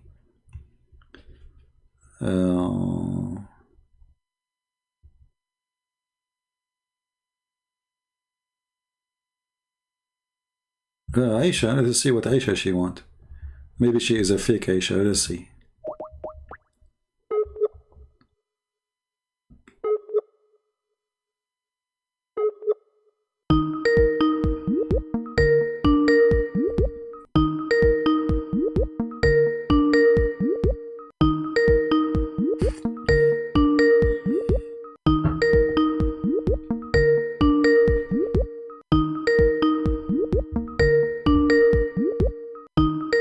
Okay, Aisha is busy. I don't know.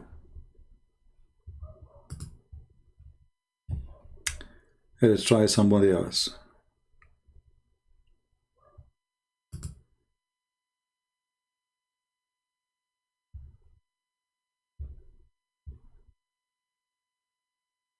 Oh, this guy is a Christian.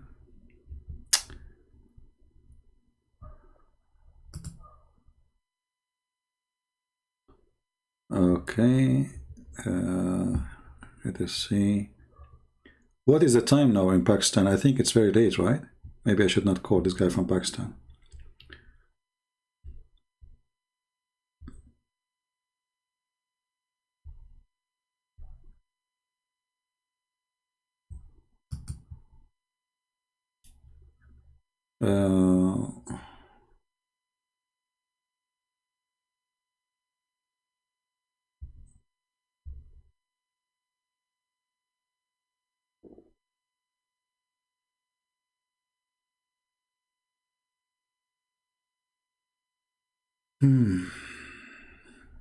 Okay.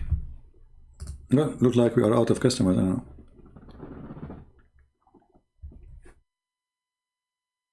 If you are a sheikh, enough with kids.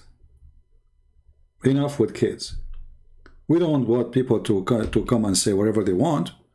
We want people who have knowledge to say what Islam is about teaching. Not everyone has given us his own fantasy. If there is anyone here, he have knowledge of the cult of Islam, he's a Muslim.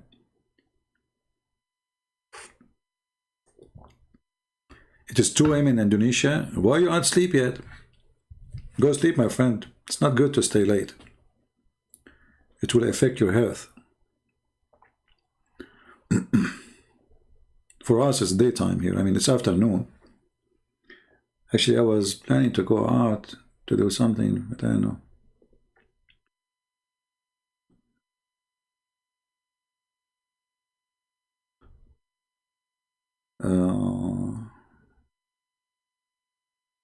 Thank you, Joyce. It's 12:18 in Pakistan. So Abbas is not delivering pizza now? Oh, he lives in England. Christian Prince, I'm going to show you from the Bible that your God, he arranged rape for the wife of David. Look, where it says that? I will show you.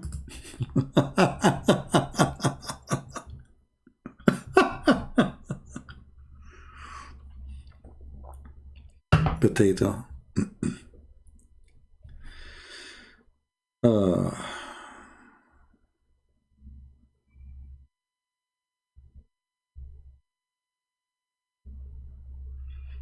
Any Abdul?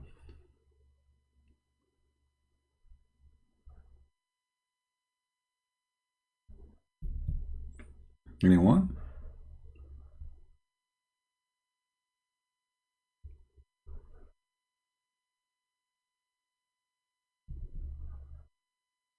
Mayday, Mayday.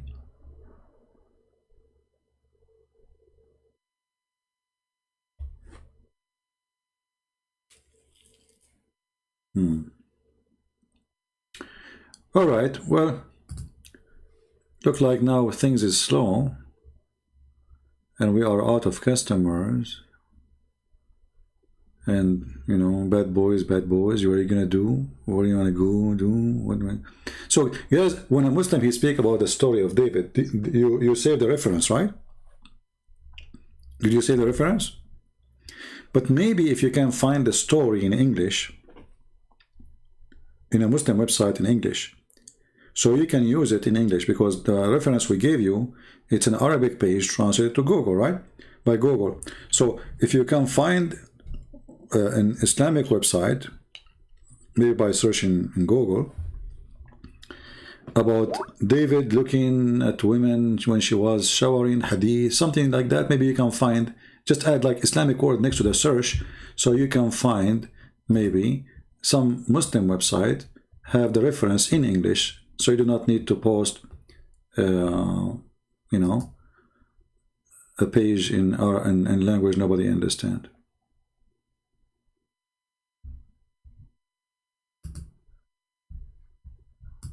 I receive text from people. You can tell that this earth is full of stupid people, by the way. This guy is even texting me in a language I have no idea what is that. I know what's wrong, people, man. Takatutu, Takarara, Badaruru, I blocked him. But where do people come from? Takariti, Takarutu, Katakata, Chakaku.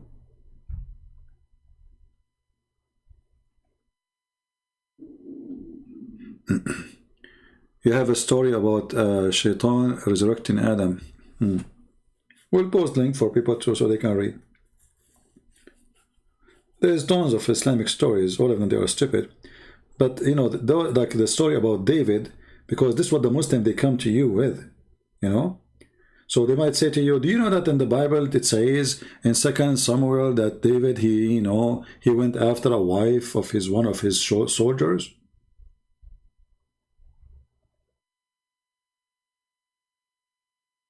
So you need to show them that this is in their religion too, and David, he did that in their religion too. Same time, if we go to the same chapter they are quoting from, you will see God, he punished David in a severe way, to the point even his son, which was from that unlawful woman to him, because he took her from her husband, literally, even if he married her, but still he committed a crime. Even the child who he took, or he had from that wife, that woman, he died. So the Bible condemned the behavior of David and say clearly that David was a very, very bad sinner. And God, he punished him severe punishment. And the Quran is the opposite. The Quran speak good about David, even though the Muslims agree that David, he went after a woman, he saw her showering naked in the back of his palace, and then he sent her husband to fight so he can have her. And you notice that when this guy, Bubu, he called, he don't want me to go and see what Islam say about the same thing. He say, you want to go to the Quran now? What's wrong? Why we don't go to the Quran? We answer you about the Bible. Because if we go to the Quran, his question will be embarrassment. Because if you refuse what the Bible says, why you accept it in the Quran?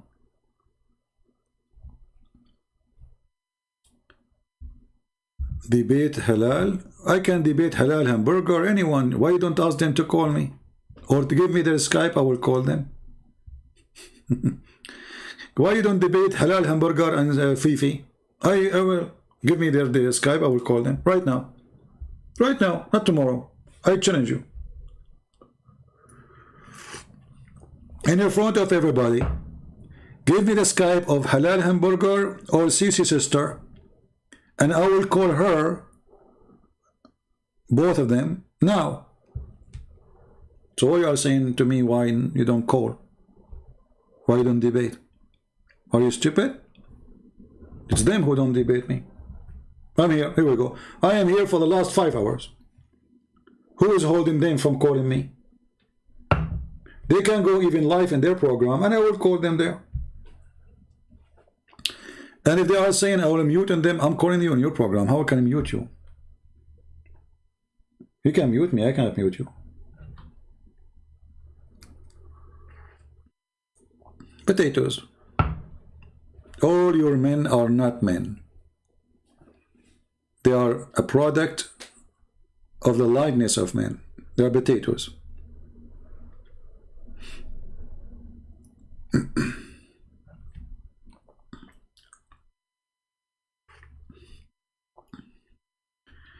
Carl, how are you, Carl? Allah and the angels send the blessing on the Prophet. Okay, guys, let us see what this Carl is saying, just to show you how silly when the Muslims try to change the translation of the Quran.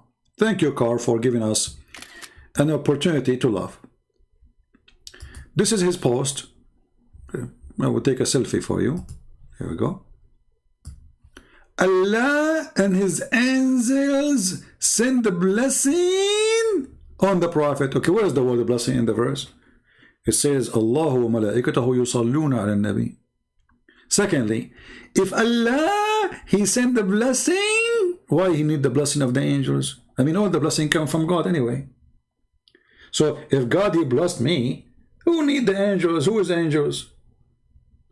So you Muslims are mushrikeen, because when you switch the word salat, you made the angels equal to Allah, and both of them, they can do the same thing.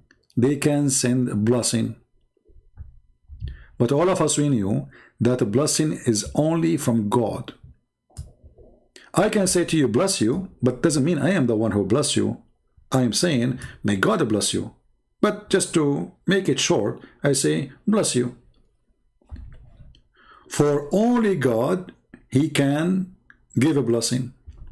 So you Muslims are mushrikeen. You make the angels are gods beside Allah, and Allah and his angels, they do the same thing. Do you like to call me Carl and get me busted? Do you like to call me?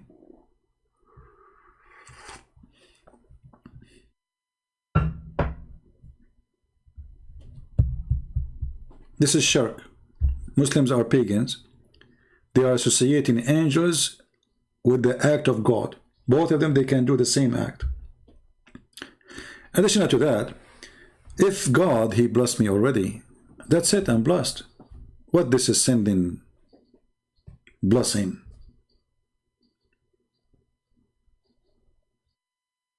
And why the believer have to salute a dead man?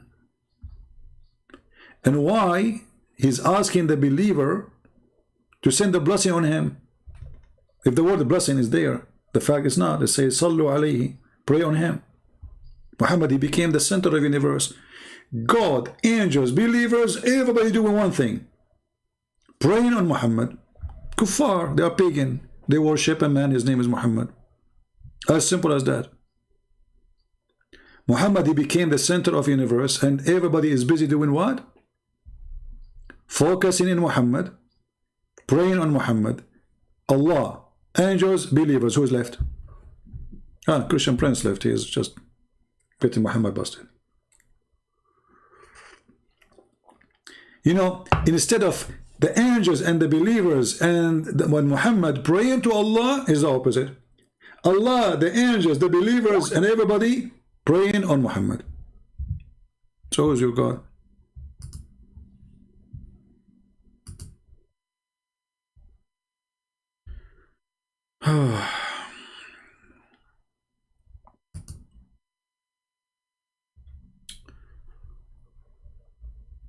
Yeah, I know this that story.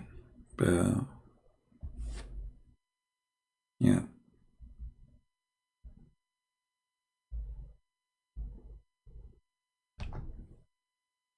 Do we have any Abdul?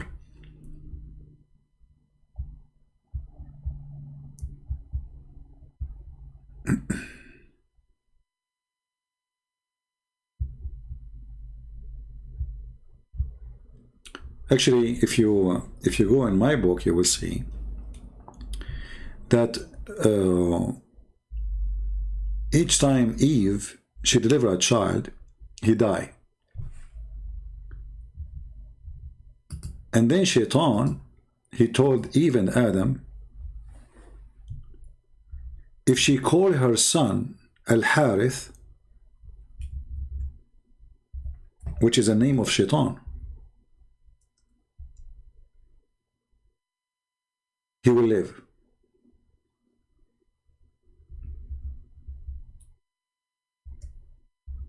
Let me see if I can find the reference in English. I don't know if I can find it in English. So you can say that even the one, according to the Muhammadan, the one who created the child of Eve is Shaitan, because Allah cannot make him live, cannot make that baby exist.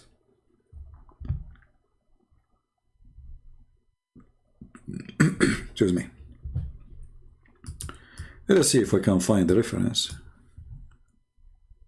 in the English.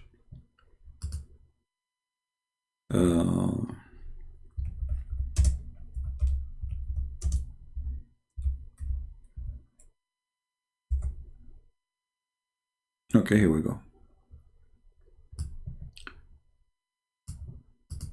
And the Muslim, they will say to you, this is da'if. But you know, da'if is accepted still. And if it's bad, why it's there anyway?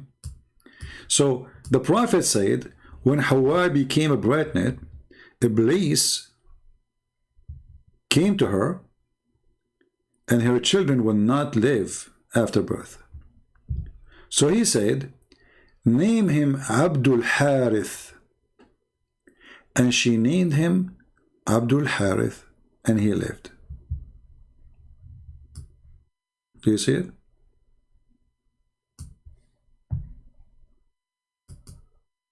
So the first son of Adam was the slave of Satan.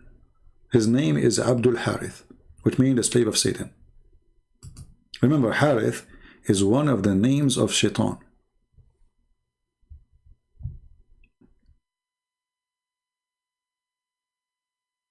Can you believe it?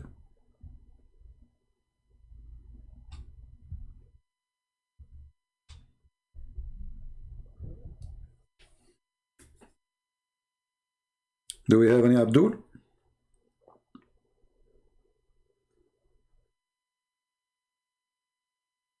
So Allah could not make her son live. Shaitan, he can make the son live.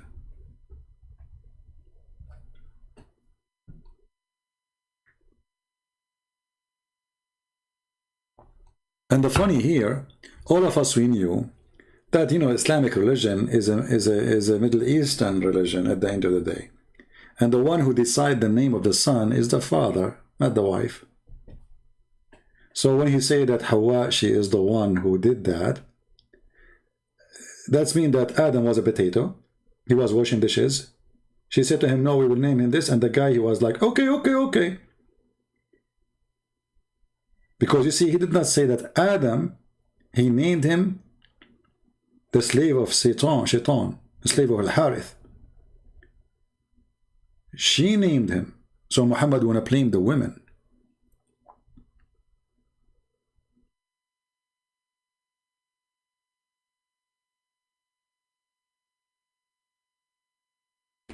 Well, if you ask the Muslims where the name, you see the Bible call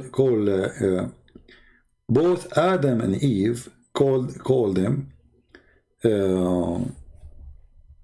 Adam, because Adam simply is not just a man. Adam is a human. Then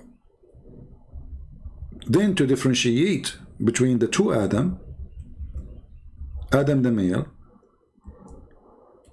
and Adam the female, then one is called Adam still, and one is called Eve. And as usual, because Muhammad always he steals, you know, things. So you know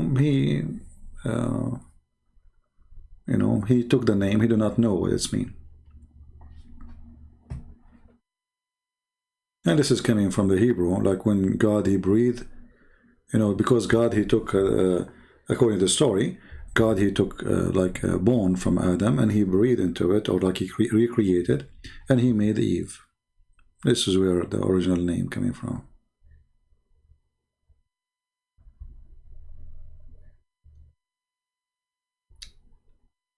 You see, always when we read in different language, the name will be changed because they have no equal words for it. So the word Eve does not exist really. I mean, this is an English way to say it, because always we try to find in the new language, the target language, when we transform the information, something close to it in that language. So there is any words in Hebrew or in Greek or anything, or Aramaic, is not exist in the target language, then we try to find the letters close to it. The same as when you say Jesus. I mean, in the Old Testament, oh sorry, in the New Testament, the word Jesus does not exist as a word, Jesus. But because the Greek language was, short. This is why if you go actually, even the letter G is a new letter in the language. I don't know the history of the letter G, but I think it's maybe a few hundred years ago they come with this letter. So if you go in the old copies of the Bible, there's no G. You know, because that letter does not exist. So a person who he's ignorant, he might say, oh, this is a corruption, this is different. No, this is not, no. Because at that time, there's no letter like this. It wasn't there. It's a new letter. And same for anything. Language, they change. Words, they change. The word gay used to be happy. Today, if somebody say he's a gay, he's not saying he's happy, he's saying something else. But before, it have nothing to do with sexuality. You know? So languages, they change. Letters, they are added, or even they can be shortened. Sound can be changed. There is dialect, there is etc. And always history, scriptures, whatever books, the target book or the target language, if it's short with letters, they have to make equal letters for them, or they have to use equal, like, close letters to them in that language.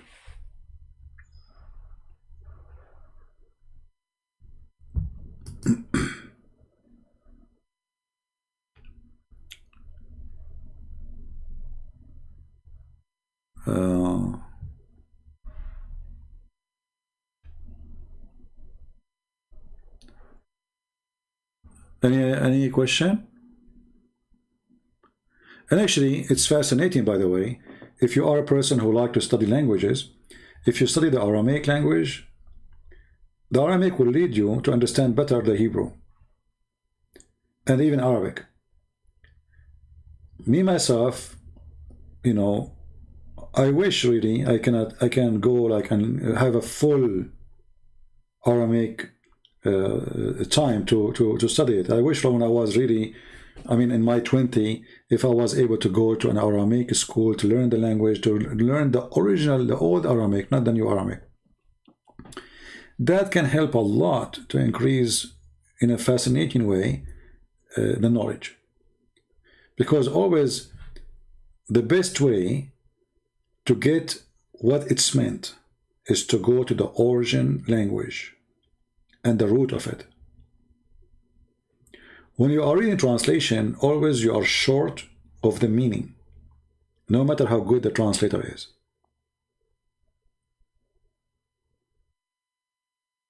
Because remember, languages are connected to history. So, like, you can find out by a name what the name meant. You find that this name is a history event. And when they gave the name for this person, they wanted to use that history for this person and his name. You know what I mean?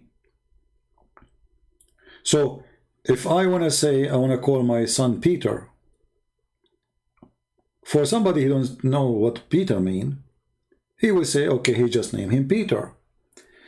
If I am shallow, I just gave a name, I do not know what it means, that's a different story. But if I'm a religious person and I chose the name based on my belief, then I did not really choose a name, I chose history. I chose a spiritual history. I chose spiritual experience, and I choose that I want maybe my son to be Peter or the likeness of Peter. And that Peter is going to be the rock. The rock of what? A rock in the street? No. A rock of faith. So names never was the target of the Bible. All names, they have a history behind them, or let us say a message behind them. There's a video, it's called Secret Message in the book of Genesis. All right. Ultimate Faulty is he's texting me again. Should I take him?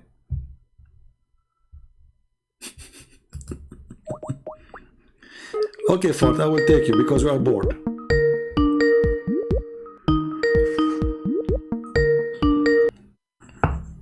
Hello, Abdul Harith, how are you? Keep lying, Rashad Khalifa. How are you, Hafsa? So did you change your name to Hafsa? I saw you now. I'm driving you crazy. Everybody called you thinking it's me. Okay. And you're laughing at yourself. No, I'm not thinking it's me. I'm not thinking, here we go. I was right, it's you. Each time you call, I know it's you. I'm not going to tell you how I know it's you, you idiot. You're stupid. But anyway, why you're calling me? You lied on Rashad Khalifa. I lied about Rashad Khalifa? Where I lied? Okay, yes. Go ahead. You lied on me. You said, listen to me. It's so simple. Okay. You said Rashad Khalifa. You said, I said, pulled what I just said, what I called you. You said, I said Tauret. I never said Tauret. I said Jews. Tauret, what is the Tauret? What does Tauret mean?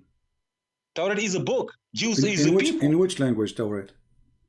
I said Torah is a book. Okay, no, you said Tauret. You just said Tauret. You just said Tauret. You just said Tauret. What Tauret mean? Which language? Listen, I want to fix first the lie you made. You lied. So you do not even know how to say the word correctly. Okay, go ahead. I said, did you say or not that I said Torah? I didn't say Torah. I said the Jews. You said Tauret, and you said the Jews. Yeah, you said, and yeah, you said the Jews. You said the Jews. Correct. Right. So then why are you lying on me? Okay, here we go. This is a translation. This is a translation. This is the translation of your favorite man. Read it for me. Go ahead. No. Rashad Khalifa translated Yahud as Jews. Okay, what is the word Yahud in the verse? We said, Abdul, stupid, Abdul, listen. You said, hold on. I said to you, chapter 289, what translation you like? You said, Rashad Khalifa. Okay. This is 289. Where is the word Jews? I said we never spoke about any chapter. No, we You did. said, what no, we did. We did. No, we did. We said you claim that the Torah, sorry, you claim that my Bible is corrupt, the same as the Hadith, correct? Correct. Okay. Then I say to you, so how come the Quran in chapter 2, verse number 89 says, I confirm what is with them? You said he was confirming the book of the Jews. Yes. Okay, where it says this is the book of the Jews. Can I answer? Sure, go ahead. Okay. Open 543. Abdul, no. Here. We are talking about this verse. Don't go. Why you are changing? What's wrong with you? I said to you, I quote for you a certain verse. I quoted for you a certain verse, not different story. Chapter 2, verse number 89. I asked you many times, which translation you like? You said Rashad Khalifa. Can you show me where in Rashad Khalifa he say he is speaking to the book of the Jews or about the book of the Jews? Okay. So you saying that I cannot answer to a verse from a verse in the Quran? Is that what you prevent me from doing? Because I quote for you this verse, and you say this verse is about the Jews. Okay. Okay, guys. Okay. So let us first, before we go to different verse. So you agree that chapter 2, verse number 89 never said anything about the Jews or the Torah?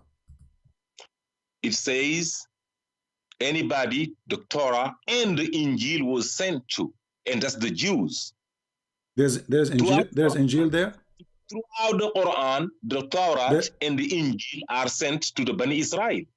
Okay, hold on, guys. Okay, hold on. So you say, okay, hold on. So you say that my book is corrupt, like the Hadith, and now you just admitted that the Torah and the Injil are confirmed by Allah.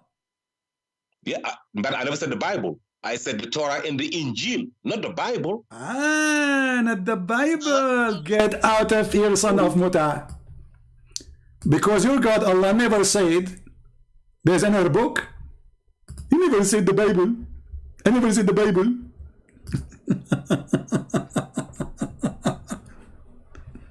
You see, I never said the Bible. Look, he changed. It was the Jews first. Now he added the Torah and the Injil.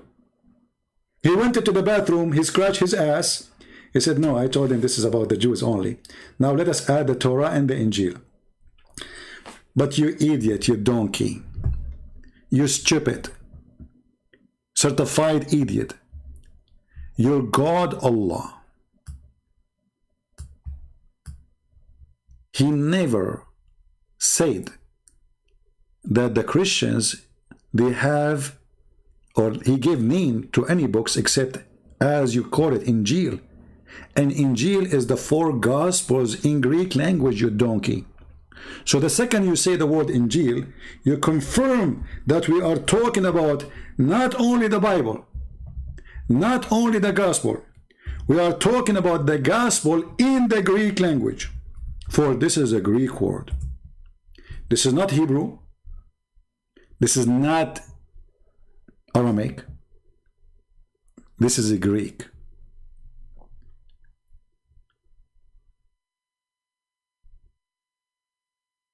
So when the Quran confirmed the Torah,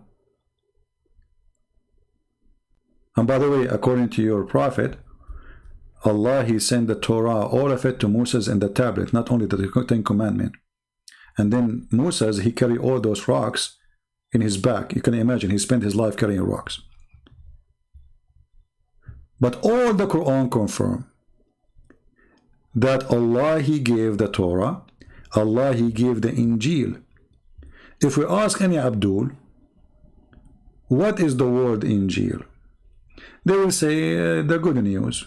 In which language? This is a Greek word.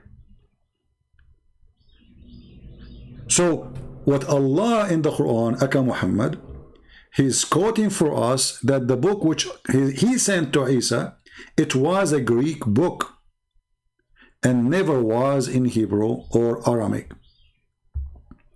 Because it cannot be that the book in Hebrew and the name of it is a Greek. And then when the Muslims, they say that the Gospels are written after Jesus, and then the Quran say that Allah, He sent down the Injil, which means from the first second, Jesus, He received a Greek book, not a Hebrew book, not an Aramaic book.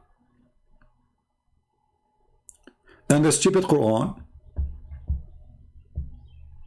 confirm that there is no other book sent to Jesus. So if the Greek book is what the Quran confirm, and we ask the Muslims when the Greek book exists, they will start giving you numbers, and they will say to you, long after Jesus. And then we say to them, okay, so why you stupid God? He chose the book which is in the Greek. Remember, the stupid Quran says that Allah never sent a messenger except in the language of the people.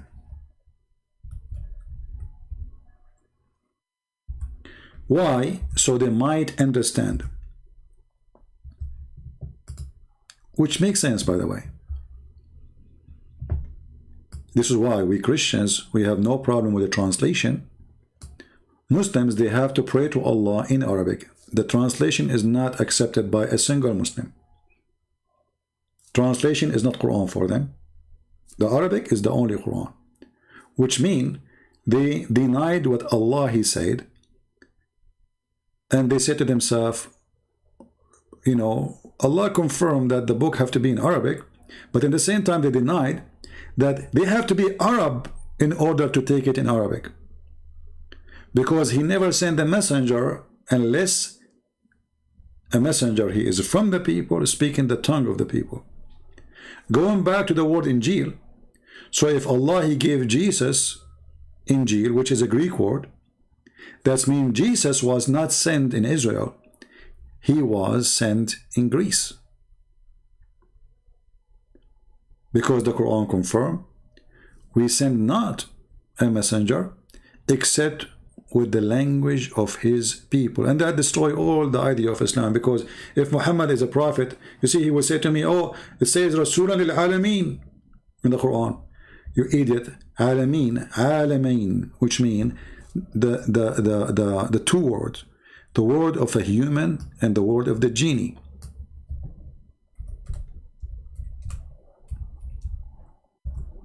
The word of the seen and the word of the unseen. So when the Quran says, we send you to all, all people of Israel, remember when I favor you upon al-alameen. Okay, the Muslim say, you see, this is Muslim translation, al-alameen, mankind and jinns. So Muhammad is a prophet for mankind and jinns, but what kind of mankind he was sent to them? Those who speak his tongue. Which means, even the genie which Muhammad, he was sent to them, they have to be Arab genie. And this is why we laugh. So how this guy from Africa who don't speak Arabic, Muhammad, he was sent to him. Call me back so we can laugh. You did lie. I'm going to cut you, bastard. Okay, where is the word Jews in the verse? And as long you just admitted that Allah, He confirmed the book which was with them. Did He say that? But what is with them is what they believe. And what they believe, that the Messiah is the Son of God. This is what is with them. Stupid. What a puppy. Imagine this guy, he have a wife. I hope not. That will be a very bad day for her. Idiot. You did lie. It says Jews. Okay, where it says Jews? Here we go, the verse in front of me. Oh no, I will show you in different verse. But Abdul, I was quoting for you this verse, and you said the word Jews about this verse. Maybe other verse speaking about the Jews. What potato have to do with tomato? So the poor guy, he went to his bathroom, scratched his ass, looked for some reference there. He looked there, he looked down, you know. So he said, okay, I'm going to show him different verse speaking about the Jews. Stupid idiot. And he is confirming what is with them. You see, does it say even the word Torah? Does it even say the word Injil? It is what is with them. Which means whatever is with them.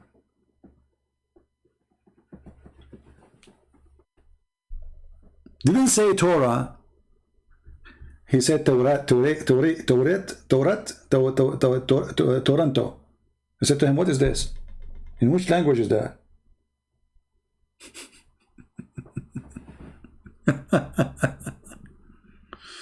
Oh boy. When you confirm whatever is with them, you are just a stupid idiot.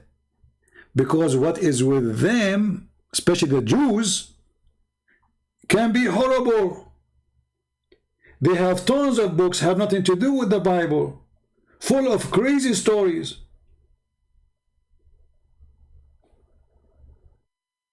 Do you see the stupidity? When the Quran says, I confirm what is with them, then we are stuck with what is with them, whatever it is. When I say I believe in whatever with you, without saying the Torah, that's mean whatever with you, I believe in it. And all those verses saying the same, whatever is with them. Even sometimes translation, they try to add like some names like Torah and Gospel. It doesn't say that. It says whatever is with them. What is with them? The rest is between two brackets. It's not there. So I confirm what is with them. If we go right now to the Jews and say, okay, what was with you in the time of Muhammad? They have tons of books of rabbis, the same as the hadith, which is not hadith of a prophet, it is a hadith of a rabbi.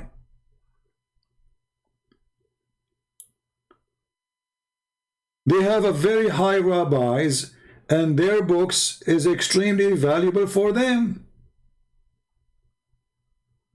But the Quran, confirming what is with them, anything with them. So when this guy, he says, Torah, not Injil, he is just being stupid. Actually, he said Torah and Gospel, he said that. He tried to fix it. In the beginning, he says only Torah, when he first called. Second call, he changed it. He says Torah and Gospel. But the Quran doesn't say Torah and Gospel. The Quran says confirming what is with them. And you see here, what is not in the past. So this is something they have with them. Okay, what they have with them? The Quran says that the Christian, they say that the Messiah is the Son of Allah. So this is what is with them.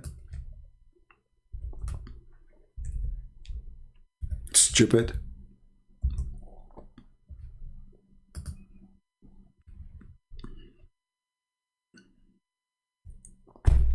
Do we have any real Muslim? Or this is the only kid we have, if you want to call us? Whatever with them. Confirming what is with them. And what is with them? The Gospels are our witnesses. In the time of Muhammad, nothing changed. Here we go. They say that the Messiah is a son of Allah. We don't say that. We say the Messiah is a son of God. We don't believe in Allah. And Muhammad, he added another story, funny story. We cannot find it anywhere in the Torah. That the Jews, they believe that there's a guy, his name is Uzair, not Ezra, as they say in translation. This is false translation. Uzair. Uzair, the son of Allah. Where we can find that? Did the Jews change their religion? They cannot. Because the Christians, they adopt the Torah from the first day they became believers. Remember, the first Christians, they were Jews, which means already they believe in the Old Testament, correct? So there is no need to say I believe, we don't believe. We believe for sure. So, as long as the Christians accepted the Torah as it is, and the Christians exist in the time of Muhammad, and they accept the Torah as it is, that means this story here is a lie. Because we cannot find such a story in the Torah which is with the Christians, or in the Torah which with the Jews. And not only that, we find that the Christians in total agreement with the Torah of the Jews. They don't take verses, they don't add verses.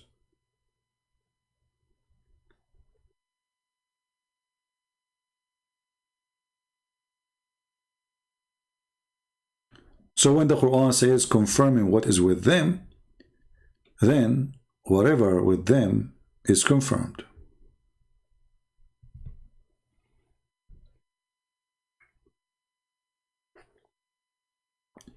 Yeah, don't forget, guys, to give us I don't like to say give us a like. Actually, that doesn't sound right.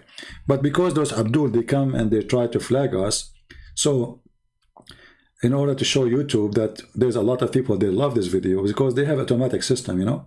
So give a like, you know, support if you really like it. I'm not asking you to give a like if you don't like it. If you think what we do here is so good, or I don't know what it is for you, you know, just hit something. I mean, this is their system, what we can do. Otherwise, I don't really care who give a like or don't give a like. I'm the last one who care for those things. Like one of you, he sent me actually a message, says, why your Patreon, the video you post there is open for everybody? I said to him, why it's not, shouldn't be open? He said, how people make donation then? If it's open for everybody can have it for free, then there's no reason for them to make donation. I said, okay, don't make donation. I'm not a movie theater. My service is for free for everybody. The one who can make donation and the one who cannot make donation. He said everybody like his videos, and he started quoting names. I said, I don't care. People do whatever they want. For me, my videos in Patreon is open for everybody. There's no difference between here and there. I'm not providing private service for somebody because he donate to me. People donate because they support what I do, not because I'm providing them with customer service. They don't have to. I believe when somebody, he like his videos in Patreon, he is trying to say to you, if you don't pay me, you don't see it. As simple as that. But this is not the purpose of my work.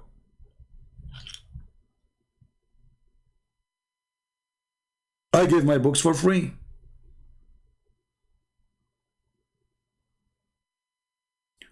And don't give me names of people, even if they are Christians. This is their business, none of my business. For me, my videos is always open for everybody. I don't make private videos for those who they make donation. And I don't treat them even better. Actually, if you are a person in Patreon, you will see, you know, many of your experience. If you send me a question, I find it silly, I said, you are being silly. I don't sugarcoat. I say, you are silly. Get upset? Okay, don't donate. I don't even treat them better, actually. Sometimes I'm very tough on them. I say, don't email me, please. If you have a question, make the question in the chat. Because I'm not doing a private service there. You are the same as everybody. You like to support us, God bless you. You don't like to support us, God bless you too. I'm here to serve the poor before the rich. If somebody, he think that what we do is important, and he like to support us, thank you very much. But we are not for sale. And we don't serve the rich. We serve everybody. For the rich in the eyes of God is the one who rich with his soul, his heart, his dignity, not the one who have a big, huge credit card.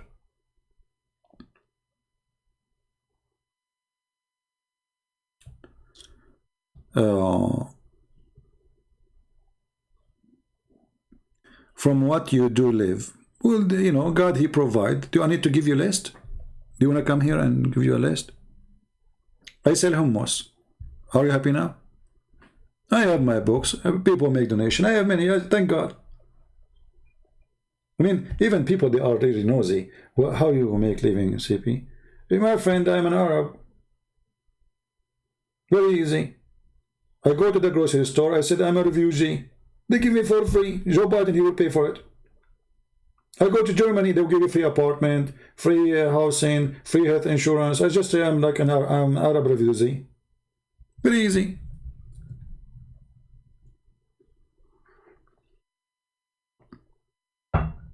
We are in a time, if you are a citizen of a country, you have to work as a donkey to make living. If you are just a person just across the ocean, come to them, free school, free health insurance, free apartment, free etc. And not only that, they treat you even better than the own citizen. This is the truth. Western, you know, they are suffering from madness. There's a story of a woman. The story is popular on TV. So, you see, I'm not against refugee. I mean, it's good to help refugee actually, but there's a limit of stupidity. 2 women in the hospital, one she is American and one she is from Syria. The women, both of them, they are in that hospital because both of them they have cancer. Okay, the woman who is a refugee, he just came maybe 2 months or 2 weeks ago. Her health is covered by the government. The American women, they said to her, you have to find somebody to cover your cost. How in the world this has happened? The person who just arrived to the country, never worked, never paid tax, she will have all her treatment paid by the government, which means that American next door, she is the one who paid for it. And that American next door, she don't have health insurance. Can you believe the stupidity? So if you provide health insurance, provide it to everybody. Not the refugee have it and we don't have it.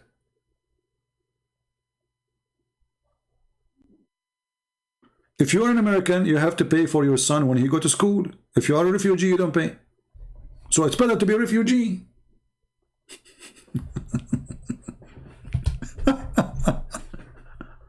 Right? You know, madness, my friend, madness. Stupidity sometimes goes beyond imagination. Let us see. He's trying again, maybe.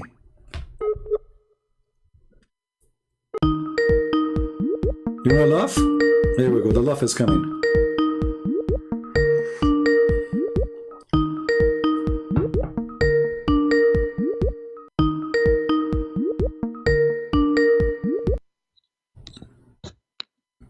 Go ahead. Hello. Yes, my Can you friend. hear me? Yes, I hear you. Go ahead. Okay, so am I gonna get the chance? Am I allowed to choose my own topic? Sure, go ahead. Okay, can we talk about Prophet Muhammad, peace be upon him, in the Bible? Sure, go ahead. Okay, so I would like to point out Song of Songs 5. Song of Songs? 5. Song of Songs 5? Yeah, the argument where we say that he's mentioned by name. Okay, you are a Muslim, right? Yeah, sure. All right. So tell me about Song of Songs. Okay. Chapter 5, correct? So, Chapter 5, you yes. say. Okay, what about it? Yes. Okay, so first of all, yeah, the name is mentioned, of course. In the original Hebrew, the word Muhammadim is mentioned. Okay. Secondly, there are things which clearly matches his description. Like how what? Tell me. Hold on. Let me just open my resources.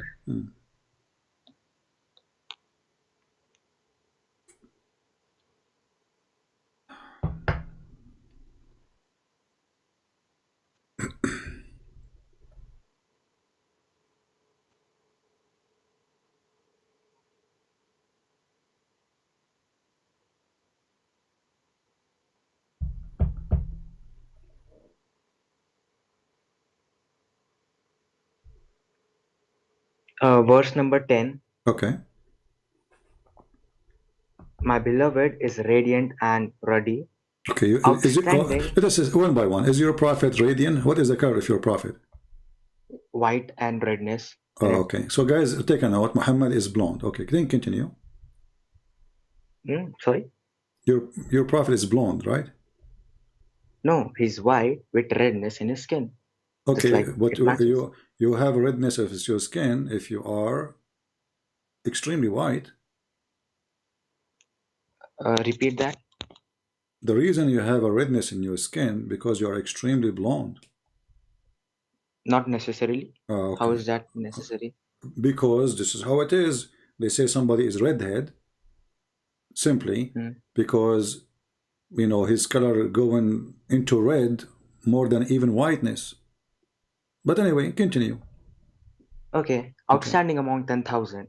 Okay, so who was outstanding among 10,000 according to history? Okay, read where it says 10,000. Outstanding among 10,000. Okay, who indicating? Okay, hold on. Where it says outstanding out of 10,000. What does it say? I'm asking you. I'm learning from you. It says outstanding among 10,000. Okay, let me help you. In verse number 10, right? Oh, verse number 10. No, it doesn't say it. All right. So it does in verse number 10, it says that he is outstanding out of 10,000, correct? Exactly. Okay, continue. His head is pure as gold. His hair is wavy and black as a raven. Now, if so your prophet is a black as raven, or his hair? Dude, it's talking about his hair, right? Okay. If you can see. All right. True. Now, if you look at it, okay, the word raven, can it also be translated as Arab in Hebrew? Oh, okay. The word used there. Can be translated as there. Oh, okay. Raven as an Arab. Okay. Yep. And so I'm asking you. Okay, let me ask you. How beautiful the legs of your prophet? How beautiful Pretty the much. legs? What? Pretty much, because he was the most beautiful man ever made. Okay, so his legs is so beautiful, and his legs is standing in a base from gold. Yep. What does that mean? Well, it's describing it. Obviously, this book is describing a person, right? Well, I mean, he's a human, right? Exactly. Okay, so why? You see, now we know that he is white. We know that he is very pretty, and now we are his hair is wavy. Listen. Wait. His hair is wavy. Yeah. His hair is black as a raven. The word used there for raven can also be translated as Arab. Okay. Outstanding among 10,000. Okay. Okay. So, but now we are talking about something specific. Yep. It says that his hands or his arms is made of gold. Okay. Your prophet, his hands is made of gold. Name me one person in history whose hands were made of gold. If that verse is to be taken literally. Well, I'm asking you. Don't change the topic. Is your prophet, his hands is made of gold? I'm sticking to the topic and I'm counter questioning you. Is there any person on history whose hands were made out of gold? Well, you're a prophet because you just told me this is about my prophet. Okay, so which means songs is wrong because there is no man in history whose hands are gold. But you are the one who said there is a man in history and his name is Muhammad and this is about my prophet. Yes, of course. Okay, so in a second, just when we asked you, is his hands is made of gold? You said there's no man in history, his hands is made of gold. Exactly. Okay, so this is not about your prophet then. So okay, so it's about whom? I'm just confirming right now. We will go and talk about who. I'm asking you now. Okay. Are you sure there's no man in history he have arms made of gold? Yeah, sure. Okay, why you are being silly and you call me and saying this is about my prophet? Did you read the whole chapter before or not? Yes, I did. So why you did not see it? Why did not see it says his arms is made of gold? Because according to me, you can make your own interpretation, but according to me, this is talking spiritually, which means the man is good, his hands are gold. Okay, so how you know even it's about a man? Maybe it's about a city. Okay. Did you read? Did you read? Possible. Listen, Abdul. I mean, you Muslims are so desperate to find your prophet in our book. So, in just a simple question, we discover you are the one who just said, and everybody heard you, that there is no man in history have such a description. So obviously, it's not about a man then. But you did not hear me fully. I said listen, there is no man. Don't tell me spiritually now. I'm asking you. Said there's no man in history have such a description. So you just said wrong. No. I said there is no man whose hands are made out of literal gold. AU. So is his hand? Does it say metaphorically, or it says his hand is made of gold? Of course, it's metaphorically. Is there any man in history whose hands are made of gold? So let us go with the metaphorically. His legs is made of gold too. What is the metaphorical of his legs made of gold? Means the man is precious. His legs, his price, the price is about Muhammad is his legs? But what? Muhammad is priceless because of his legs? No, but according to this book, it's describing a person, so it's describing him fully. My friend, you say this is a spiritual. I'm asking you, what is the spiritual thing about Muhammad being described that his legs is made of gold and his arms is made of gold? Basically, the verses are saying his hands are made of gold, his legs are made out of gold. Yes. Means the man is so good, the man is. So the good of your prophet is in his hands and his legs. Not, is there only 2 verses in the entire chapter? This is what? Is there only 2 verses in the entire chapter? Because you are saying, you are making it look like, okay, his hands are made out of gold and his legs are gold. Okay. Is that's what your prophet prized of? Which prophet? My prophet. Where it says this is your prophet. The word Muhammad means the praised one. This is can be written in any language. Muhammad means the praised one. And the praised one is not even an Arabic word. It is taken from other languages. And you are just the one who said that this is a Hebrew word, right? Yep. So it doesn't say really Muhammad. It is a word closer from the Arabic word, because simply this is the Hebrew. So it is not about Muhammad. It has nothing to do with Muhammad. And you will see there they are speaking about the city of Jerusalem. Do your prophet live in the city of Jerusalem? Oh, okay. Let's stick to that. Okay, if you think this is talking about city, first we'll talk about it's not about Muhammad, peace be upon him. First of all, I did not just made a point that because the word is there means it's about him. It matches his body language. Outstanding about 10,000 men. Okay, I will go with you. But you just said that your prophet is a fraud, because your prophet, he said that his book is written only in the gospel, and the name there is Ahmad. Only. Only. You sure about that? Yeah, only. I'm sure. Yeah. Here we go. Are you accusing your prophet to be a liar? No, of course not. Okay. If we go in the Quran, it says here, chapter 61, verse number 6. And remember when Isa, Jesus, the son of Mary, he said, there's a messenger will come after me. His name is Ahmad, not Muhammad. Exactly. Okay. Is your prophet name is Ahmad or Muhammad? Both. Why when his mother, she gave birth to him, she gave him 20 names? What's your name? Christian Prince or CP? Well, this is what people call me. This is God now. So? I'm asking you, what is the name of your prophet? Is he Muhammad?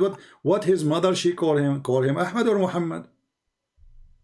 I'm asking you, is your name CP or Christian Prince? No, it's not. My name is not CP. No, my name is not CP.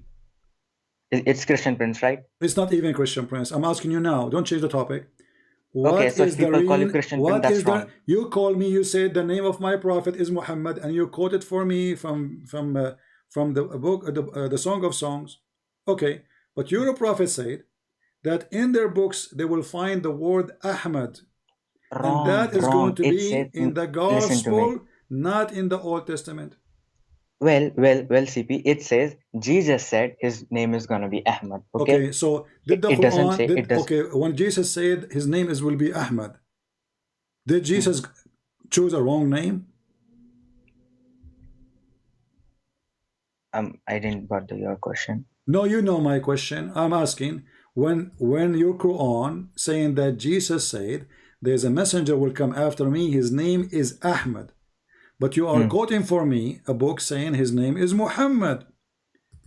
Why Jesus did not say his name is Muhammad?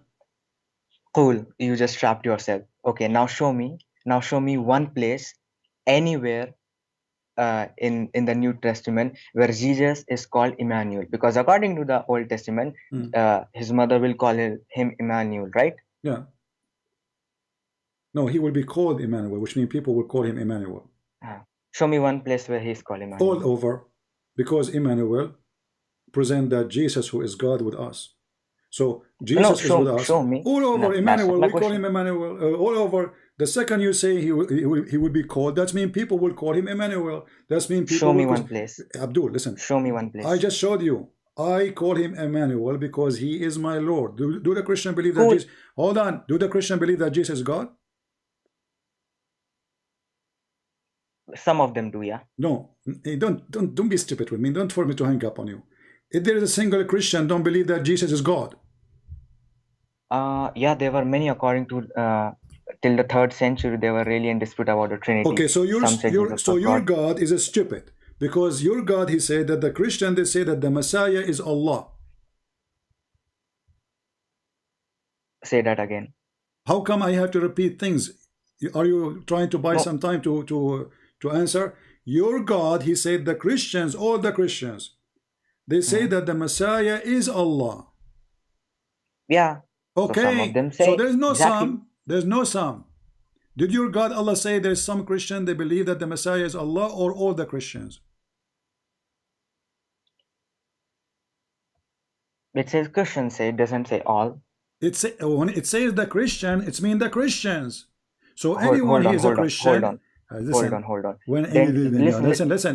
When you say, when I say the Muslim, when I say the Muslim, they believe Muhammad is a prophet.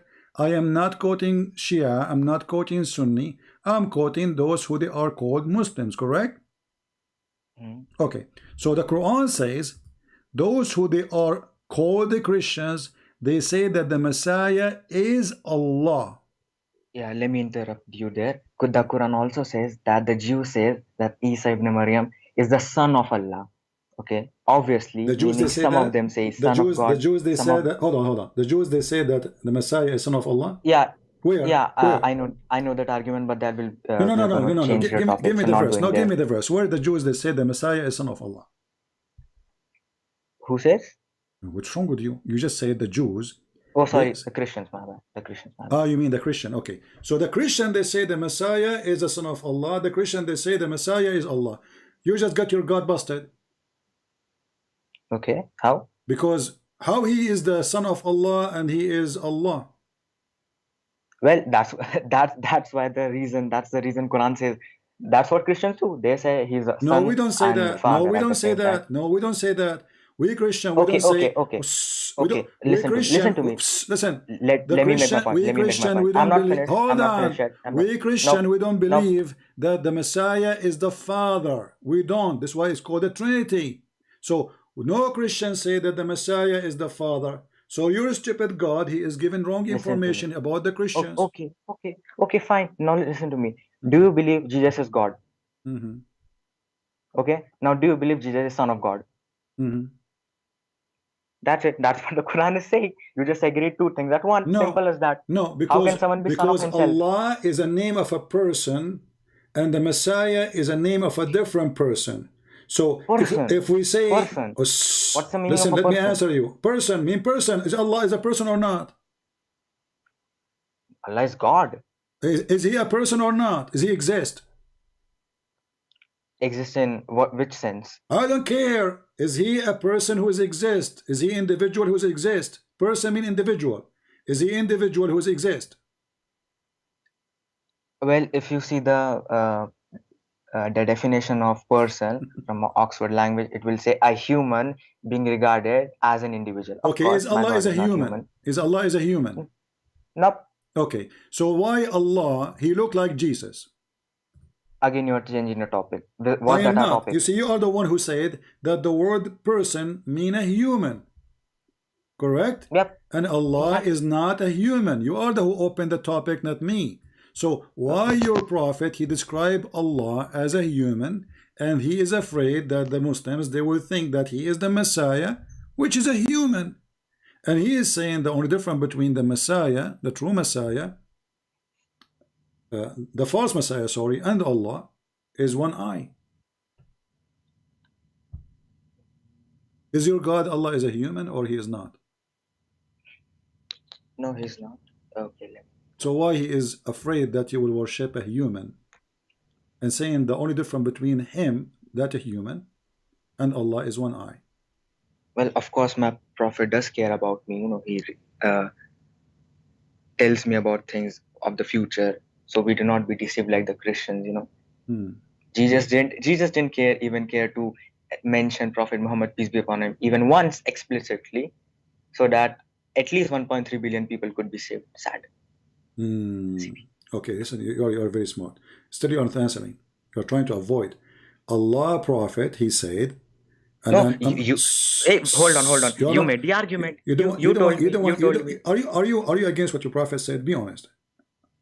Are you against what Jesus said? I'm not. What I said, I'm against it. Well, according to you, you are, because he never said he's Jesus, God. no, okay. Jesus, he said to us that my Father. Do you Muslim believe that Jesus have a father and he is is God? Father in which sense? Biological? There's no other sense. Oh really? There's no other sense. There's no other sense. Okay, Jesus said. Okay, Jesus. He said. Listen. Shut up, Abdul. Shut up. Listen. You didn't let me finish. Hold on. You are trying now. Look. You're jumping like a monkey from place to place. Hold on. Let us focus. Let us focus. Did you say? I did not finish my point. Did you agree that the Christian they believe that Jesus is God? Again, you're changing the topic. Listen. Let me complete the this first. Is the topic. So you are the one who jumped from place to place. I asked you, is your prophet his legs from gold? I asked you, is your prophet his arm from gold? You said there's no human being with such a description. But you are the one who came to me and said that this is about my prophet. Exactly. Okay. Do the Jews believe in such a thing you are saying, or this is your own fabrication? Oh, they does. Oh, they do. What? Of course they do. Can you show me interpretation of the Jews that this is about Muhammad? How will they point to it about Muhammad? You are the one who said they believe. You are the one who said that this is the Jews they believe. Let me make it more simple. Did your prophet say to the Jews, if you open the book of Song of Songs, you will see it speaking about me? Well, if you are a Christian, you should know that stupid. Don't play games. I'm asking you. Did your prophet? Hold on. Did your prophet? Let me repeat the question again. You will speak over me because you are in trouble. Did your prophet say to the Jews ever, if you open the book of Song of Songs, chapter 5, you will see this is speaking about me? Well, I think he should have, but he did not do it the same way. Jesus did not do it in the Old Testament. So your prophet, he was a stupid. Okay, hold on. Did your God in the Quran? Okay, so Jesus was stupid. Shut up. Jesus was stupid, right? Shut up. Jesus was stupid. He didn't mention it, right? Did your God? So now we prove that Muhammad he should mention it. You are the one who said that. Did your God Allah said to the Jews, if you open Song of Songs, you will find the name of Muhammad there?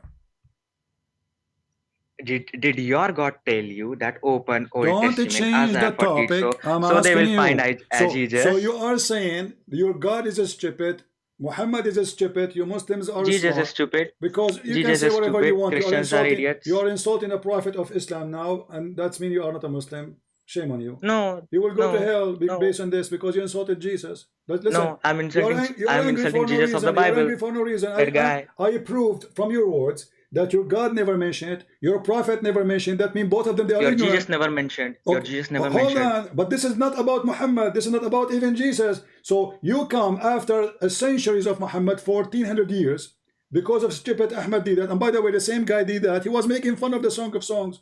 He was saying to them, you're oppressed, You're a chest. But this is about Jerusalem. So you stupid you, Ahmad Didat followers. He is the one who was making fun of the same chapter, saying this is nothing but filth. Are you going to read this to your kids?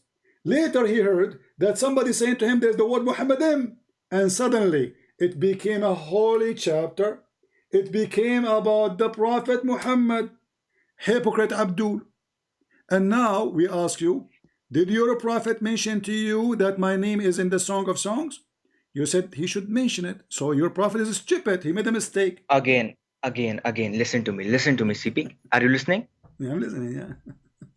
You cut me in between. What I said it, if he should have done it, then Jesus should have also done it, because Jesus did not do it and Prophet Muhammad did not do it. Same, because you know that prophecies do not work that way. What does this have to do? Hold on, you stupid. Jesus should say that this is about Muhammad? Jesus should say it's about himself at least. He should say, look, this is in Isaiah 42, it's talking about myself. But who said to you this is about himself, about Jesus? About what? You said Jesus should say this is about himself. Who said that this is about him? Yep. Who said? Okay, so Jesus is not mentioned in the Old Testament, right? But I'm talking about the same chapter now. Don't be stupid. The chapter 5. Well, why Jesus should say this is about me? You are the one who quoted chapter 5. You are a stupid fool like your prophet. Now, as long as we answer you about this, let us go back to what your prophet said. Your God, Allah, is a human being. Your God, Muhammad, saying that he's afraid that you Muslims are going to worship the Antichrist, the Dajjal, the Masih al-Dajjal. And look what he said. I have told you so much. Before you shut up. Shut up. No. You shut up. I have told you so much about Dajjal, the Antichrist, but I am afraid that you don't understand. The Antichrist is short-hinted and woolly-haired, one-eyed and eye-sightless and neither protruding. You have no respect to your prophet words. I'm reading his words. At least shut up. I'm reading your prophet words. What's wrong with you? So he is neither protruding or deep-seated.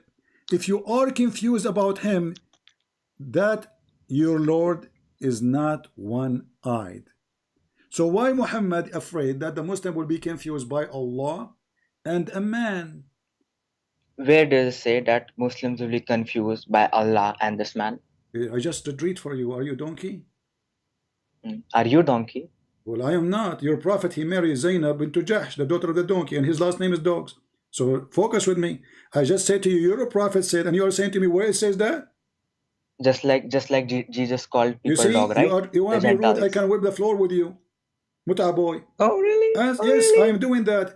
You are running away from answering. It's very embarrassing. You said Allah. You said Allah is not a man. So why your prophet is afraid that you will worship a man as Allah and saying the only difference between them is the one eye, and your God Allah is fat. He have big ass and he is woolly haired, but the only difference between him and that man is he is not one-eyed. And I'm giving you proof. And I'm not saying this metaphorical, saying somebody told me, maybe it is. It is your prophet saying that. Read it.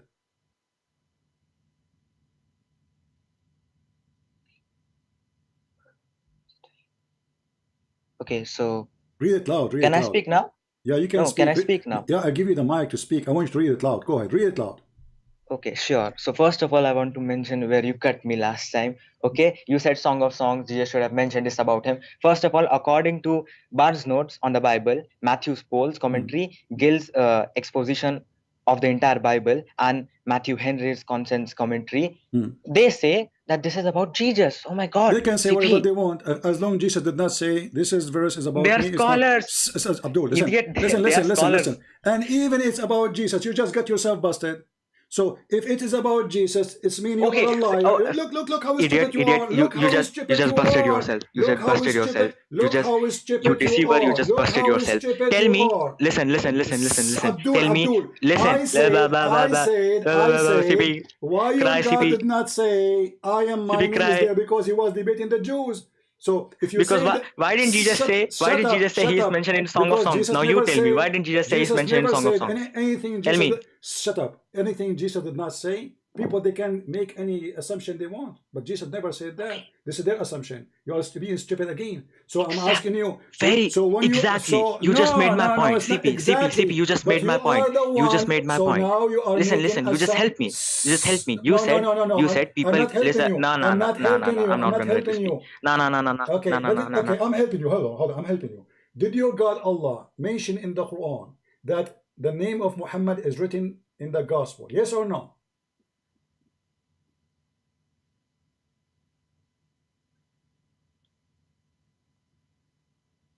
Hello? Okay, can I speak now?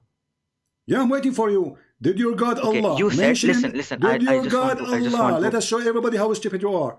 Did your God Allah mention that the name of Muhammad as Ahmad is mentioned in the New Testament? Yes or no? Let me just recap. It does not say New Testament anywhere. Okay, it says Injil. So okay. The Injil. Hold Injil. on. Okay, Let me we will go speak. to Let me Injil. speak. I'm letting you speak. So did he say the word Muhammad in the New Testament or the Injil? Did Let it me say? speak. Did the Quran say that? Let me speak. I'm letting you speak. Did the Quran say that? No. I'm gonna make my own point. I'm not finished yet. No, you have to answer me before you make a point. Answer and go for a point. I'm not going forward. Listen to me. I'm listening to you. I'm left listening me. to you. Did your God Allah say that Isa he said, which means this is something mentioned in the Injil? Did Who Allah said that? Okay. Hey, wait a minute. Listen. Okay. Now you're gonna move How on to come another you topic. can Let me answer. find? How You made come a you point. can You made a find? point. Hold on, You stupid said, listen. idiot. How come you can find something never mentioned in the Quran to be found in the Old Testament, but you cannot find something mentioned in the Quran to be in the Gospel? Just like the birth of Jesus? What? The birth of Jesus, is it in the Bible? What the birth of Jesus? Yes, it's in the Bible. He spoke out of his mother's cradle. Is it in the Bible? Oh no, this is that's another topic. those are fairy tale stories. We don't believe in them. Do your prophet really? Why you change topic? Why you change topic? I'm asking you. The Quran mentioned. Now I am changing the topic. We are talking right? about Muhammad mentioned in the Bible, Abdul. So the Quran mentioned that Jesus is the only one who said, "There's a prophet will come after me. His name is Ahmad." There's no other person mentioned Muhammad to be coming except Jesus. Do you agree or not? Does Quran say that? Okay. Yes, the Quran says that chapter 61, verse number 6. Dude, you can't even understand. Listen to me. Does the Quran say that no prophet other than Jesus say that there will be a prophet coming whose name will be Ahmad? You are adding words. And? Yeah. Hello? Hello, yeah. Can you hear me? Okay. So the one who said that is Jesus. So where we should find that? In the gospel, correct? No. Who said that? Jesus said that. Not necessarily. Not said necessarily. So what the book here will find it in? If Jesus said that, we will find that. In Mickey Mouse magazine? No, but who told you you have to find it anywhere? It does I'm not say that. asking you where to find it now. I'm asking you as a Muslim.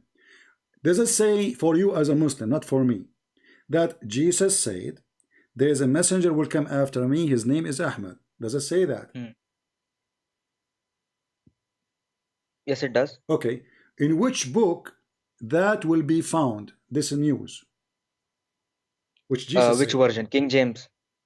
Abdul, they want to be stupid. King James. You want to be stupid? I'm asking you, in which book you Muslims approve, to make it simple for you, we can find this, that Jesus said, there's a prophet will come after me, his name is Ahmad. Well, if you provide me with the real Injil, I would really search for it. Guys, he but said, not the King James version. Okay, he said, if you provide me with the real Injil, I will accept it. I provide you with the real Injil. The Quran says that Allah, he confirmed what is with us. Is that true, or making things up? Yeah, it's true. But before you cut me, cut me, what the verse actually says what is confirmed before us and what came after it. And we know that the Quran does not fully agree with the Bible. Many places disagree with the Bible. For example, the crucifixion, for example, the divinity of Jesus. So it does not fully confirm the Bible. Okay, guys, he don't confirm fully. Okay, let me ask you. So do the Quran confirm fully the Torah or don't confirm fully the Torah? Don't confirm. Okay. So when your prophet, he took an oath on the Torah saying, I believe in you and the one who sent you.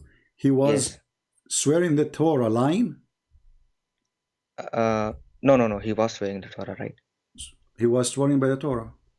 Yeah. Okay. But you just said Allah, he don't confirm all the Torah. Exactly. Okay. So how Muhammad, he swear by the Torah? Because Prophet, peace be upon him, always spoke positively. So he has no reason to say, no, I do not believe in this thing. Oh, so no, he was course, lying. So you are saying he was lying to the Jews? No, if you come with a Torah to me and say, do you believe in this book? I will say, yes, I do. What's wrong? But a second ago you said no. Did I say no? Yes, I said to you, do you accept all the Torah? You said no. All, did I say I accept all the Torah? The Jews, they brought the whole Torah for him. They brought the whole book. And actually, Muhammad, exactly. So he asked them, bring me the Torah. They brought the whole Torah. They did not bring a page. They bring the Torah. He put it in a cushion. He put his hand on it. And he said, shut up. And he said, I swear by thee and the one who sent thee. So your prophet is a hypocrite man. He swear by a book. He don't believe in it. Okay, did the Jews tell him that swear by every single page, and you Abdul, they did not say ask that him you to believe swear. in every single word written idiot. They did not even ask him to swear. Exactly. Voluntarily he and said, what did he swear? Shut up. What are the words? What are the words of the Prophet? He said, I believe in thee, which means the book is underneath of his hand. Exactly. The book. Not everything in it. The book which is under his hand. Exactly, the book. The Torah, the book. Which book? The whole Torah, which is with the Jews, correct? Exactly. So does it mean you have to exactly agree with every single page in it? But you said your God don't confirm the whole Torah. Exactly. But exactly, you keep saying exactly. Are you stupid or what? So if the Quran does not confirm all the Torah and the Torah is full of lies, how your false prophet, he put his hand saying, I believe in thee and the one who sent thee? Was the Torah sent by, according to Muslims, was the Torah sent by God? According to Muslims. But this is not a question. We are talking about the physical answer the question. Shut up. The question is, they gave him a book. They gave him a book. The question. This is the question. Let me repeat again. Answer the question. They gave a question. They gave a book. He said, give me the Torah. They gave him the Torah which is with them. That's not my question. When I said to you, Abdul, that Allah, he confirmed which is with them, you said that he confirmed not all of it, correct? Exactly, son. Okay, but you stupid. The Quran says what is with them, not some of it. So your stupid God, he said the wrong words. Which verse? What do you mean which verse? So what we are talking about for the last 5 minutes or 10 minutes or 20 minutes? What's wrong with us, Abdul? Chapter 2, verse number 89, it says, confirming what is with them. So whatever is with them, Allah confirm it. Did Allah say repeat your sentence? Wait a minute. Let me confirm it. You said the Quran confirms what is with them. Then the next line you say the Quran confirms whatever is with them. What's wrong with you? Okay. When I say I confirm what is with you, it's me whatever is with you, stupid idiot. No. Okay. If I say I will take whatever in your pocket, huh? What is with you? Whatever. It's me, whatever. Exactly. It's me. Just shut up, son of Muta, coward donkey. I mean, they asked me to have patience. What is with them is what is with them. This is what they have with them now. And what they have with them now is what Muhammad, he took oath in. And this is goes for the Jews and the Christians. Not some of it. Is your God stupid? Don't he know he can say, I confirm what is some of that with them? Can he add the word some? Stupid donkey. What's wrong with you? You say what is with them. Now you are saying whatever with them. So look at this foolish, stupid people. First, the Song of Songs is about Muhammad. Where you get that? Is your prophet is made of gold and silver? Do your prophet he have a garden in his chest? Because if we read the Song of Songs, we read all of the Song of Songs, not one verse. Stupid people. They are desperate to find their child molester prophet in any book, even in a book which they don't agree with, they don't believe in. Stupidity is amazing.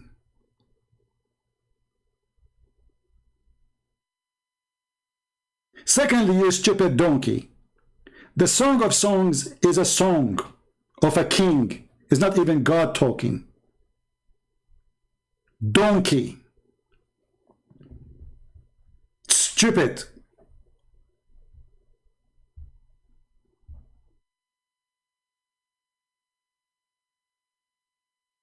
So desperate, so stupid. And if you want to understand the Song of Song, you don't even read chapter number 5. Read chapter 4, 5, 6, and you will see that nothing there is about your stupid prophet.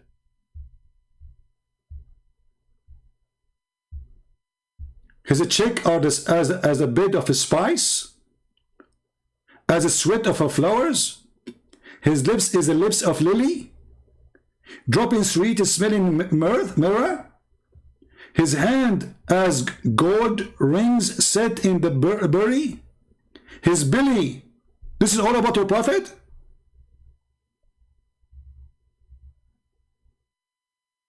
What a stupid nation.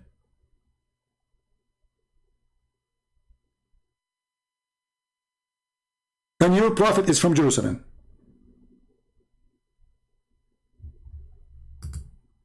So stupid. So their prophet, he took an oath on the Torah. He didn't say, and look what he said, do you want me to say to you I don't believe? So he lied to them. What a scumbag. If you give me the Quran, says a Christian prince take an oath, and I will never take an oath in the book of the devil. This is a proof that Muhammad is a fraud. He is being a hypocrite. He thought if he take an oath on it, they will accept him. When they refuse him, we start going against them. But as you see in the beginning, Muhammad, he take an oath in the Torah, the same book, which they have at that time.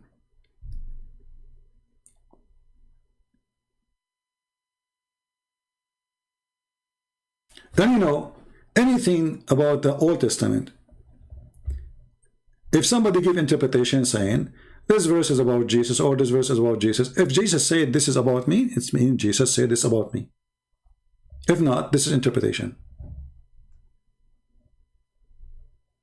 Here we are talking about you giving interpretation of a book you don't believe in anyway, because you are so desperate to find Muhammad in the Torah.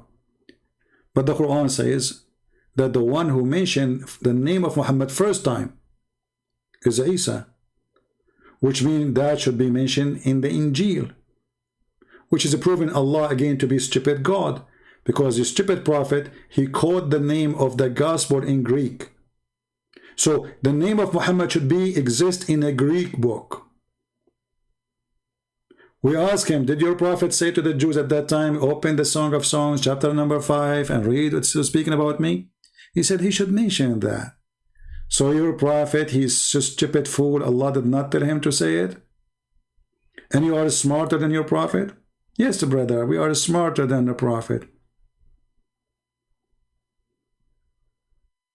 When your God, he says, I confirm what is with them.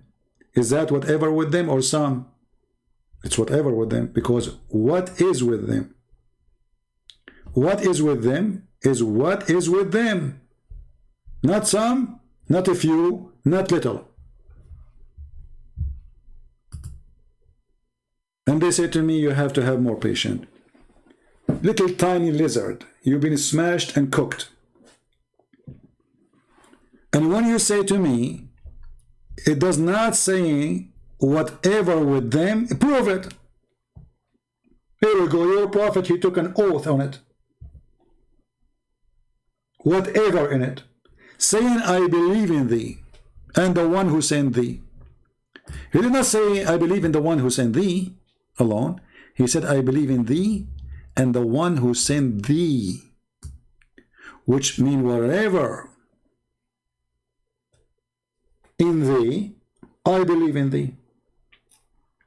And here we go, the Muhammad is sitting with the Jews. Why didn't say, okay, let's open the Torah here and let us go to Song of Songs, please. Because my legs is made of gold.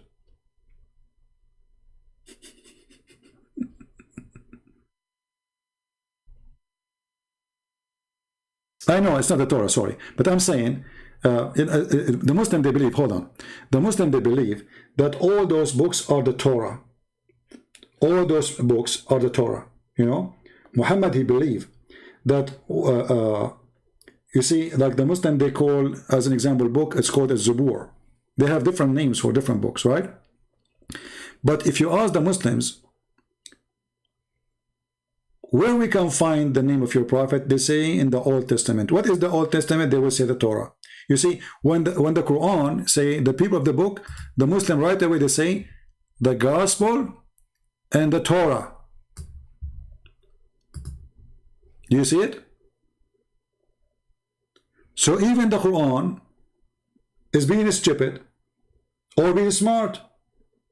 If the Quran considers the scriptures is only the Torah and the Gospel, then why you are quoting for me the Song of Songs?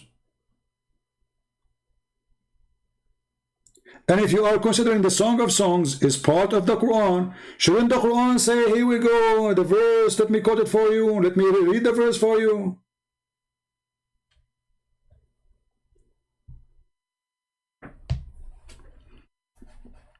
You know, like, because we speak to Muslims, always we say the word Torah, Torah, you know, because they mean that the Old Testament.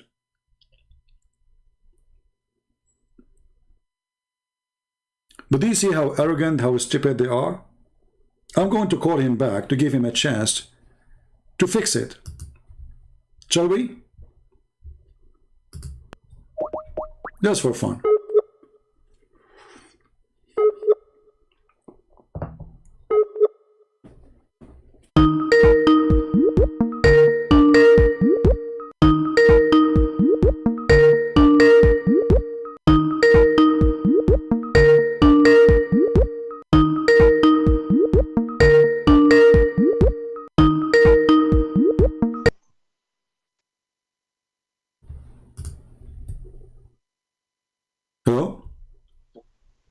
Yep.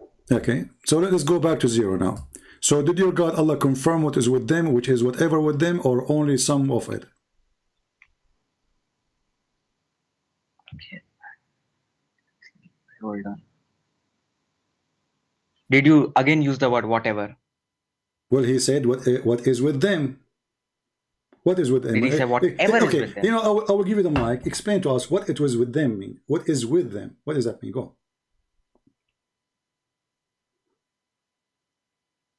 Some part of it, of course. Okay, so when I say to you, what is with you, I mean some part of what is with you. Yes. Well, in which language is that? Because you previously you mentioned that the things which you denied, for example, the crucifixion, for example, divinity of Jesus. Okay. After that, if you say that we confirm, so obviously you are confirming the rest of it. Okay. Sabi? Okay, let me answer you now.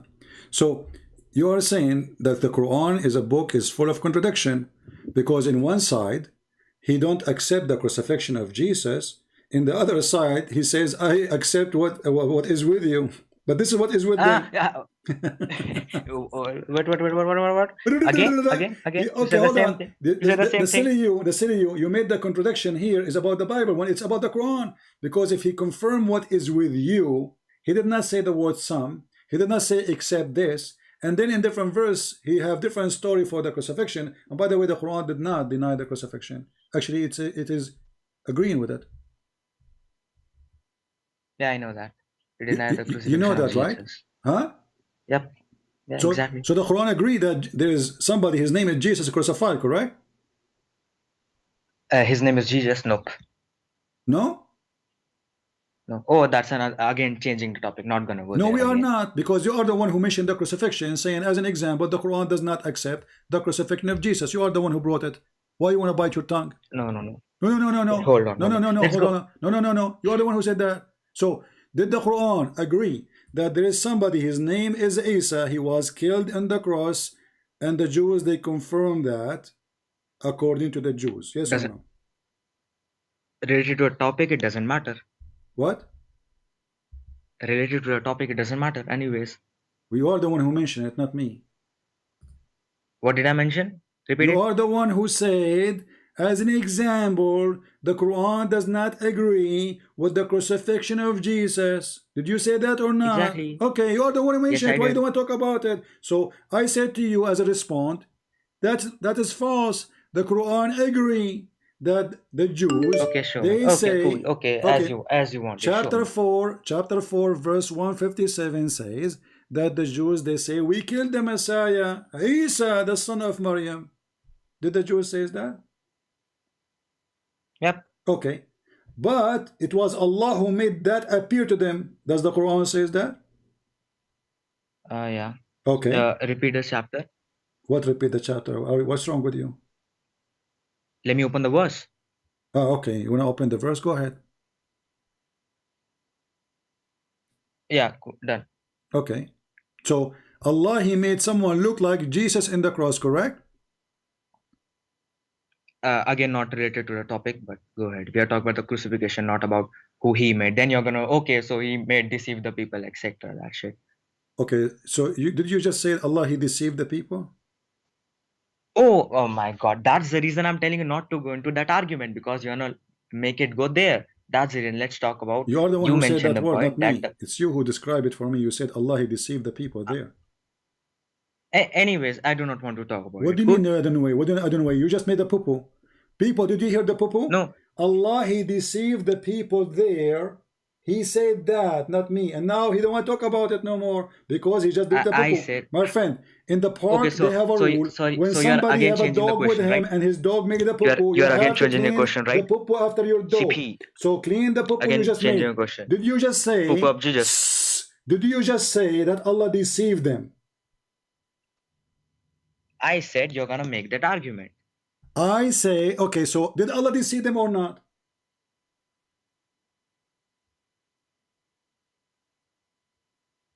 How is that related to our topic? Again, why you don't want to answer? Because then you're going to be diverted from the question. You remember you said the thing that it's embarrassment. Does the Quran deny the crucifixion? Did Allah deceive does the Quran deny? Shut up. It's embarrassment for you. It's embarrassment for you. If you want me to continue, show me where Quran denies the crucifixion. Show me. What? Hold on. Did Allah confirm that He made somebody look like Jesus? You said yes. Allah, He deceived them. That's not. Yes or no? You said that Jesus, that Quran does not deny the crucifixion. It does not. Correct? Yes. Exactly. That was the point. What? That was the point you were making. I said, yes, it does not deny the crucifixion, but it does deny the crucifixion of Jesus. Okay. So now tell me, listen, related to the previous topic, because okay, hold on, but this is gonna go never ending. We don't want to cut the story. Hold on. So did Allah, He put someone look like Jesus? His name is Isa in the cross. If He does it matter? Don't tell me if or not. Did He or did not? If He did, does it matter? I'm not asking you if no, it mattered for me, you stupid idiot. Did He or He did not? Don't tell me if. Mattered, you don't tell me idiot. if. Don't tell me if. I'm asking you, be a man. Why? Did Allah place someone look like Jesus? His name is Isa in the cross. Yes or no? It doesn't matter. It was not the question. Okay, it doesn't matter then if I speak to a donkey like you, because you are embarrassed. This is why you don't want to say yes. Which means that we Christians, our book is a true book, because we wrote there what we saw. Stupid. How can it matter what is written in the Song of Songs? And now what is written in the Quran, it doesn't matter. Do you see how they embarrass and right away they deny to answer? I want to talk to my lawyer. Okay, I want to talk to lawyer. I'm not going to answer you.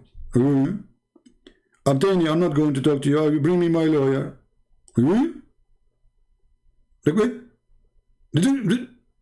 I want to talk to you. Doesn't matter. It matter. This is what it matter. That's mean that every word about the crucifixion of Jesus in the gospel is true. And the stupid Quran witnessing that this is what they saw is true. So the Bible is not corrupt. And the Bible never reported false story. The one who is reporting false story is the one who is claiming that, brother, that the one who looked like Jesus, he is a clone made by Allah. And Allah, he placed him in the cross instead of Jesus. Well, that's mean the Christian, they are truthful. And how he refuted, I'm not going to answer. If or not, it doesn't matter. No, it matter. Doesn't matter. Bring me my lawyer. I will talk only to my lawyer. They are so confused, they are so silly, they are so stupid. They are so desperate to find a prophet who have no prophecy. And this is a very good verse actually, to prove that Allah is Satan, because if we Christians are deceived, we are deceived by Allah. As simple as that. All of Christianity is based on the crucifixion. So, if the crucifixion, it was a lie created by Allah, Allah is the devil.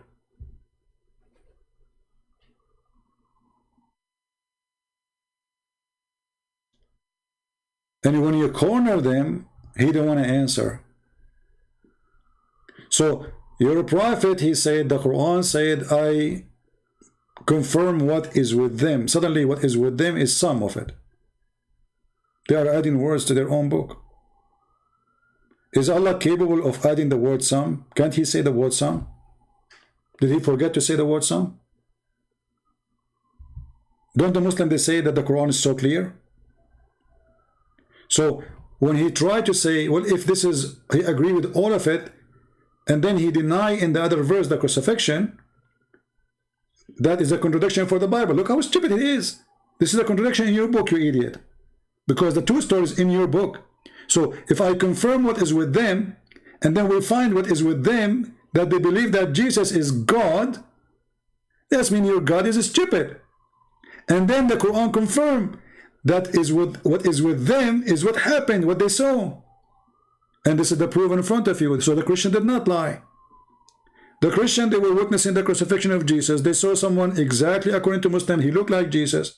He have the voice of Jesus. He have the hair of Jesus. He have the eyes of Jesus. And his name is Isa. They killed him.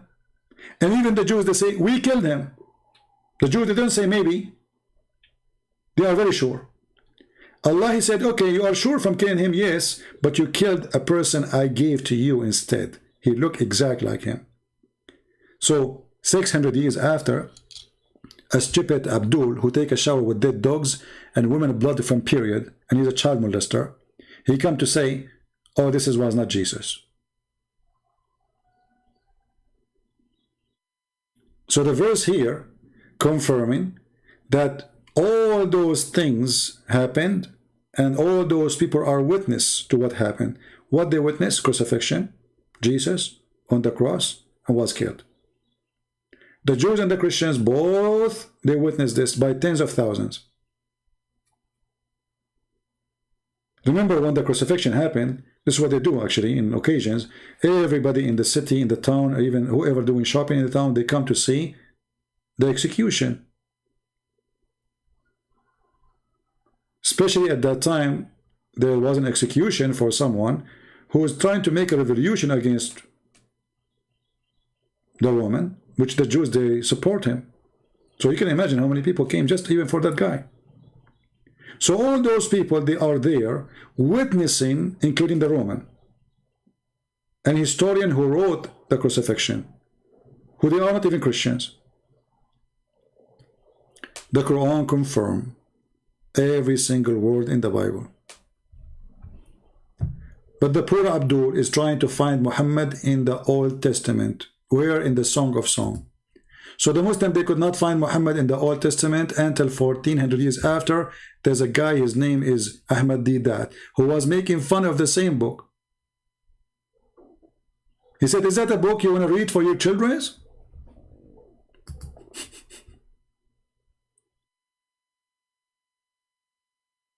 Cowards.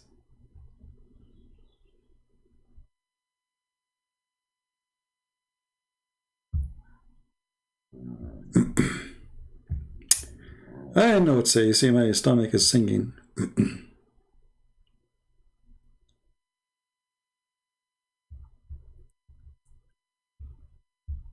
Stupidity is amazing. It doesn't matter. That's what he say. If or if not, it doesn't matter. No, it does matter. Oh.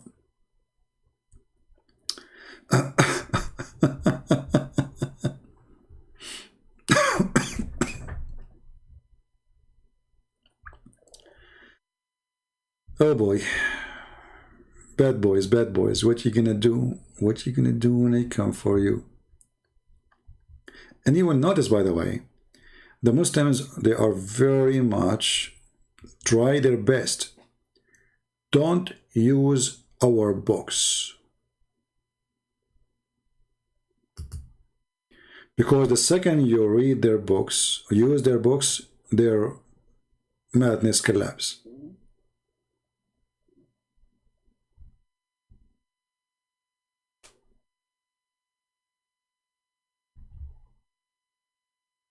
As simple as that.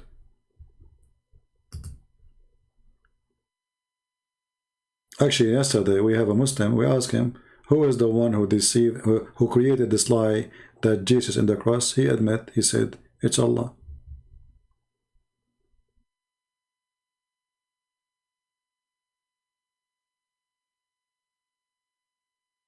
In the country of your prophet, there's apple trees, right?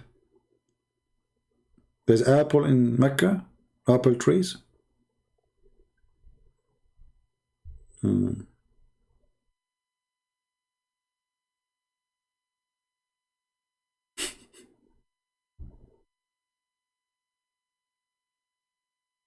Oh boy.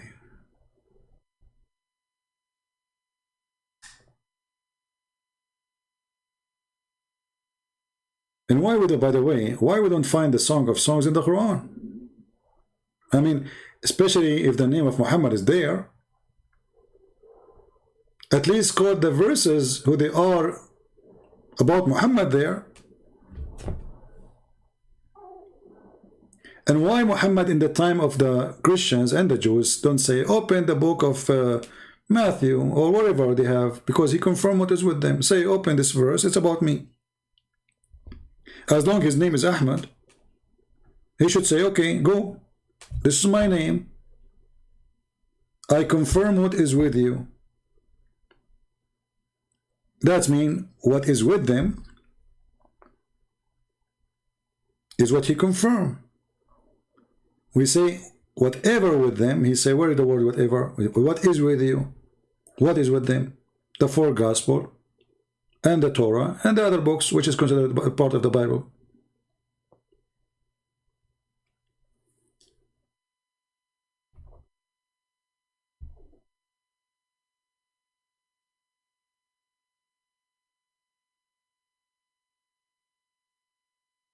And remember, the Prophet of Allah, he have his beloved, she have a fence. Like what? This is about Muhammad, right? His beloved lady, remember this is about Muhammad. She have a fence and she have a nice breast.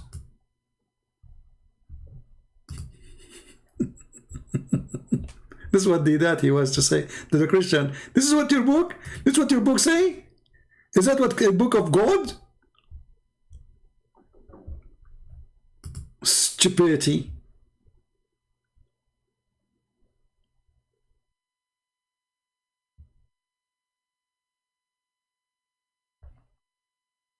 Stupidity is amazing, brother.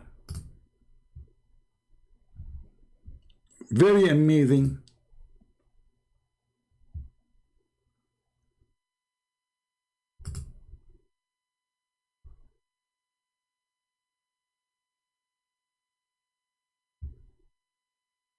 The one in the Song of Song, his mother, she gave birth to him under the apple tree.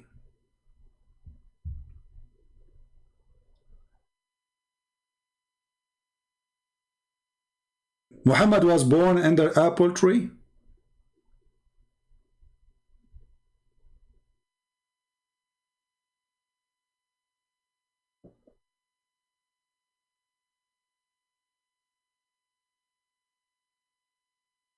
What's wrong with those people?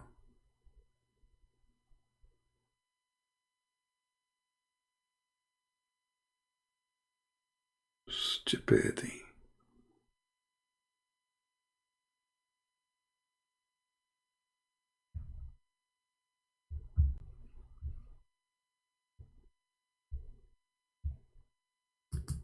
You know, you do not need really to be a genius to find answers about anything in the Old Testament.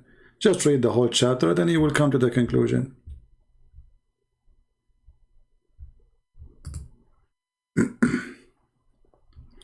Let us see if there's any Abdul texting us. I don't see anyone.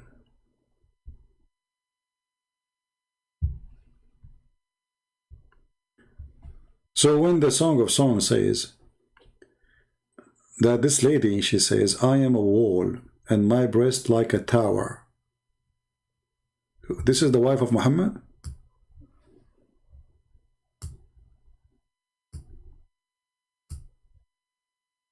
Is that the wife, the beloved of Muhammad? She is a wall and she have a breast like tower?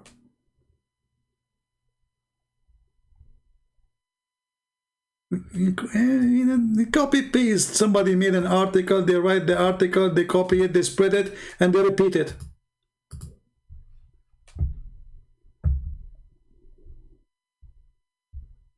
Do we have any Muslim? Mayday, mayday.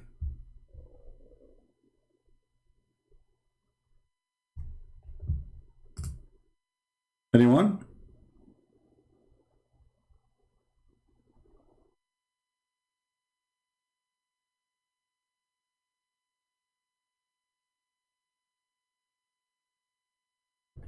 Well, you know, as I said, you see, there's many interpretation of the Bible, right? But for me, I believe that when the Messiah, he say, this is about me, then this is about me. Like when they speak about dividing his clothes, dividing, you know, crucifying him, putting nails, etc. Well, this is about him. A bone they wanted to break. You know, this is exactly what happened. So, if Jesus did not say, this is about me, people, they can say maybe it's about Jesus. But it's maybe. It have to be confirmed either in a verse, by the disciple, or by the Christ himself. As simple as that. Otherwise, it's just interpretation of somebody. Right? However, because they are so desperate, they try to find their prophet in our book. And the funny, they make fun of our book, especially the Song of Songs, 24 hours, 7 days a week. After that, he mentioned that Muhammad's name in the Song of Songs, Muslims, they start respecting the Song of Songs. Suddenly, the Song of Songs is a book of God. But it wasn't before.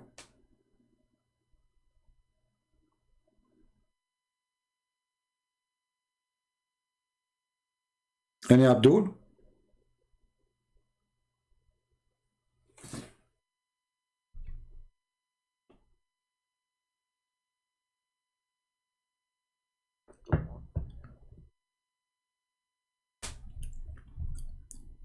And you know, you need to learn that when you speak to the Abdul, they try so fast to change topic. And like, you know, especially like if some of them, they are like, they can be very successful if you are not consistent. You have to force them to stay. Like he repeat, hoping that you will give up and he will continue in his change of topic. So, he mentioned the crucifixion, but he didn't want to talk about crucifixion. He mentioned this is about Muhammad. I say, okay, is your prophet, there's your prophet, his hand is made of gold and silver. There's no human according to him, have such a description. So how this is about your prophet? Is your prophet from Jerusalem? Is your prophet, his mother, she gave birth to him under the apple tree in Jerusalem?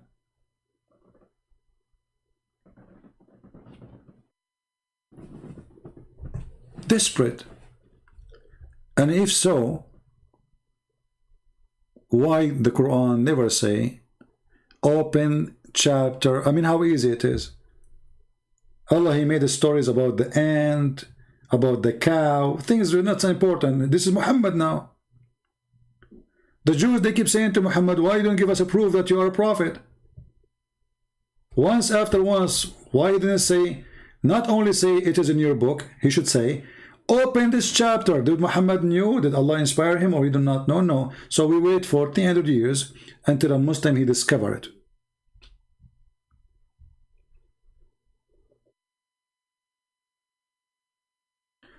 Matthew is not Injil according to Muslims.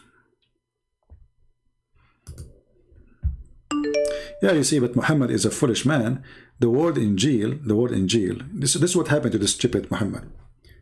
At that time, the Christians, they used the word Injil for all the 4 Gospels.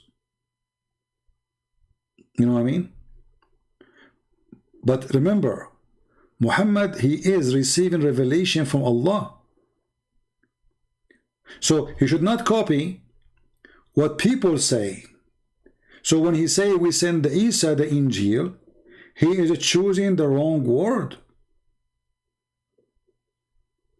Because according to the Muslims, Allah, he sent the Isa only to the Hebrew.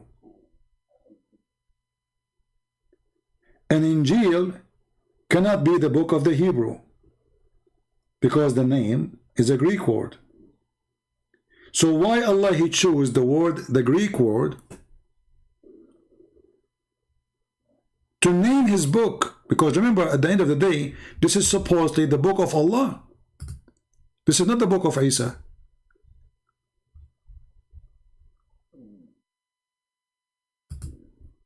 Why Allah, he chose the word Injil? Because Muhammad is a fraud. He heard the Christians saying Injil, Injil. Injil sent by Allah.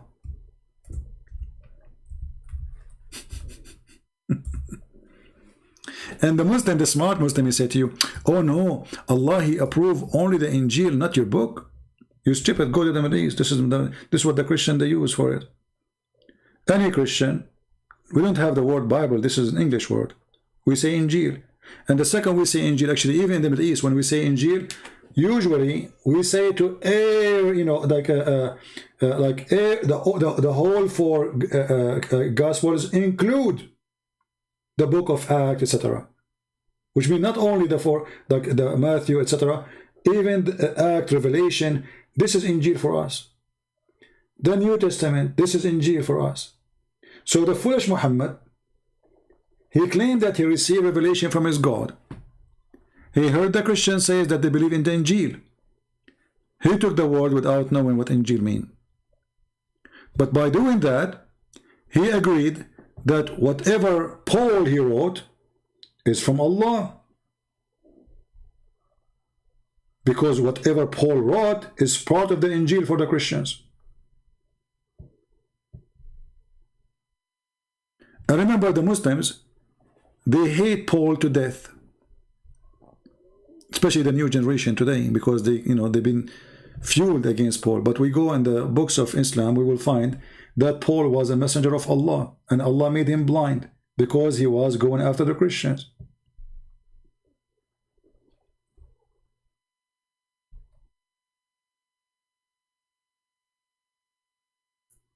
Do we have any Abdul? And the funny, this guy, he have people like next to him, they are talking, supposedly like what to answer. But I find it very embarrassing that a religion, they say that our prophet should say that. He should say that. I mean, those people, maybe they would capture Muhammad and beat him up and say, you eat it. Why you did not put it?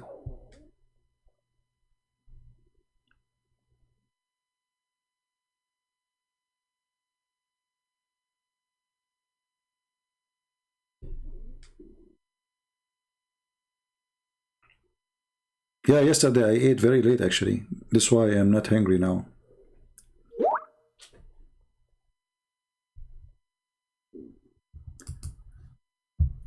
Can I call you? It's urgent. No, my friend. I take only calls from Muslims, not now.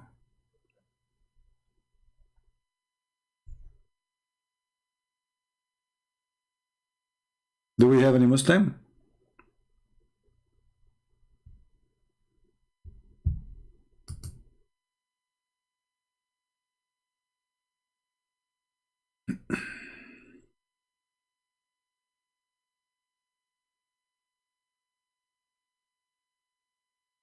Anyone?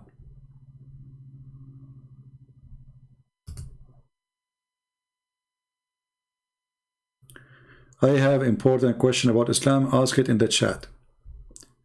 People, don't send me text messages in Skype. I will block you. You have a question? That's why we have the chat open. This is why we have the chat open.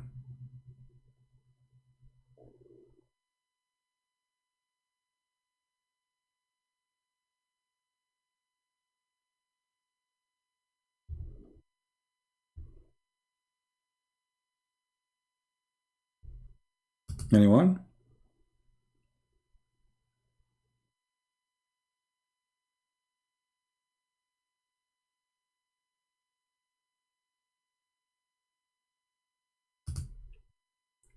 I learned that Sabian originally say Shahada and Muhammad stole.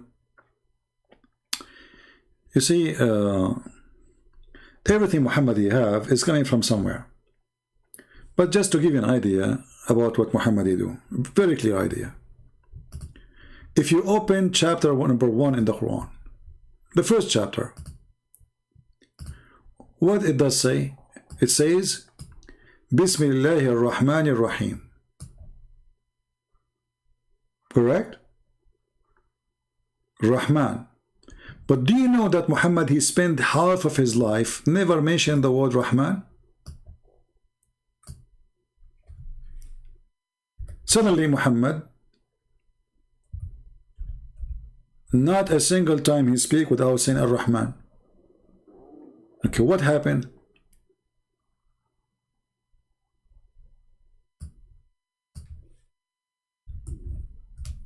A man, his name Rahmanul Yamama. He claimed to be a prophet and he claimed that his God, his name is Rahman.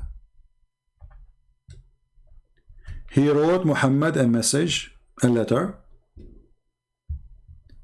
And Muhammad, he read the letter. It says in the name of this Rahmanul Yamama, in the name of the Rahman. Muhammad, he wrote back, in the name of Allah Ar-Rahman Ar-Rahim. The Muslims and the Arab, they said, who is Ar-Rahman? The only Rahman we know is Rahmanul Yamama. Muhammad, he answered them because now they got him busted. They said, all beautiful names belong to Allah. He liked the name, he hijacked it.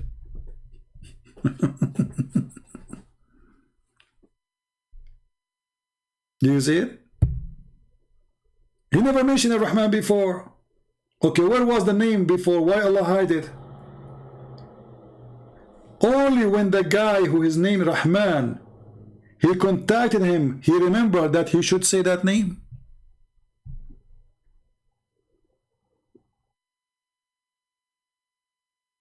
So when they said to him, well, who is this Rahman? If you go, there's a book, it's called the Book of Asbab al-Nuzul, which means the reason for the verses to come down. This is chapter 7, verse 180.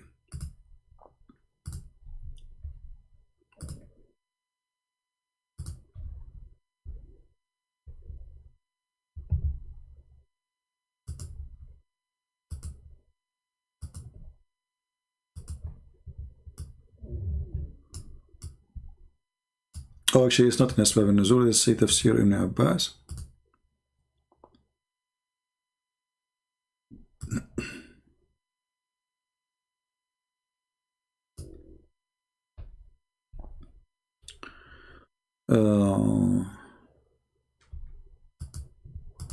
الجلالين.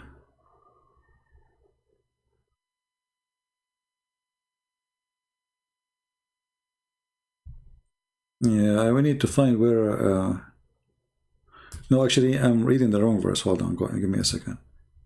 Yeah, actually, it's an answer, but there's different verse we need to find to go to that interpretation.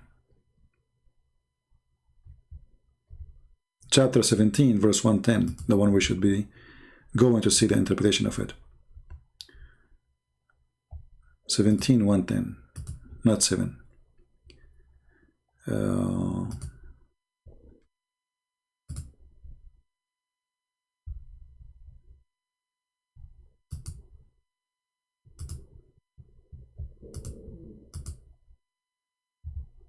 Okay, look at this.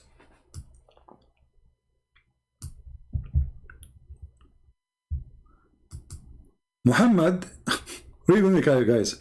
Ibn Abbas said, Ibn Abbas, in one night in Mecca, the Messenger of Allah, Allah bless him, give him peace, stood up at for the night, vigil prayer, and he kept saying in his prostration, O beneficent, O merciful. Suddenly he's saying the word Ar-Rahman, which the Muslim translate as a beneficent, which is very funny. And so the idolaters, they said, Muhammad used to call unto Allah. Now he is calling into God. Allah and the beneficent. We do not know anyone by the name of the beneficent except the beneficent of the Yamama. Meaning the guy who is supposed to Muslim, they call him Musaylama, the Kadab, the liar. They call him the liar because he claimed to be a prophet. And so Allah the Exalted, he revealed in the verse, all the good names belong to Allah. So he took the name from that guy, he liked it, he put it there, and now we need to explain, or let us say, why we are using it. Oh, because it's a good name, all the names belong to Allah.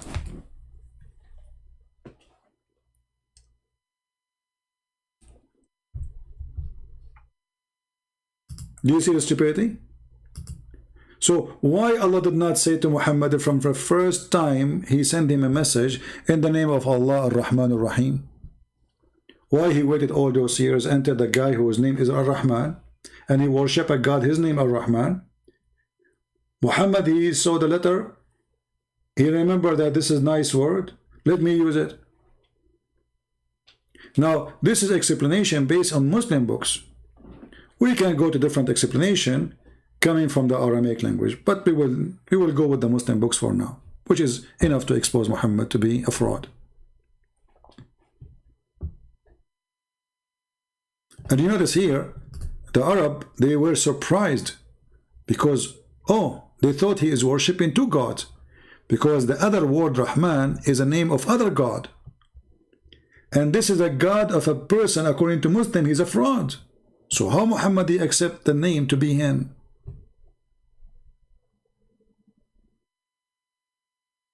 In the same time, the Muslim, they say to you that the Quran never changed, right? Okay, hold on.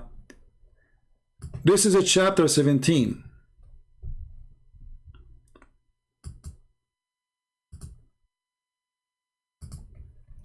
Chapter 17 is not in the beginning of the Quran. Remember, the Muslim, let us open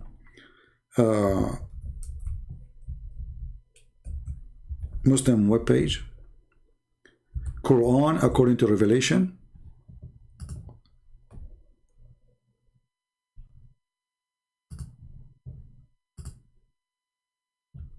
Okay.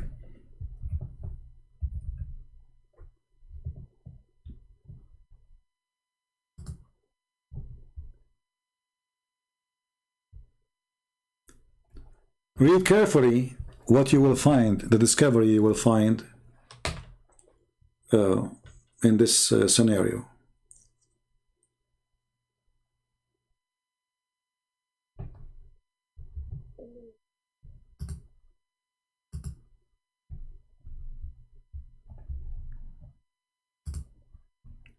Chapter 17 in reality is a chapter number 50.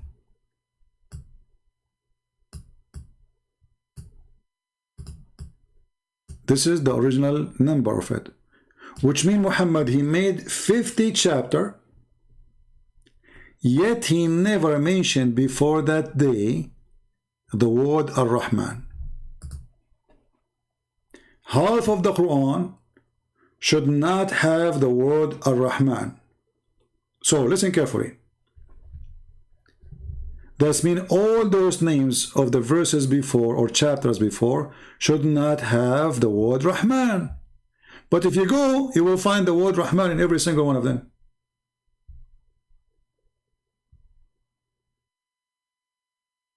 Do you understand? We just showed you that the Arab, they were surprised. Muhammad now is worshipping two gods, Allah and the Rahman. Why? Because they never heard Muhammad saying Rahman before. And this is according to Revelation, as the Muslim they call it Revelation, which is a fraud. Number 50, chapter number 50, which means there's 50 chapter came should not have the word Ar-Rahman in it, and all those chapters before should not have the word Rahman on them. But if we open them, we will find in every single one of them it says Ar-Rahman. So why they are adding Ar-Rahman in the beginning? If I go right now to the Quran and I type the word Rahman in the search engine, in Arabic for sure, I will find it all over the place.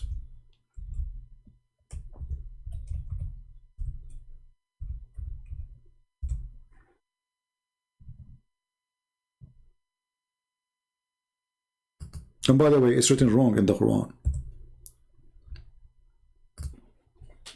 There's no Arabic, it says Rahman like this. So they cut the alif, the letter A, to shorten it. Chapter 1, verse number 1. Chapter 1, verse number 3. Chapter 2, verse 163. Chapter 13, verse number 30. Chapter 17, verse 110.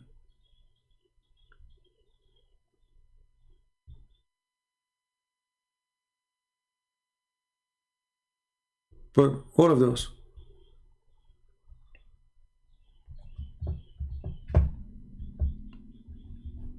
It appeared 58 times in the search engine. Actually, it's more. I think the search engine is wrong. But here it shows 58 times.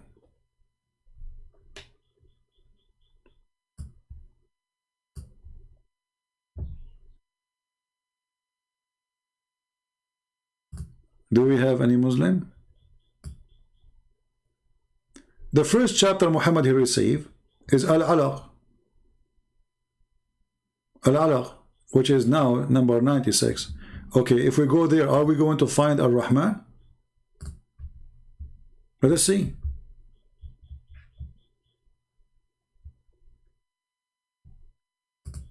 This is the first chapter Muhammad received. Look, the Rahman is there. Look what happened. But notice with me. Do you see it does not have number? Did you notice that? Did you see that? There's no number. Aha! So they added that later. Did you notice? The Muslims, they say we did not corrupt our book. Why are adding a whole phrase, whole sentence to a chapter your God never mentioned such a thing? So they did not put a number for it because it is not even there. Do you see the corruption?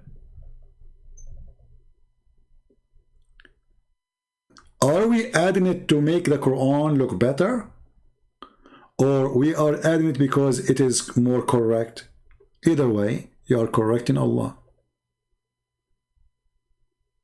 Allah never said what they are posting there. Allah, he sent his angel, and the angel, he said, read in the name of your Lord. Okay, what is the name of your Lord? He never said his name is Ar-Rahman.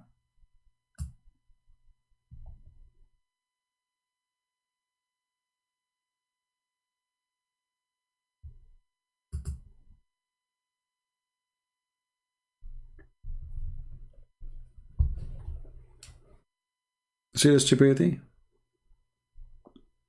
How you add? We as a Christian, we will not add a sentence because we like it. Why you are adding it? If Allah did not say it, it's mean Allah did not say it. Are you fixing it? Are you making the Quran look better, nicer? Are you finding that the Quran doesn't look nice without saying the sentence in the beginning? And the funny, they say that the Quran does not say that a human being is created from a dead blood. Even the name of the chapter is dead blood. I mean, as long as we are here, look how stupid this chapter. Allah, He taught the human being by the pen.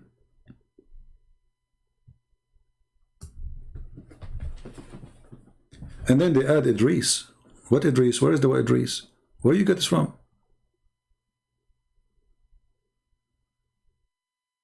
And then they add Enoch. Where do you get this from? You see, they add things, it's not there. It says, and we taught by the pen. He taught the man which he know not. Okay, what he know not? You are created from a congealed blood. This is stupid. There's no stage of the baby. He was a dead blood and then he became a baby. Never. According to the Quran, you are created from a piece of a thick, dead blood. Do you see it?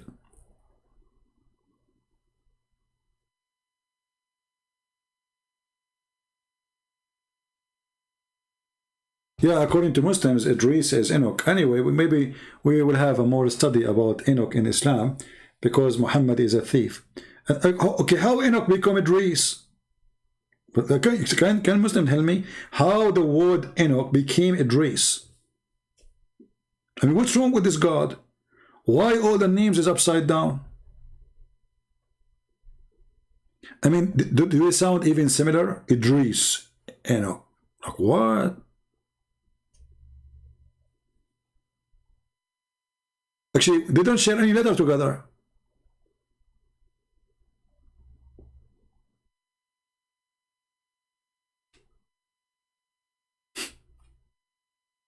And yeah, we are created from dead blood.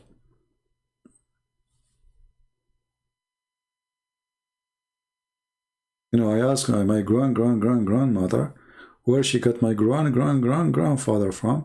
She said that she went to the market and she found dead blood, or like, you know, from, you know, on the street of a lion, because my grandfather was very, very brave. So she took it home, she put it in a jar, and she feed it every day. After a few months, she ate it. And then after 9 months, she delivered my grandfather, and he was created from a congealed dead blood. True story. I mean, why my story doesn't make sense? Why? Give me a reason. The guy who went to the 6th, 7th, 8th heaven, and he found the Nile River in heaven of Allah. The Nile River. Muhammad, are you sure?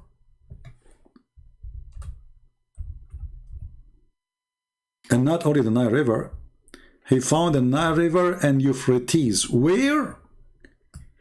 In the 7 galaxies behind the 7 seas. Well, obviously, Muhammad, he never went to heaven. This guy, he went to Africa. He went to Turkey. And look, those rivers are from far distant. They are different location, because Euphrates is more than 2,000 miles away from the Euphrates. Actually more, what 2,000? Maybe 3,000 if we go to the where it's coming from, because they are talking about the source of it. So Muhammad, he fly all the way to Allah, and then he found the tree of Allah, and underneath there's 4 rivers. 1 is above and 2 is underneath, and those Sihan and Jihan, they are still exist in the north of Turkey, and Euphrates too. And by the way, I don't know if any one of you have a connection with Erdogan. Erdogan is desperate for money. The country is collapsing. There's no money. The lira is dying. Muhammad, he prophesied that judgment day will not come, and the Euphrates River will show mountains of gold.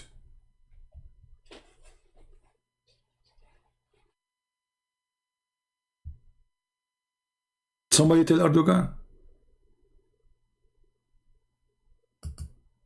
He's going over Libya. He want to attack Greece. He's desperate to get a penny. Just go to the Euphrates River, you idiot. Why you want to wait until the judgment day? Just go and dig.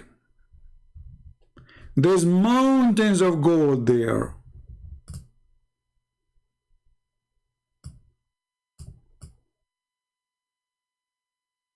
And here we have another question, by the way. As long Muhammad is saying that this is something, the river exists with us, so how he claimed that he saw it in heaven? That means the heaven he's talking about is here. You know what I mean? Because look, he's repeating the story about Al-Furat, the river Euphrates, again, but this time speaking about that people will find gold, mountains of gold. Faz Life, scared to debate me in my show. You have a show, you do you dance? Okay, give me your Skype, I will call you. Okay, give me your Skype, I will call you. You have a show. Give me your Skype.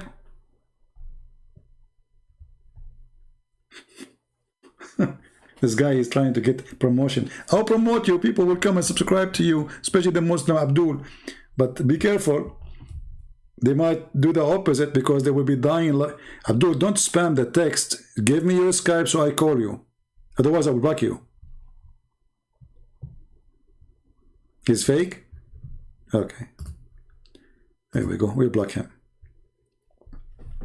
So, I'm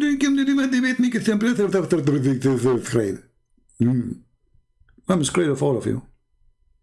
I'm busy now with the Euphrates. I want to get the gold. Hey guys, who want to go with me to the Euphrates River? And you know, like we take a tourist visa. We don't tell Erdogan. You know, we will not tell Erdogan about what we will do. And then we go and we dig in, you know, there, and we get the mountains of gold. Who want to do that? And we will use Amazon for shipping. What do you think, brother? Hey, Turkish people, why you are... Here we go. A clear evidence Muhammad is a prophet. If we find mountains, you see, not 1 kilo of gold, 1 tons of gold, it have to be mountains of gold. Why we cannot find it?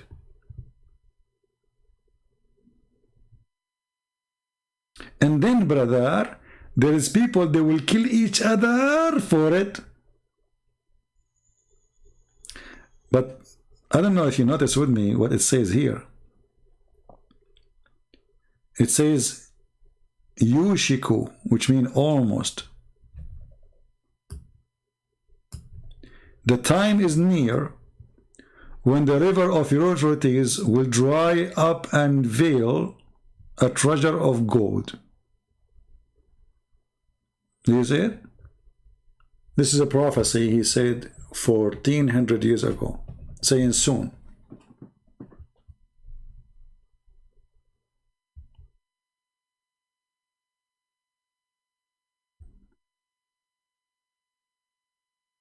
He said yushik. Yushik in Arabic, you say it only when something is almost happening. It's not something even will happen in the future. It's so close.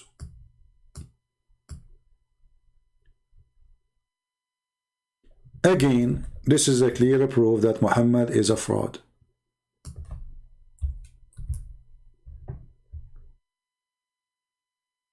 Okay, Faz, you know, don't forget to show the address. And don't forget to come and visit me. Read carefully. Allah Apostle said, soon the river Euphrates will disclose the treasure mountains, mountains of treasure of gold. And those gold, whoever present at that time should not take anything of it. Like, why? Because this is the judgment day, my friend. But this is soon. Yushiku. Soon. Do you see it?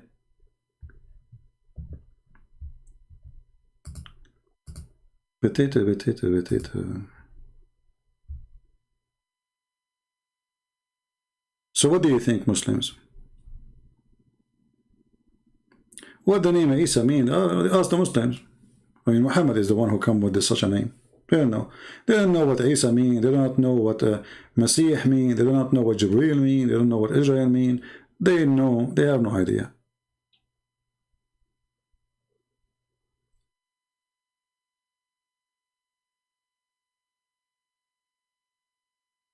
Hey Muslim, did your prophet says soon the river of Euphrates will disclose the treasure, the mountains of gold?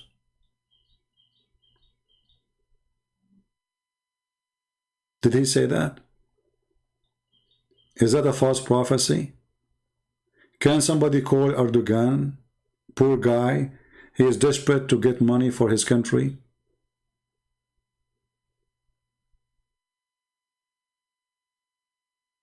I have heard that the hadith of and only accepted Bukhari. No, this is false. You see, all the hadith is accepted unless it is already rejected, and it should be not in the books. Just to make it simple, when a Muslim, he is a believer in Allah and he is a prophet, what is the reason for him to lie about what his prophet said? There's no reason, right? Okay. And then when somebody, he is a scholar, he write a book. Do you think Muslims, they will let somebody stay even alive if he is trying to say something to insult his prophet in the Middle East? No way. So when those who they call them scholars wrote all those hadith, how come the Muslim at that time did not forbid those books and say those are false books? Right? Do you understand what I'm saying?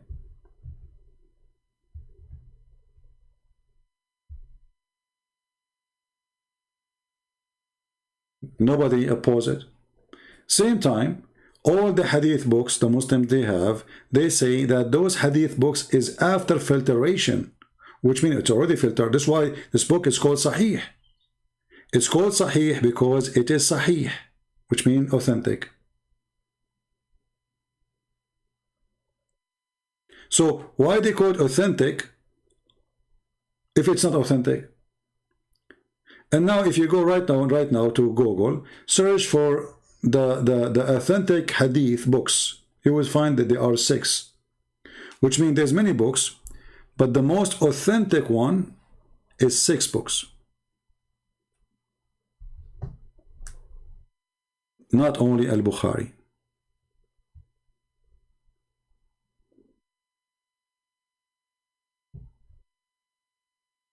Any Muslim? You can go right now. Let me go to Prophet Google.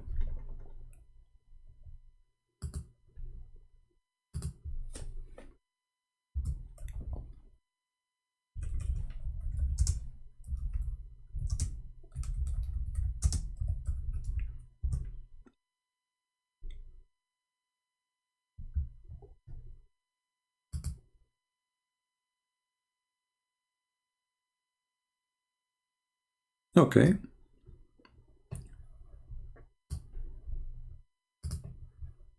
The 6 authentic books of hadith. Do you see it?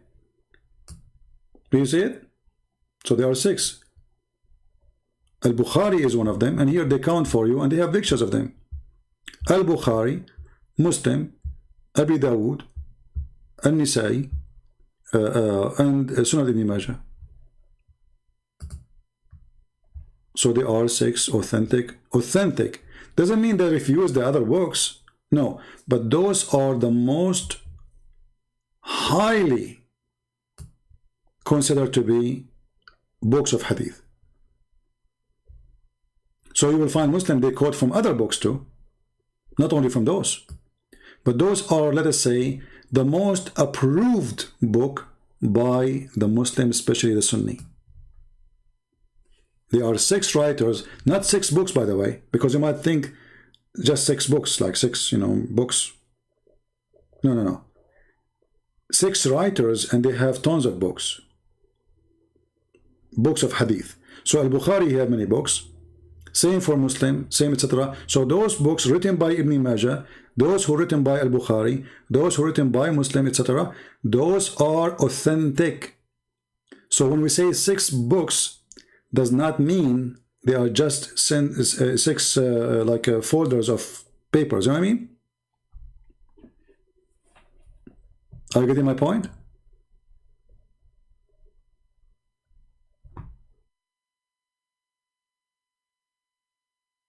Do we have any Abdul?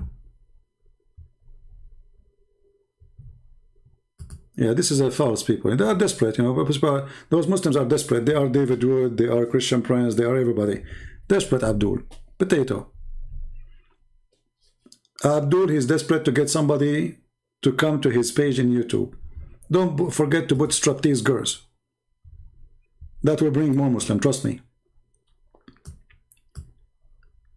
Once, this is in the old days,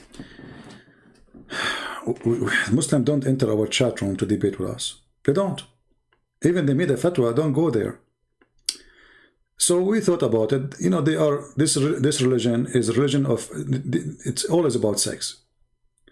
So a guy, he said, I will find a way. I said, how? He said, later I will tell you.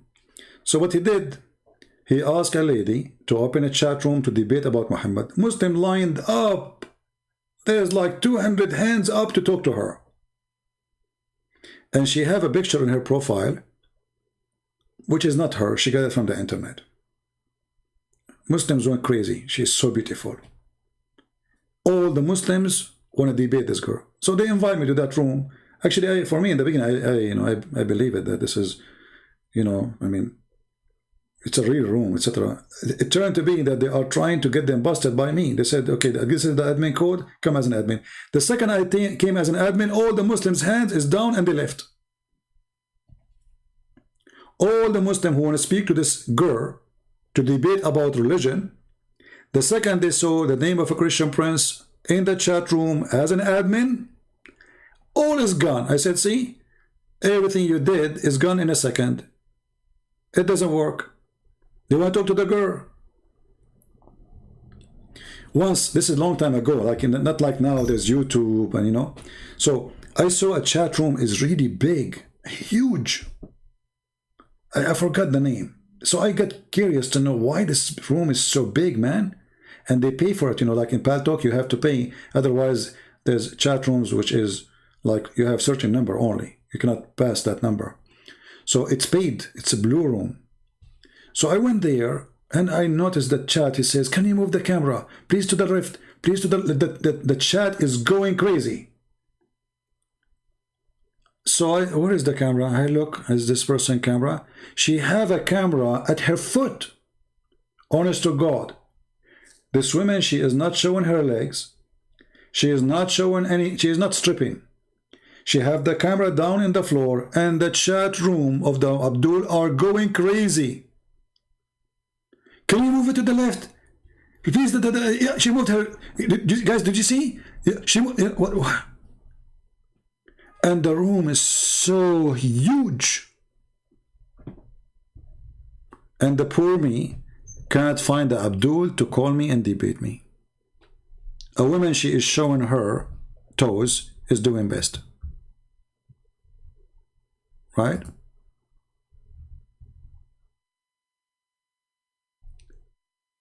Any Muslim?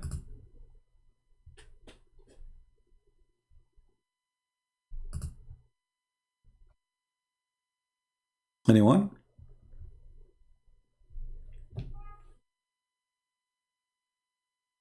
But for sure now, I mean, the internet is different today. Now we have smartphones, they have tons of apps, etc. But you know, we have to be honest. Video of a perverted people are the most popular, not only between Muslims, in the world.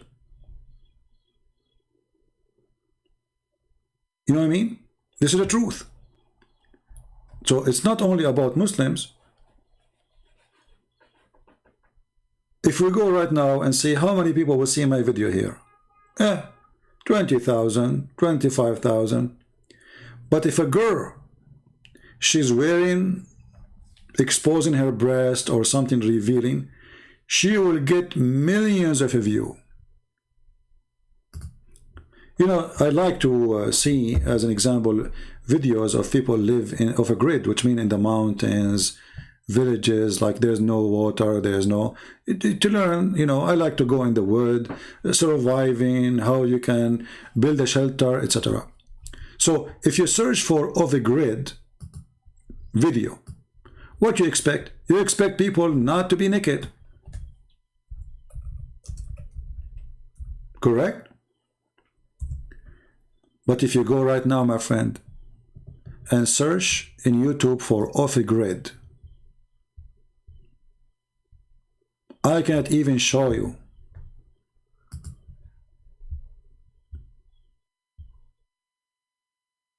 Uh-oh. I will skip this one fast. Uh-oh. What does this have to do with off a grid?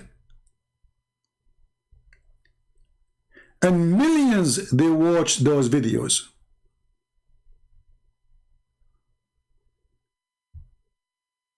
Not like my videos. 20, 30,000.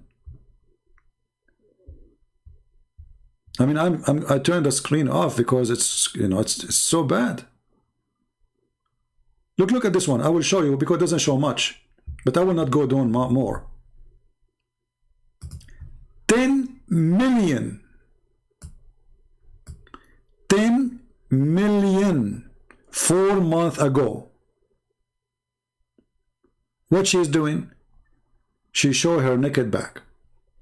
10 million. Do you see how the world is perverted? How many people they watch my video, which as I made... oh, hold on. I will go to my channel.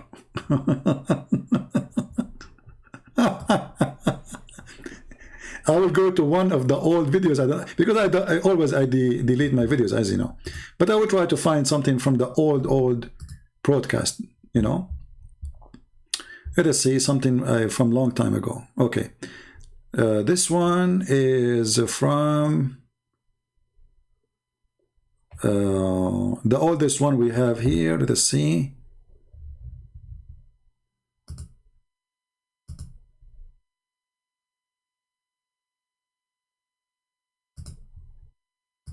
Is that the last one?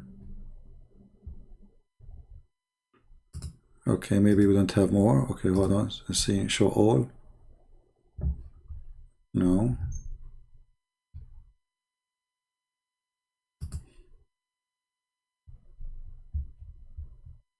Yeah, look like this is the last one we have not removed yet. Okay, this one is about the Trinity, which is me and Sam Shamoun. Okay, how many we have? And remember now, this is me and Sam Shamoun. 40,000 view. What is the date of this one? Almost a year ago. Let me show you.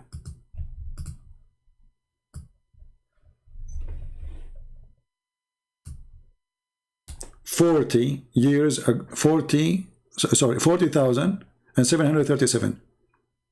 August 28, 2020.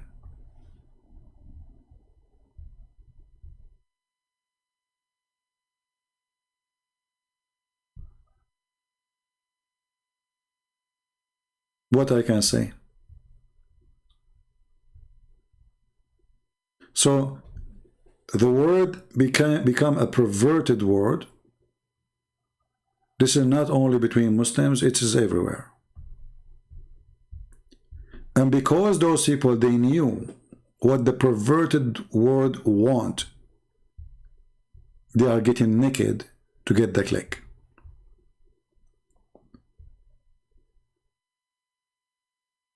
That is the truth.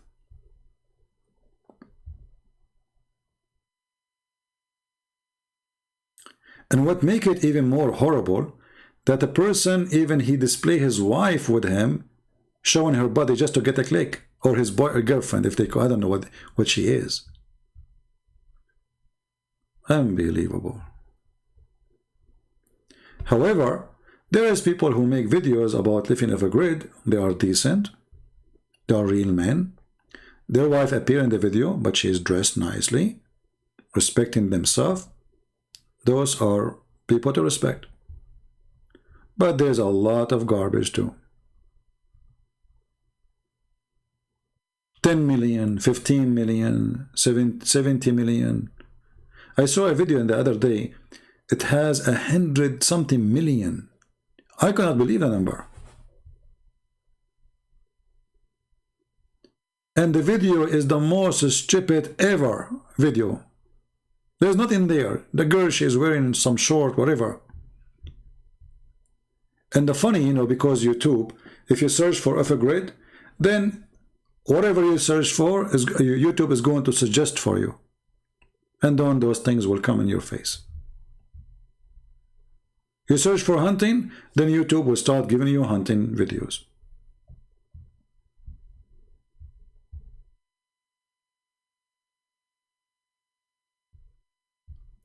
And now they are, let us say, in competition of nakedness. How naked we will go. How far, so we can get the click.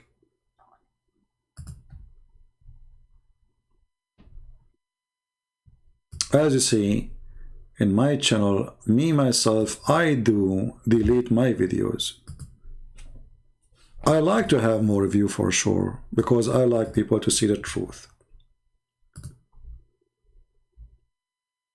But the truth is ugly and disgusting. People, they became perverted. Nakedness is the most popular product. And you know,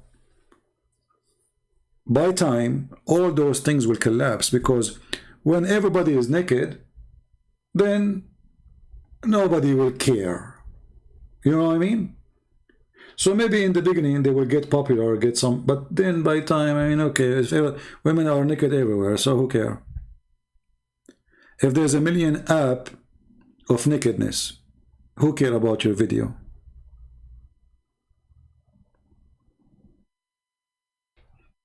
I don't use Facebook no more. I don't use Twitter.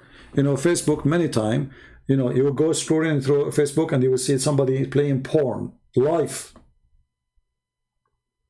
YouTube, you know, Facebook will delete my video about Islam, but a guy, he is playing videos of porn. And why they appear for, you know, why they are in public, how they became in public like this. Actually, for me, I feel way better after I deleted Facebook.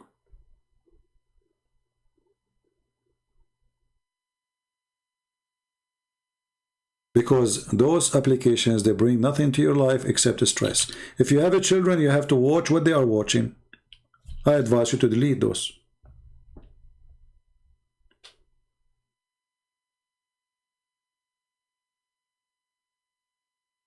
All those applications, they do nothing but they spy at you.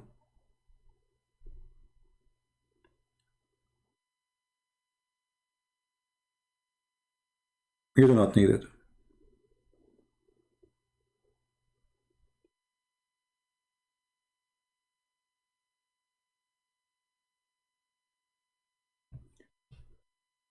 All of those applications, TikTok, and you see, like, you know, when Trump, even this is not our topic about Islam, but you see when Trump, he said, TikTok, if you want, you have to sell us TikTok. They are just trying to stop any Chinese or any foreign applications from being an application compete with YouTube and Facebook and Twitter. The American, they want to control the world, the media. They don't want anyone to be competing. So he said, we will put sanctions on you unless you say it for us. Disgusting behavior. And then they want to stop China from getting bigger. Oh, Huawei phones, they are spying at us. Oh, you are spying at everybody. Everybody in the world is using Android, which means they are using Google. Yeah. Anyway, so all of this is for the sake of money. All the world today worship a dollar, not God. They claim what they claim, but reality is different.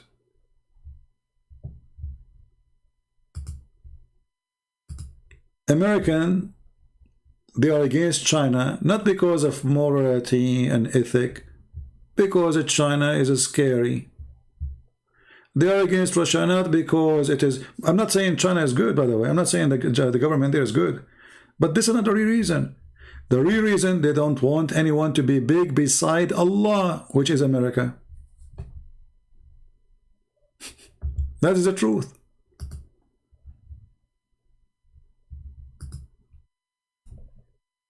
They don't want anyone to compete. They want to control the world forever. And the second you try to grow, they try their best to shrink you.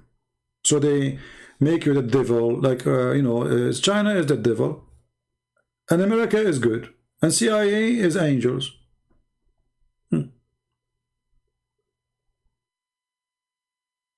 Right?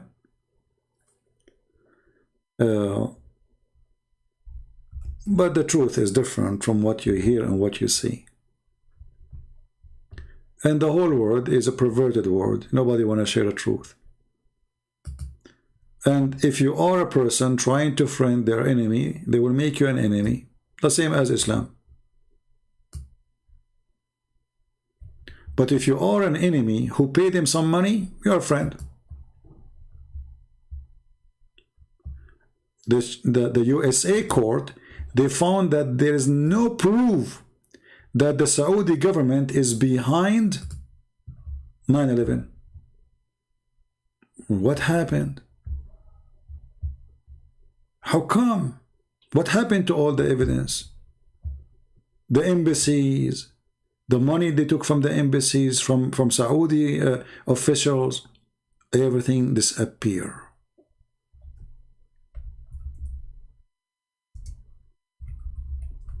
Saudi Arabia is clean from any accusation because they found out if we accuse the Saudi, then we have to put sanctions. If we put sanctions, we have to get rid of them.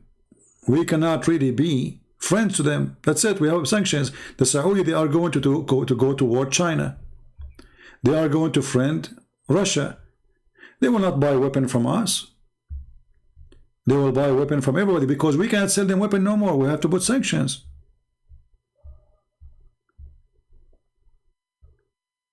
So the only solution, and not only that, the Saudi, they will not do business with us. They will not buy from us. They will not put their money in our banks. They will draw billions of dollars from our banks.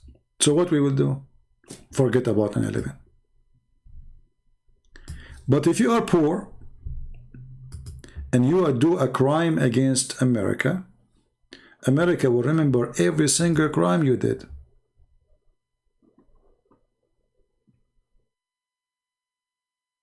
Remember, I love this country because I don't want people to say, oh, this guy, he hate America. I even joined the USA Army. I wanted to be a soldier to defend this country because I love it. And I'm very convinced. But that will not change anything. The truth is ugly.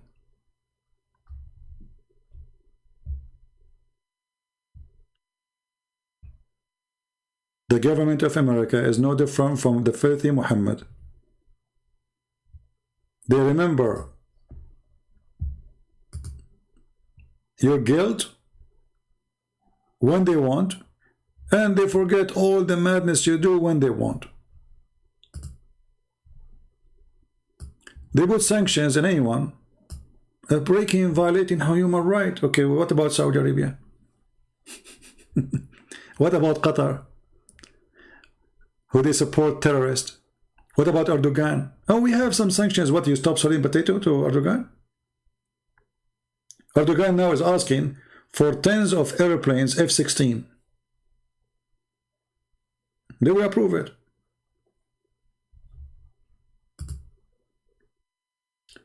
My friend, the truth will set you free. And the second you find out what is the truth, you will be disgusted by the world today.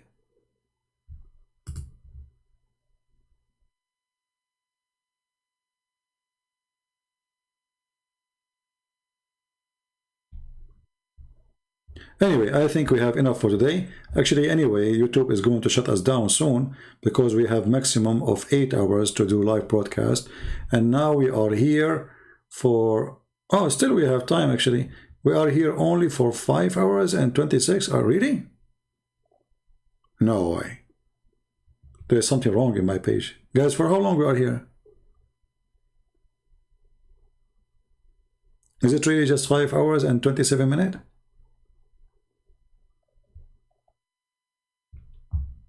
Maybe I need to refresh my page or something.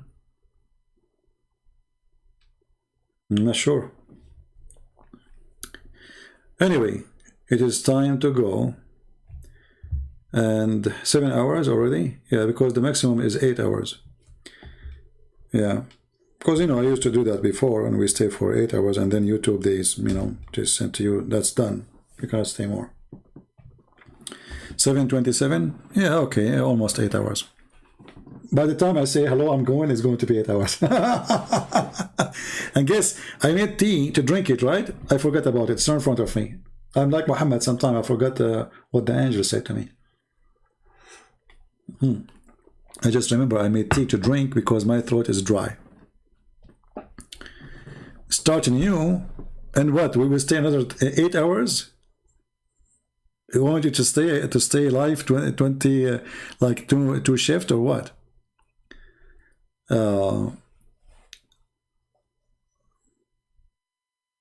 You used to be a sniper. No, I love hunting, you know, it's my hobby. I love, you know, I love weapons since my childhood.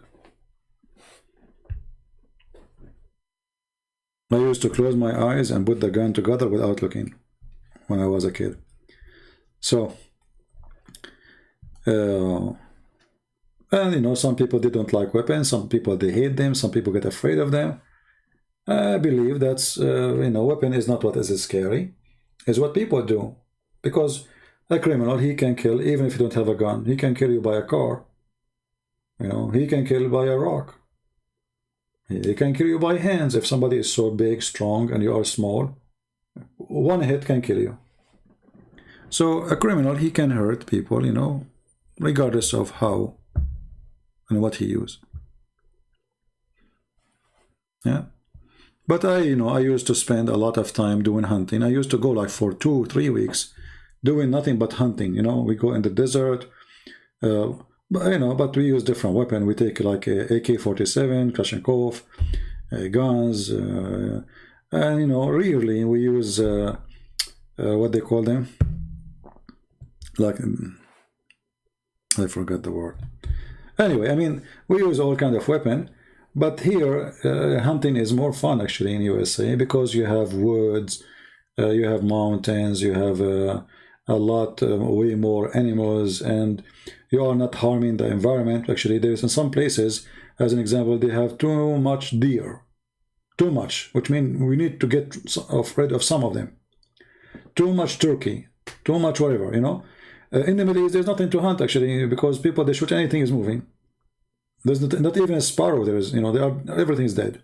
So this country or Canada or many other Western countries, especially big countries like USA, you know, we are blessed, a lot of land, a lot of animals to hunt. And at the same time, we are not destroying the, you know, the life of animals because there's too many. And actually, the government here, they organize the hunting season, how many you can hunt, And if you hunt, you have to report, like I say, you killed a deer. So it's not like just go and shoot and, you know, do as you wish.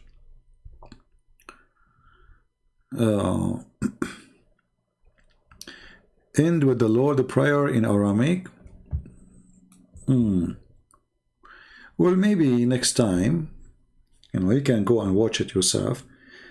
You see, the Lord Prayer is not really a prayer. When they ask him how we pray, he said like this, right? So it is a prayer, but it's not really a prayer. It is a way, it is a constitution to live, not to say. Read it carefully, and you will see that the Lord Prayer, which is something we say to the Lord, it is not really a prayer. It is, let us say, a contract with the Lord, promising him to do certain things. It is way more than a prayer.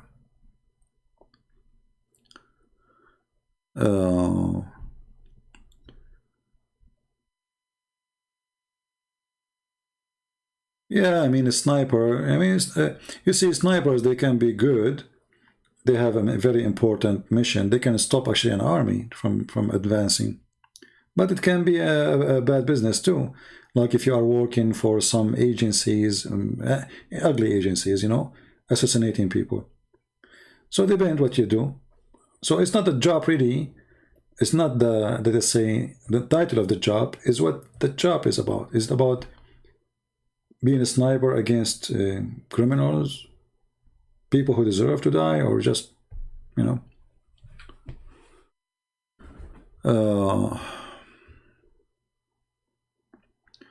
Uthman, he is claiming he is in Mecca, so he is saying he wasn't Bilal.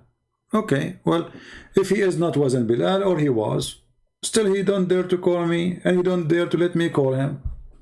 That will not change anything. Correct? Still is a coward. Nothing changed. Let us say it's not him. No problem.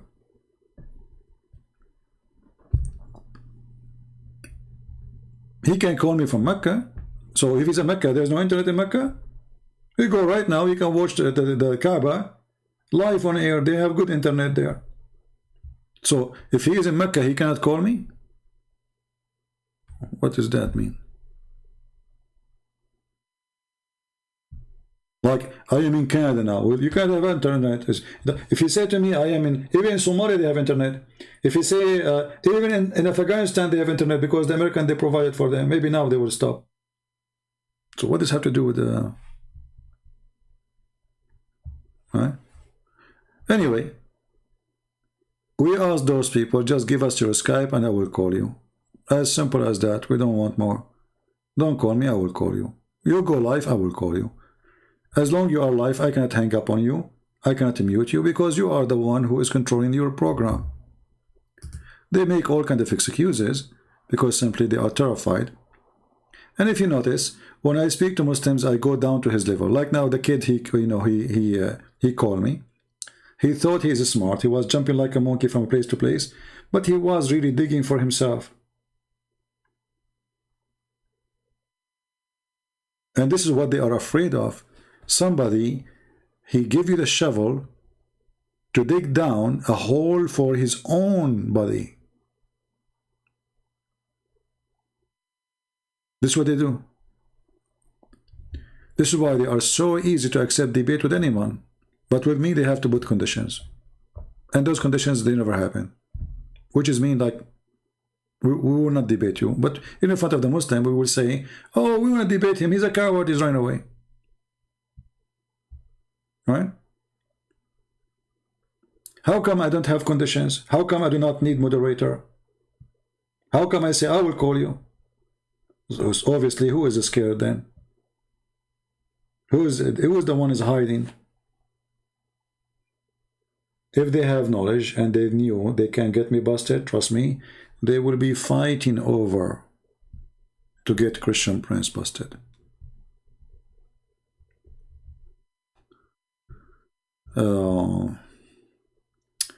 You are right about Facebook. Yeah, actually, I deleted my Twitter account. I deleted my Facebook. And I feel way better without them. Before, people posting, I don't want, you know, people saying stupid things, I get angry. Yeah, just get rid of it. Here we go live. As long as YouTube is working, we use it. YouTube die, we will use something else. God will provide. So, Facebook, it is a spy agencies, very horrible one. And if you are a person, you are using your real information in Facebook, it is all over the place. This is why all those accounts, actually, all those places, if you want some privacy, you should not use any real information there. Unless you don't care, then different story.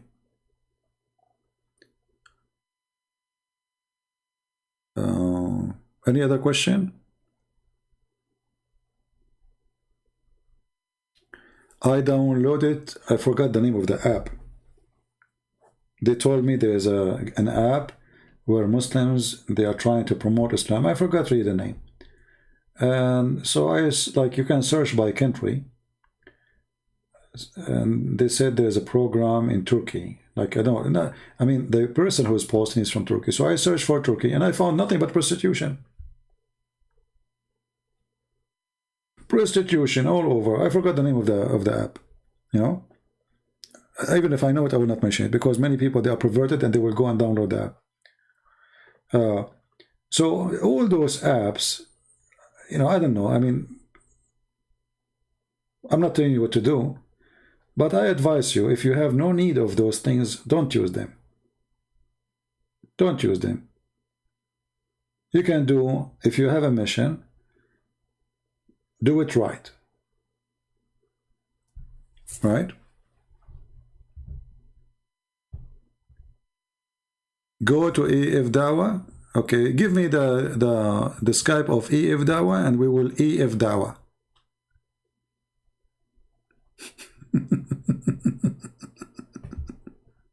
What do you think? Give me the Skype of EF Dawa and we will EF Dawa. Are you happy?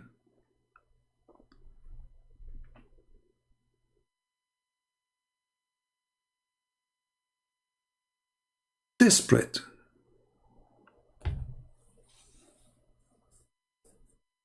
And very childish too. And you know, when you see them, they are going crazy, that's mean we are doing great. You know that? If you are not doing great, they will not be all over going crazy. Don't ask me about people, because you know what you think about them, so you better keep them for yourself. I believe all Muslims who claim to have knowledge, they don't dare to call me or let me call them in order to show people the truth, who is lying. As simple as that. Without speaking about the names of this guy and that guy. Who care? Susu, Shushu, Dudu, Fifi, Nunu, who care? All of them, they share one thing. They don't dare to let me call them. They don't dare to call me. The names are not important. There's nothing personal here. Most of them, they try to make things personal because they cannot, you know, refute you. So they try to fight you as a person. Good luck. I'm the last one. You can't do that to me.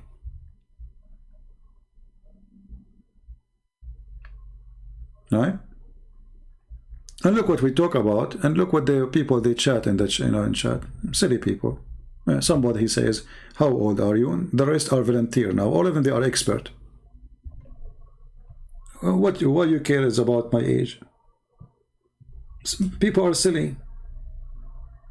Don't be shallow. Don't be stupid. Because garbage in, garbage out.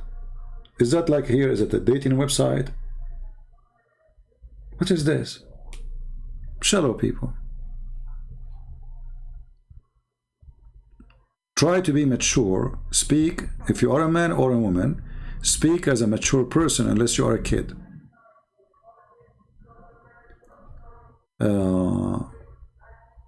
Let us see.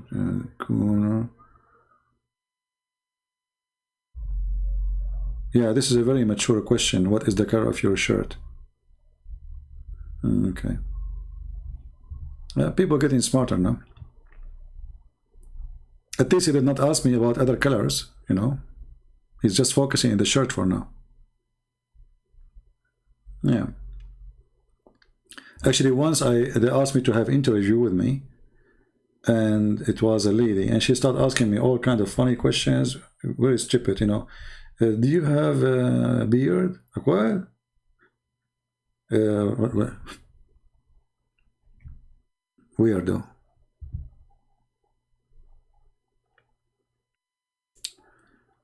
Do we have any Abdul want to say anything before we leave? Last opportunity.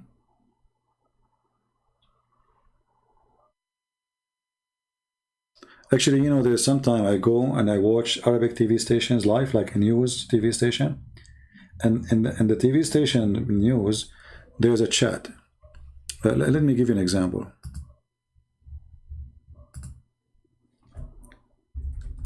If you read the chat of those who speak Arabic, the news is a politics news, but the chat has nothing with the TV station. Hey, where are you from? Susu, how big is your you know, what kind of a skirt you like? Can you change your picture? All the chat is crazy, have nothing to do with the topic of the TV station. Perverted. The girls who they are there are perverted, and the boys who they are there are perverted. As simple as that. You can give it a try. I mean, we can. Okay, here we go. I just went to the Arabia TV station. Let me put it for you on the screen. This is live, you know. Anyone who speaks Arabic, he will see that those people are not talking about the news in the station. My heart is flying for you from the cage of my bones.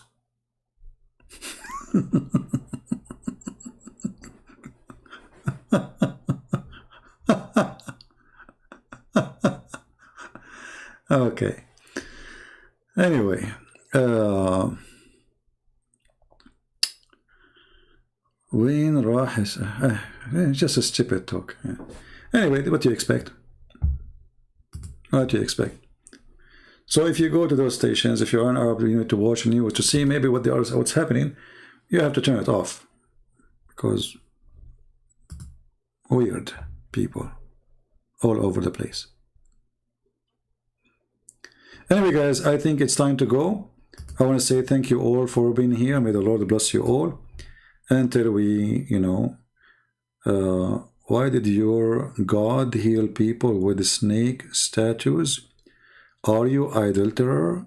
If not, what do you say about us with the black stone? Okay, just wait, you know, let us see what Darax is saying. Just to show you, let me take a selfie for her.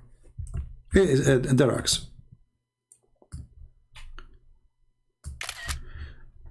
If you post the verses you are talking about or the claim you are posting about, people will die laughing at what you just said. Because God don't heal with statues. It is you Muslims who go kiss black stones and Kaaba seeking healing, but you never healed. Secondly, you just admitted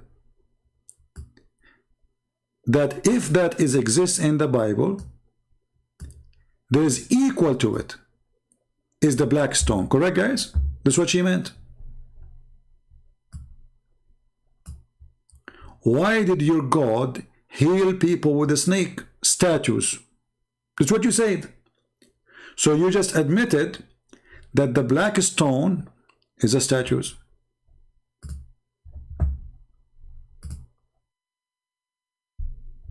Do you see the stupidity? Jesus said, believe in the stone and you will be healed. But Jesus is not talking about worshiping stones. Jesus is speaking about faith. If you have faith, and here he means faith on him, he is the cornerstone.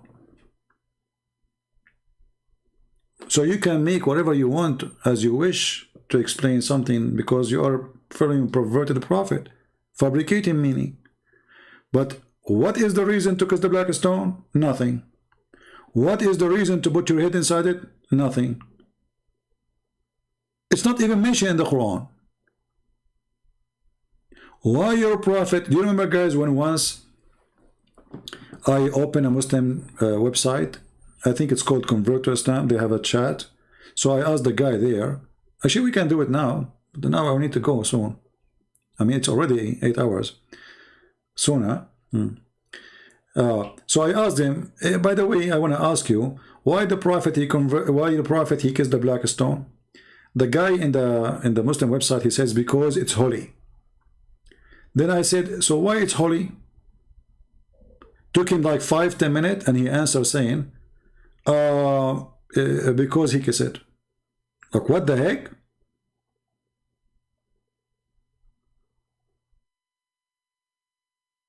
So why the black stone? Why the prophet is the black stone? Because it's holy. Okay, why it's holy?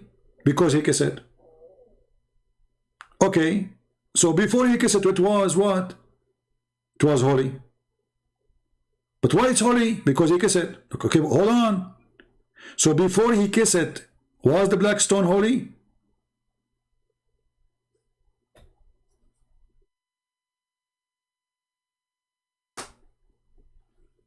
Stupidity is amazing.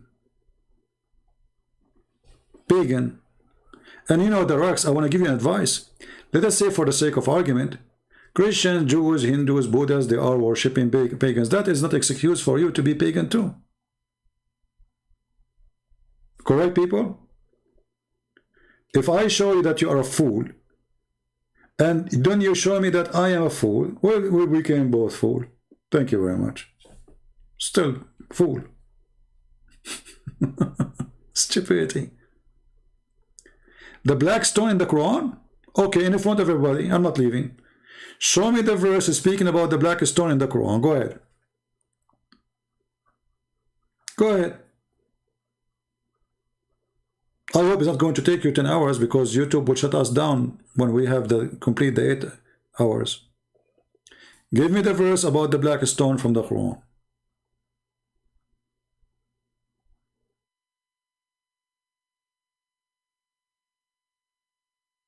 Don't change the topic. No, you are being pagan, because when your prophet, he says the black stone is the right hand of Allah, that is pagan. When your prophet kiss it and it's a stone, that is a pagan. And you cry next to it, and the stone is going to witness for you in the day of judgment. And by the way, just to show you, first you lie when you say that this is in the Quran. This is a lie.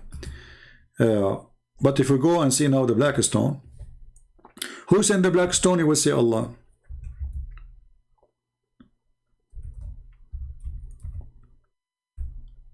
Right?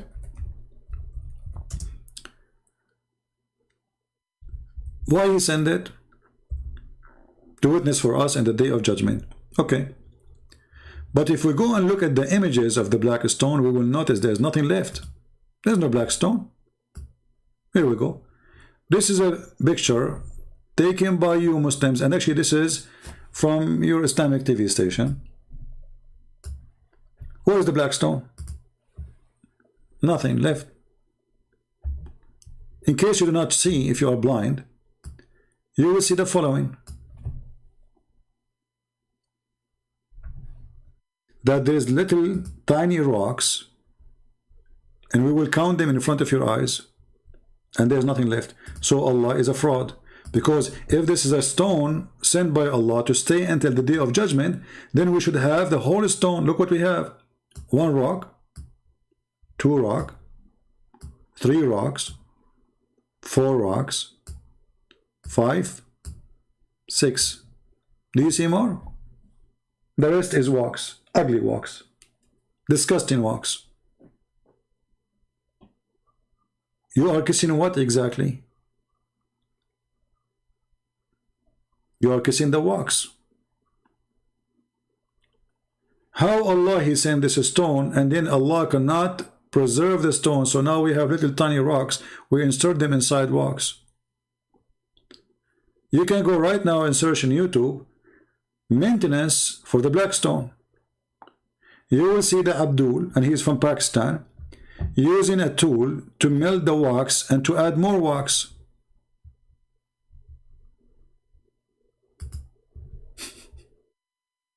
Let me search for it, hold on.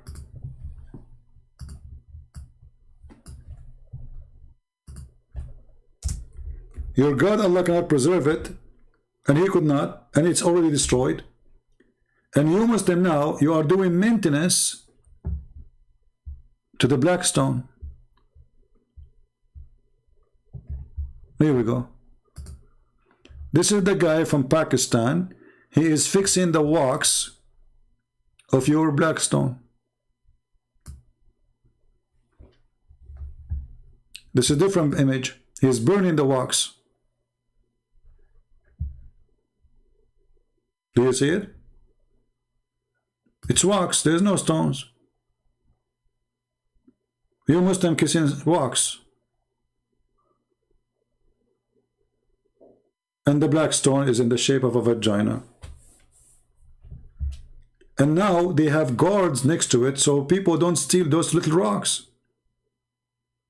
Because I believe there used to be more. Actually, Erdogan, he have one of those rocks in the museum in Turkey, and he's proud about it. He stole it. Can you believe it? They are stealing from their God. So what they do now? They put cameras all over.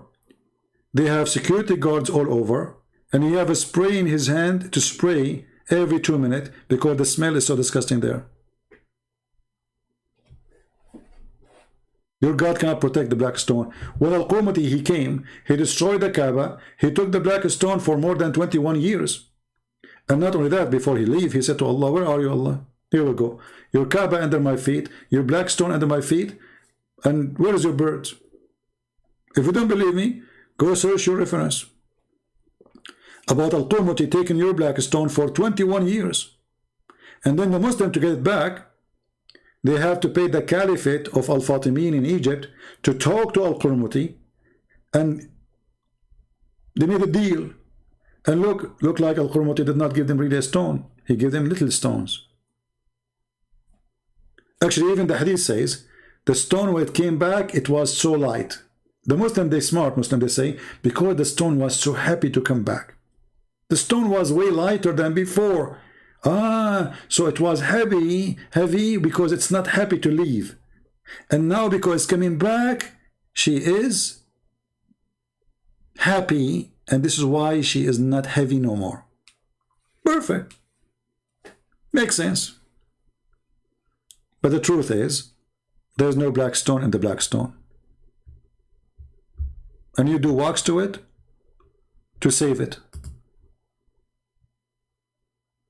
And it's ugly inside. I will never put my head in such a stupid, filthy thing. A million person kiss it and lick it.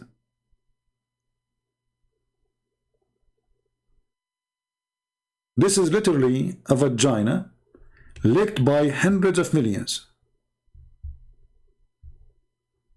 Literally.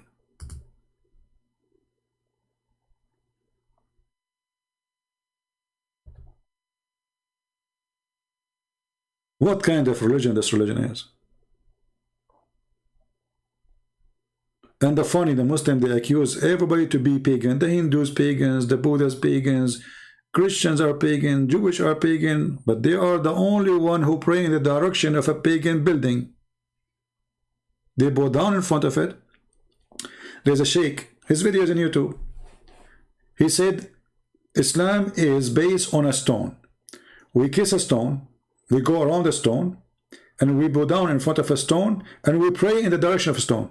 You like it or not? He was speaking to the host. He's right. We bow down in front of a stone, we kiss a stone, we go around the stone, we worship and we pray in the direction of the stone. It's based on stone. And even when we throw at shaitan, we throw stones. All of it is stony, Not only it's a stone time cult, but everything about them is stones. And I can show you even the videos. I mean, which is funny, by the way. The Muslim, they publish those videos. They are proud about them.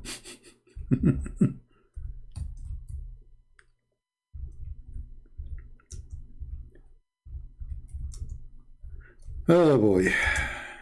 Let me see if I can find the video. I need to remember what is the name exactly of the video.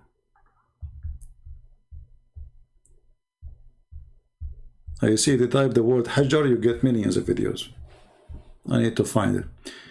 But anyway, it's a funny religion, stupid religion, and the poor Muslim, they try to find any excuse to say, okay, it's not only us. It is only you. You are the same as the Buddhas, you are the same as other cult. There's no different. Anyway, guys, I want to say thank you guys for being here. Time to go. It's already getting so late. Feel free to download the video, even if it's so long. I don't know if you can download it, but if you cannot, you can run the screen, record the callers who call me. Maybe that will save you time from download if you have let's say a bad internet, and you can have the file. So I want to say thank you. May the Lord bless you, and until we see you soon again. Christ is Lord, Islam is a scam, and Islam without lies dies. Thank you. God bless you. Take care.